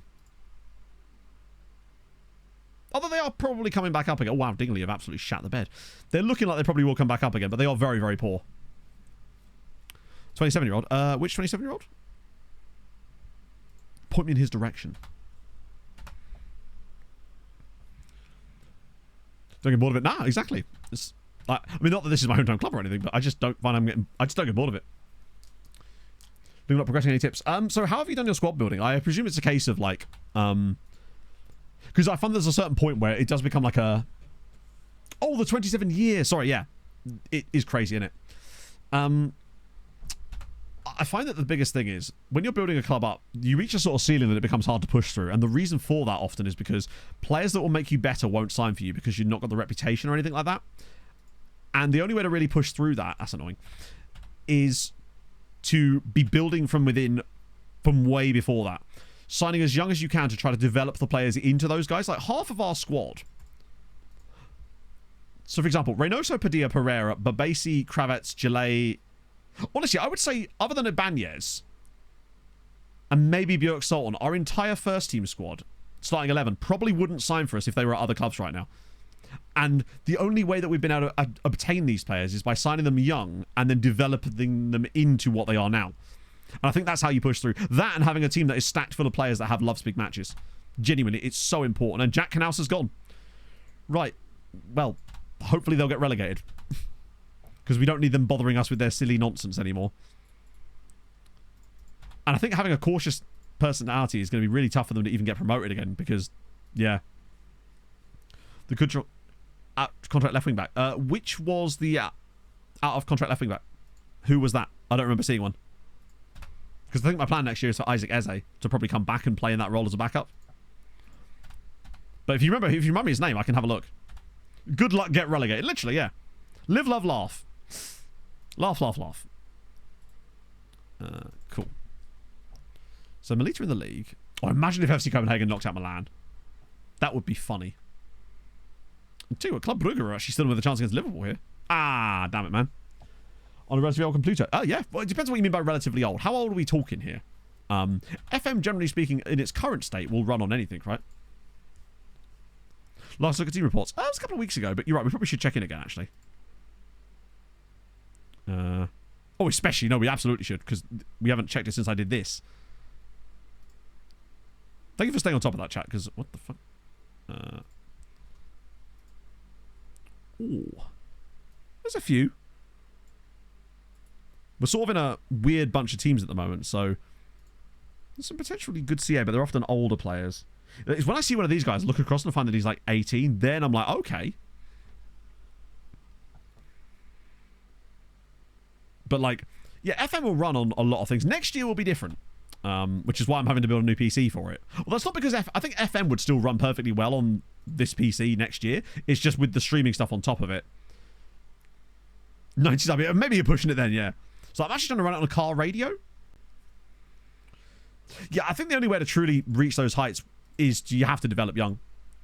Rather good German left wing back. Yeah, but like I said, oh yeah, was it the guy from Wolfsburg? There was a guy from Wolfsburg we were looking at. It's not him. It was Richter, wasn't it? This guy here. If I recall correctly, he wanted like 80 grand a week, and he'd be at best a backup. Does like big matches, of course, but I truly think that with the other players we're bringing in, I'd rather just bring in Isaac Eze. Sorry, I'd rather just bring back Isaac Eze and have him be our backup and develop him rather than this guy, just because he would cost us so much in wages, even though I really do like him, actually. Although his defensive attributes leave a little bit to be desired. Marking's a bit low. Positioning's okay. Tackling's quite low as well. Hello, Pog. Ooh. My new phone's arrived, chat. What? Sorry, I went all Taylor Hetherington then. No. We'll do it after stream because I want to play around with it. Eze looks good because, like, sorry, Pog. I know, and you can see it after stream. My plan is next year this guy comes back, Because I think he's having a really nice time of it in the second tier. And I think he could hopefully have a Babasi-like season next year. Not the one that he's had this year, like the first time around. Ruskin, thank you very much for the gifted sub. That's very kind of you, friend. And then we bring Hans back on the other side and just kind of go from there. I think we're at a stage now where I'm happy to focus on the youth and let it happen. On repetitive 4 with 8 gigabytes GDR1. Oh yeah, I mean, the fact is, the slower your computer and the older it is, the slower the game will probably run, right? So it will run, but it's a question of how well it will run, I suppose, right? Yeah, hopefully we'll see what the specs are going to be like. I don't think they'll be as outrageous as people are expecting, but from my point of view, I'm just like, if I'm getting that kind of stuttering when I'm playing on this in the Champions League, right? I can't imagine it's going to be brilliant to handle it. At the end of the day, my graphics card is much, much older than this PC. So... And you got to make those setups. Exactly, yeah. It was always worth building, and now that I've been put in a slightly more stable financial position by playing in the World Cup for England, that's allowed me a little bit more freedom to do that. And maybe get myself a new chair while I'm at it. Yeah, exactly. It's not going to have, like, frostbite. It's Unity, after all. Like, right. If Hammer could just win this, that'd be ideal. Oh, my God. Stop it. Dortmund are through, though, which is good. Yeah, exactly. It will definitely be higher. Right. Provides no shocks. We kind of figured that out anyway. That's the semi-final. Please don't draw us against Hadrien. That's good. Oh, Hadrien not in it. Right. So we kind of need to win this now. We essentially just need to win the cup while we're at it. I'm really hoping that, actually, weirdly, in terms of time, that we actually do get put on the second half of the Champions League draw this time around. Although I don't believe you do. I think that when you get top 8, you seem to end up on the other side of it. Well, that can't work because you're playing against the other team anyway. Yeah, that doesn't make any sense, Matt. The one where we don't have to play both matches to get to the youth intake, basically. But I said I was going to be good for time, and we will. Promise you. Took a while to fix it. Yeah, how long did it actually take for them to fix that? Because, yeah, that could be a problem if it comes out with that kind of level of optimization. Mentoring month in review. Oh, it's 21. What? What? Why? I feel like we haven't had a proper update from here. We go. Right. Seeded for the draw. Who's doing the draw? Where do we even see this? It's Andres Iniesta. Let's do it. So, our options. Cool, I'm glad we're on this side of the draw. Okay, Juve. Right. Milan, Dortmund, Marseille, Porto, any of those would be fine. Even Atletico, honestly, would be all right. But basically, we just don't want Liverpool or Arsenal. Really, if we avoid Liverpool or Arsenal, then I think we'll be okay. That should be... Go on, give us Porto. I can take Porto over 2 legs, I think. I hate the fact that there's this like little extra bit in between. It really does irk me. Okay. 6 months to fix it. Yeah, that is quite a long time. FM can't really afford that. Arsenal, right? Just don't give us Arsenal or Liverpool. Please. Don't do this for us right now. Okay, oh, Arsenal-Barca is great. So now we've got literally a 75% chance of getting a team we want to play against. So the odds are very much in our favour right now. Chelsea, okay. Oh, Christ. Now it's down to 66% chance of getting what we want. And you're right, there is a 100% chance of getting Liverpool. Right, Marseille. Marseille would be brilliant. I'd happily take Marseille. Oh, as if. Now it's 50-50. We know it. If this is actually Liverpool again. Right, Dortmund. Come on, please give us Dortmund. Please, please, please, please, please, please. Yes! Okay, thank fuck for that. And that means it's also Liverpool City in the other tie, which is brilliant, because it means an English team is guaranteed to get knocked out. Oh, Dortmund is fine. We can beat Dortmund over 2 legs. Although we have actually lost them before over 2 legs, so that feels good. And I don't believe it's set here that we would play Liverpool City. I think that's only after the next round that part is set, so we'll see. Right, we'll get that in there.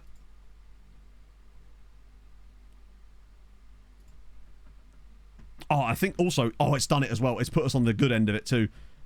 Because the first game is until the 6th. So it's given us the good stagger too, which means we're going to be perfect for time today too. God, FM just knows me, right? Oh, fuck. Brilliant. Did man like fall down the stairs watching the draw or something? Yeah, I'm not sure if that's locked in yet, that point. I think it's actually locked in after that. I think it's locked in after the draw for the next round. I'd have to have a look. How long is the save? Currently, we're in season 24. I think it's 24, right? Is it 24? Svesinov's been training really well. Which is nice. It's a shame I didn't put him in the squad, actually. Oh. Yeah, he went a bit... he got a bit over the top. You're right, Pog. Right. Cool. Tripped over the cat. Yeah, well, it was a black cat, so it was unlucky. Right, Zabar versus Hadrien. Can the run for Hadrien continue? We did a sign. Yes, it is. Tom Chambers, thank you for the follow. Open my own. Okay, so these I assume are loads of our new coaches, right? Raul Santos. Yeah, these are all the adventurous guys, by the way. So I was able to get in some relatively high quality coaches that have some weird stuff here, but they're all adventurous, which is what matters the most. Some cool nationalities in there too, which would be fun. Costa Rica would be kind of cool. Right. Surely Hadrien can't continue this run. This is surely where it comes to another point. Zabar grab another point. They're still unbeaten under Hadrien in now 6 games. 3 draws and 2 wins.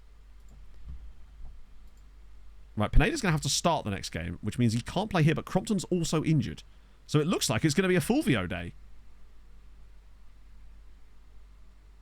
Sauerschnig, Abrahamson, wow. Mora Castro. This could be a defeat, you know. Okay. Kind of cool to see how Shirabadi does. Abrahamson wingback, yeah. Apparently so. We must just be desperate. Neither did I. We are away from home, though. This is the sort of game that we could just randomly lose, because this squad is quite weak. Okay. Okay, fair enough. 2-0. Svetsanov and Fulvio with the goals. And Sauerschnig with an assist as well. Abrahamson had an okay game. Sports program ever created. What would that be, exactly? How's that quad? Europe is getting very, very tight there. Looks like Sweetie have kind of... Oh, goal difference is very good. Only 7 conceded as well. Fulvio with another carry in it. So I tell the Okay, minor injury there, not too bad. Initial back. Oh, we won the league. Jesus Jesus Christ. As if they give me more money. It's like, lads, what am I going to do with that money? I certainly can't spend it. Lexland, thank you for the follow. Yeah, Zabar only 6 points off of Europe. Do they have... Other teams have games in hand, though, right? Hibernians do. So do Balsan. Either way, you've gone from being on the cusp of relegation to potentially coming 10th in the end. Where do they expect to finish? Okay, so their squad is definitely better. But they needed a good manager to take over. And now they've got one, apparently. Oh. Ah, yes, Red Zone. I have flashbacks with Red Zone. We don't speak of Red Zone here. Have to throw... Yeah, we got Zabar. And luckily the Zabar game is after Dortmund, too. So it doesn't force us to, like, mess up in the middle. What are you doing, Birkikara? Are you guys just trying to throw... They were in second at one point. Now they're 8 points off of it. We'll Octo Trek against Hadrien's team for sure. Just for the memes. Particularly as he's still unbeaten. Because I think he could actually do a decent job. In Europe. Potentially, anyway. Right. Away from Dortmund... Sorry, away against Dortmund first as well, which is awesome. You know how much I love an away game first. Hibs lost again. Jesus Christ. Because if we get the nice boring away game... Although actually with Dortmund I'd expect us to do better than that. Naturally they'll be the favourite. Oh no, we actually are the favourites. Wow. How is Gert Gillet getting on? Is he back to being fresh again? Probably not quite, but he's definitely... He improves us by being able to play, right? Any fun stuff in there? I'll tell you what, Marseille Bayern would be quite a fun one. Hadrien's Europe is still on the cards. Oh, come on now. So we've already lost Pereira and Paez before this game, despite having not played again. Oh, we did play Milik. No, they didn't play, did they? So much for resting players to avoid those injuries. You just get the injuries anyway. Then again, I suppose if there's anyone to get these injuries against, it's now, right? Although missing Paez is not ideal. Because it means that we're actually going to be on quite an inexperienced backline of Vieira, Gudmundsson, and someone else, I guess, right?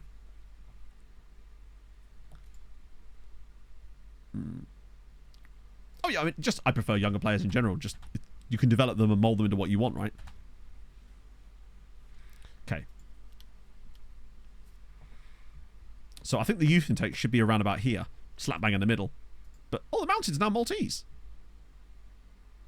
Tell you what, he could do a job for Malta. 6'7" centre-back. Yes, please. Ibanez is probably going to have to come in, yeah. Which is okay. Like, this is why he's here. The issue is that he won't have match sharpness because he's just not... We very rarely have centre-backs injuries this season. Right, let's see. Reynoso, Padilla, Pineda. That's fine. Gillet and Kravitz is fine. But basically... Is Lahovi suspended? Or injured? He's suspended. So Salashnik starting is, again, not ideal. Guzmanson, Ibanez, and Vieira. Footedness is fine. As much as I would potentially put Vieira in the mid... Nah, there's a reason why they've got him there. I trust my assistant on that one. The bench is a little bit light. And actually, as it happens, Ibanez has got very high match sharpness. Oh, he's wanted by... He's the kind of guy that I could actually see us flipping in the summer for even more money still. Lahovi's injured. Is he really? I thought we had Pereira and Paez injured. Let me just check. You're probably right.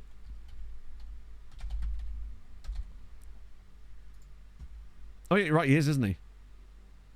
Ah, God damn it, man. I think we can get through these 2 games against them. But it's the sort of thing that can sometimes make you a bit worried, right? Missing those guys, especially as we couldn't bring in Crompton. But I trust Pineda. Pineda's done really, really good stuff. Yeah. Vieira's passing I don't think is that good either, right? 11. It's only barely better, but it is better technically. Yeah, no, he's definitely... I can see why Vieira would play as the other one. Right. Bit of that. Oh, Victor Mamadov, of course, in their team. Andre Bricks, great name. Ramiro Rojas, of course, is former... He's ex-us as well. God, I think that's all of them, though. But Mamadov is the one that scares me. Because he's actually legit really good. Hamren got kind of ripped off on him. Okay. But it's a case of basically just getting through the away game. Going to win the youth league again? We might do. I find that with the youth team, we tend to get just like randomly knocked out by a team that's much worse than us. But it's weird that our youth team does as well as that when you consider that our youth team in FM, now, the team that actually plays in the youth league, is mostly Maltese players rather than like random guys we bring in because most of those guys are too old to play in that squad. Yeah, Fickle is fine. I mean, Babasi's Fickle. Look at the state of him, right? We've managed to improve him slightly, but at the end of the day, he's still Fickle. Yeah, Dortmund... Right, okay. But FM can do all kinds of weird stuff, especially when you've been forced to change your starting 11 in 3 different places. Like having Sauerschnig in the left-back spot, having Pineda on the right wing, and having a different centre-back trio. Those little things can sometimes cause problems. So I'm hoping, and particularly as we're going to be missing all 3 of them for both legs. And we're oh, Christ. And we're already behind. No, we're not. He's offside. He's offside. So I believe he is, yeah. Mostly growed up players. I don't think they are. Not for like the big European sides that we're playing against. These guys all have youth intakes. I bet if we looked at Dortmund's one, it's probably still a pretty solid squad. Not perhaps as big as if we had the players switched on, like, playable. Oh yeah, he's miles offside. A little bit worrying, though. But honestly, if we just come out of here with a 0-0, even as much as I would like the win, just to settle us down, I'd take a 0-0. A boring away game. Do the good stuff at home is what I'm really looking for. Early booking for Sauerschnig is less than ideal. Oh, we are just doing one of those types of games. This feels like one of the ones that we grow into. Where we keep it tight, and then as the game wears on, we start to improve. But I'm going to have to yell at them at half-time, I think. Because one shot on target is not good enough. I mean, we've done well defensively as well, but this is Dortmund at the end of the day. I mean, Hamren beat these guys. I mean, I guess I said I wanted a boring away game, and boy, have we got it. Wow, that was shocking. Now it's time to yell at them. I forgot that Gert is a... Actually, Gert, why are you complaining? Normally you're alright about this. Is it just because he was injured? Nobody's really done super badly either, other than maybe Pineda. It's been good so far from streamed, honestly. Why displaced advanced playmaker because of winger? Because it works, innit? Like, at the end of the day, it's just worked for us, so we tried it out. Also, at the time, we didn't really have any wingers because we were used to playing a more narrow system. So we had some really good wingers, but only on the right-hand side. So we decided to try and make a tactic that would make the most of the wingers that we had on the right, because that's where they all were. And then all of the depth we had in AMC. So we just offset it to provide more space for the runs, basically. Right. Yeah, but Basie's already on set. This is the thing. He just eats rating. It's great. But we do need to pick it up a little bit. The picking up of it might well just come from... Then again, this is the problem. Our bench is not as strong as it would normally be, because a lot of the guys that we'd bring on to make those impacts have actually had to start this game. Figueira, yeah, Figueira. The thing is, if we brought Figueira back, what I would do basically is just make a mirrored version of this tactic. So depending on who we wanted to play, we could just switch the tactic over and have him on the other side instead. Is every single game at the same time scoreless already? Christ. This feels like a nice bit of build-up, though. Like, slowly building it out from the back, being patient, trying to play through the lines. Right, there we go. This is what I want from Pereira. Oh, shit. Less of that, though. Right, come on, we've got bodies around him. Oh, no. No, no, no, no, no, no. Oh, this is the goal, isn't it? Because it's a long highlight. 1-0 Dortmund. It's those injuries, man. This team is just that much weaker without those guys, particularly when we didn't have any chance to play them together as well. Ah, fuck me. Gets immediately tackled, yeah. And he didn't need to either. Keeper's unsighted at his near post as well. We've not played well, but neither have they. That was literally their first shot on target, shocker. I mean, I'd take a 1-0, I suppose, but the problem is the second leg, it's going to be just as bad, potentially, because we can't get those players back. Oh, go on, Gillet. Go on, Gertie boy. Oh, Gert Gillet. Back from his broken leg that kept him out for 6 months. Literally his first Champions League game of the season, I think, and he's scored. And that, I think, right there is what Gert gives us that Atta and Kral don't. He's able to get forward in those positions because he's quite a Segunda-type player. And this is just an absolutely brilliant finish from Gert. He's got those long shots that the others just don't have. And my God, is it important. Oh, straight off the kickoff too. Now we're cooking. Second half is actually popping off a little bit now. Right, come on. Show that quality. I'm so glad we've actually got back into this. I was worried it was going to be one of those games that we just go down 1-0 in the end. I want to sort of let this period pass us by. Oh, no. Please knock them straight back in front. As if. Now it's... I can't believe this. Straight from the kickoff. We've not touched the ball since scoring, and it's 2-1 to Dortmund again now. Is that 2 shots on target, 2 goals? Yep. Oh, God. FM's gone off on one now. Insta highlight again. Straight off the kickoff. Do you know if there's a train coming anytime? It's gone, hey, see that goalless first half you've just had? How about if every single highlight results in a goal? Babasi now. Real extended. It feels like it, doesn't it? JP. Babasi's through. Oh, it's a good save from the goalkeeper, but it was a nice run. God damn it, man. Babasi's on a... Well, he's not on a booking, but... Shit. Right, okay. Nice headed goal or something here will just get us back into it. Yeah, full match, it feels like it. Padilla whips it in. Oh, it's back in it. It's Reynoso. Dortmund 2, Sirens 2. Reynoso scores a rare goal this season in Europe, and we're back in it. What a second half this has been. Just sort of out of nowhere. Nothing happens, and all of a sudden everything happens, and it's Reynoso. Oh, we needed that. Right. To be honest, it's been a pretty fair game so far. I mean, there's no way 4 goals should have been scored, of course. I've got no one to bring on for you other than Scordis. Wait, I can play Scordis out wide? Fuck it. Why not, right? Man is capable of scoring from anywhere. What else do I want to do here? Babasi's fine. The rest of the bench is just a little bit dodgy, honestly. I'm tempted to do this substitution here. Bring Kral on, but then move Gert to Segundo. The rest of the team is kind of just not really going to make impacts for us here. I think our best bet is just to keep going. I still think we can win this game, which would be wild considering where we've come from. I think this is one of these highlights that's just going to randomly end any minute now because I paused it at the wrong moment. So it will just... He'll randomly get tackled and the highlight will just end. Sauerschnig. Oh, hang on. Kravitz. Oh my God, he's clipped the bar. No, wait. Did the keeper tip that over? Either that or it hit the player and then the keeper saved it. Right, Padilla again. Ball in. Flicked away. Reynoso. Scored it. Oh, wait. Sauerschnig. Oh, it's 3-2. Marcus Sauerschnig. Instant impact from Scordis as well. Dortmund 2, Sirens 3. What is this game? I can't believe Scordis didn't shoot there. For all intents and purposes, I thought he was just going to have a shot at goal here. But look at this. Pops it across. Sauerschnig, left foot, bang. Defender unsights the goalkeeper. Oh, brilliant vision from Scordis. Sauerschnig makes us weaker. Well, he does after all. Like, Lahovi in that position probably scores as well. But I'm glad that Sauerschnig has been able to show that he can do it too. I mean, he scored a goal in a Champions League final after all. Like, that's why Sauerschnig is such a useful utility man. The fact that he can cover both sides is brilliant, but I do want to start bringing through those youngsters so we don't have to rely on him as much. Scordis again, though. Like, he's so useful to have in this team. Oh, that's nice. Here we go. Build it up. We've got support. Sauerschnig again. He could just show a bit of pace, whip it across, get a goal for Reynoso or something. He's held onto it brilliantly. Padilla pops it over. Reynoso! It's 4. Oh, please don't tell me that's offside. Oh, that's so annoying. Oh, that's so annoying. I assume... I think most of the team relish beg matches. That's kind of the reason we sign a lot of them. I assume Padilla's just run massively offside. Oh, he's absolutely miles offside. What a brilliant pass, though. Look at that. Just perfectly weighted to the back post for Reynoso. That was such a nice goal as well. In the end, I think we probably would be the deserved winners if we got it. Ooh, everything he could. Do you know what? Yeah, I kind of agree. Although, actually, we've got 2 subs left. I might even get Treya one for Saoshny because he's looking dead. We'll get Atta one and then we'll switch Kral back into the Second-YellowCard again. Last thing we need is another injury to Gert, right? If we can get out of here with a 3-2 victory, that would be not bad, actually, considering that there's been barely even 2 XG between us. Oh, no.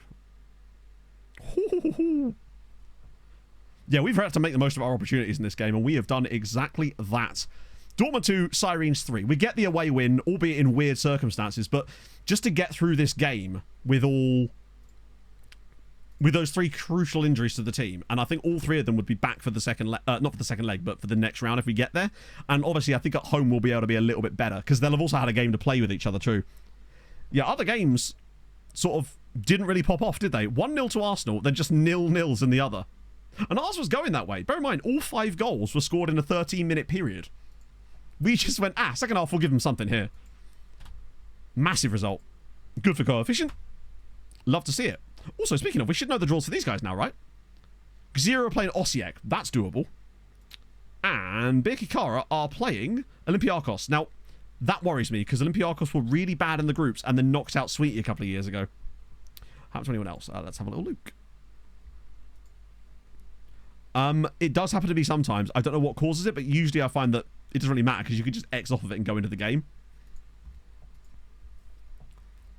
Yeah, we'll get to intake. The intake is on the 9th. So we will get to intake today. Even if it wasn't, we'd still get to intake today. So it should be coming up really soon. So yeah, chat, get your intake predictions in. I actually reckon still 1 star, but I reckon our best player is going to have 4-star PA. Genuinely, I think we've got a chance at a 4-star PA guy. Ah, one of our, the Malagasy dude. Dev listable. Come on. I think it's the 9th. 9th or the 10th. 3.5 would be fine, but if we got 4-star, because we know the youth intake's going to be Birkirkara with the away win in Greece.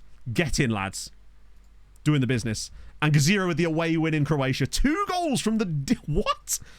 2 goals from defensive midfielder Lucas Carlson. 5-star would be crazy. At this stage, a 5-star youth intake would... Even a player in it that's 5 stars would be wild. And would possibly be giving Matthew Said kind of vibes. We'll look at the coefficient in a sec once we've got our youth intake. Odin Whitehair, thank you for the follow. So it should be tomorrow or the 10th. It's certainly not going to be any longer than that, I don't think. Your Blonnets. Okay. 5-star, but he's Mexican. I'm taking it. That would be incredible. But Tickets, I don't think we even had... How could he possibly be making any more development? God, 16 assists in 21 games is crazy. Now, remember, I think the reason the youth intake was considered so good, because it wasn't actually that we had one really good player in it. It was just that there was not a lot of true crap. There was no F rateds in it. It was all, like, E's at the highest. Here we go. Right. Come on. I do exist, Ronnie. It's my second channel. Bang. Oh, my God. So after all that, and it's still 0.5-star. And the best player is literally 3-star. So it's still all absolute shite. At least there's a Hungarian in there, I suppose. We've also got a Guinea-Bissau guy. Vladimir Sanya. Who was born in Mansaba. So we've got a couple of 3-star guys. Patrick Saliba. At least he's got a good personality. And then... Szilard Seaman. What is with the low determinations in our youth intakes? We have so many players that come through that have low determination personalities. That is trash. Again, low determination. Casual, brilliant. Oh, it's annoying because he's actually got quite decent attributes. Camilleri. Okay, he's better. Trash determination again. What is with that? Okay, he's slightly better. But he's one of the few good players. Yeah, Cash is the worst. They can, but like I just don't think they're going to be. Saliba is the one that intrigues me the most. Because he's fairly professional, level-headed, but yeah. 90 days on loan. See, good point, well made. Dutch guy in here too. Mehdi Laraki. At least he's got good determination. It literally does feel like, bear in mind, our entire youth coaching staff as well has high determination and has like really good personalities so that we can give them professionalism. It's weird how they just have so... Yeah. Sandy looked a bit temp-poorly. That 5 balance is what's going to do it, and he's... Not that Fickle is the worst, right? He is barely temp-poorly, but it's the 2 strength. Like, he'll get stronger because he's only 15, but he's not going to get that much stronger. I mean, he will get a lot stronger, but he'll still only be like 10 strength. That's really disappointing considering we were promised at least a... This is actually worse than most of the other youth intakes we've had for a while. 2, 3, 2, 6. Yeah. There'll be 3rd tier players. Maybe 2nd tier. They'll be the sort of guys that randomly rock up at clubs like Leah and St Andrews and Masterschlock. Teams like that are never going to challenge for promotion, pretty much. Or maybe even teams like Rendy, you know? Let me just save that there. That was really disappointing. But on the plus side, Europe's actually going pretty well. Oh, I need to check the coefficients, don't I? Because we won. All 3 of us won away from home, which is going to give us a really good chance of reaching the quarterfinals, if nothing else. Which pushes us to 13.6. God, it's so weird seeing us gain so little points. Crucial thing is we stay nearly 3 ahead. The preview is absolutely silly, yeah. But, hey, 13.2. I still think we can go pretty deep. And the fact that Birkirkara looked to be on a good run in the Europa League, Zero looked to be in a good run in the Conference League, there is still a chance that we could get some pretty good scores lining up. But I think it's still going to be tough for us to get more than about 15, 16 points this year, just because of having 7 teams in Europe and all the extra nonsense. With Slima being in Europe for one thing, that's the real letdown. And then obviously Sweetie and Gudja being really disappointing in the Champions League. But a couple of years of that will just get them so much prestige where it could happen. And also, let's not forget, we'll have Zabar in the Champions League next year anyway, probably. Boy Landino and Frantic Atom. Thank you very much for the follows, guys. Right, let's get off this my big face. So, if we can find some delightful people to send you lovely folks. What is my viewer number? I know Clate's raided, but that was ages ago. What is that number? 500... Sorry, I didn't realise I had 500 viewers now. What is going on? Is that right? Okay, it's dropped off a little bit now, but because of the... I just said I was going, but still... thank you for tuning in, everybody. We're going to raid Big Robbo, because I've never raided him before, but I have seen his TikToks. And it's always nice to make a new connection, right? Thank you very much for everyone coming by. If you are new and you've enjoyed the content today, then I would say drop a follow. I'll be back on Tuesday, Thursday, Sunday, of course. Yeah, today was a good vibe, and thank you for that. Sorry, I just didn't realise we had such a huge viewer number. That's wild. I know it's a Sunday on an international weekend, but even so... Just got full time? No way! That's so even more reason to give a raid then. Dan, thank you for the follow. Robbo, sorry, the Robo Gamer, thank you for the follow. Yeah, I'll be back on Tuesday at 11 AM, and obviously back on Sundays, of course, and Thursdays too. You get the drill. Hopefully we'll have a video at some point soon. I'll work on that new idea potentially. And yeah, chat. If you forget one thing from me today, don't forget to sell Casemiro for £135 million to Saudi, because if you don't, I'll come for you. Yeah, anyway, thank you so much for the great vibes today. It's been a real pleasure streaming today. I'll see you guys on Tuesday. Hold your gun, Capybara, Carlisle, honey.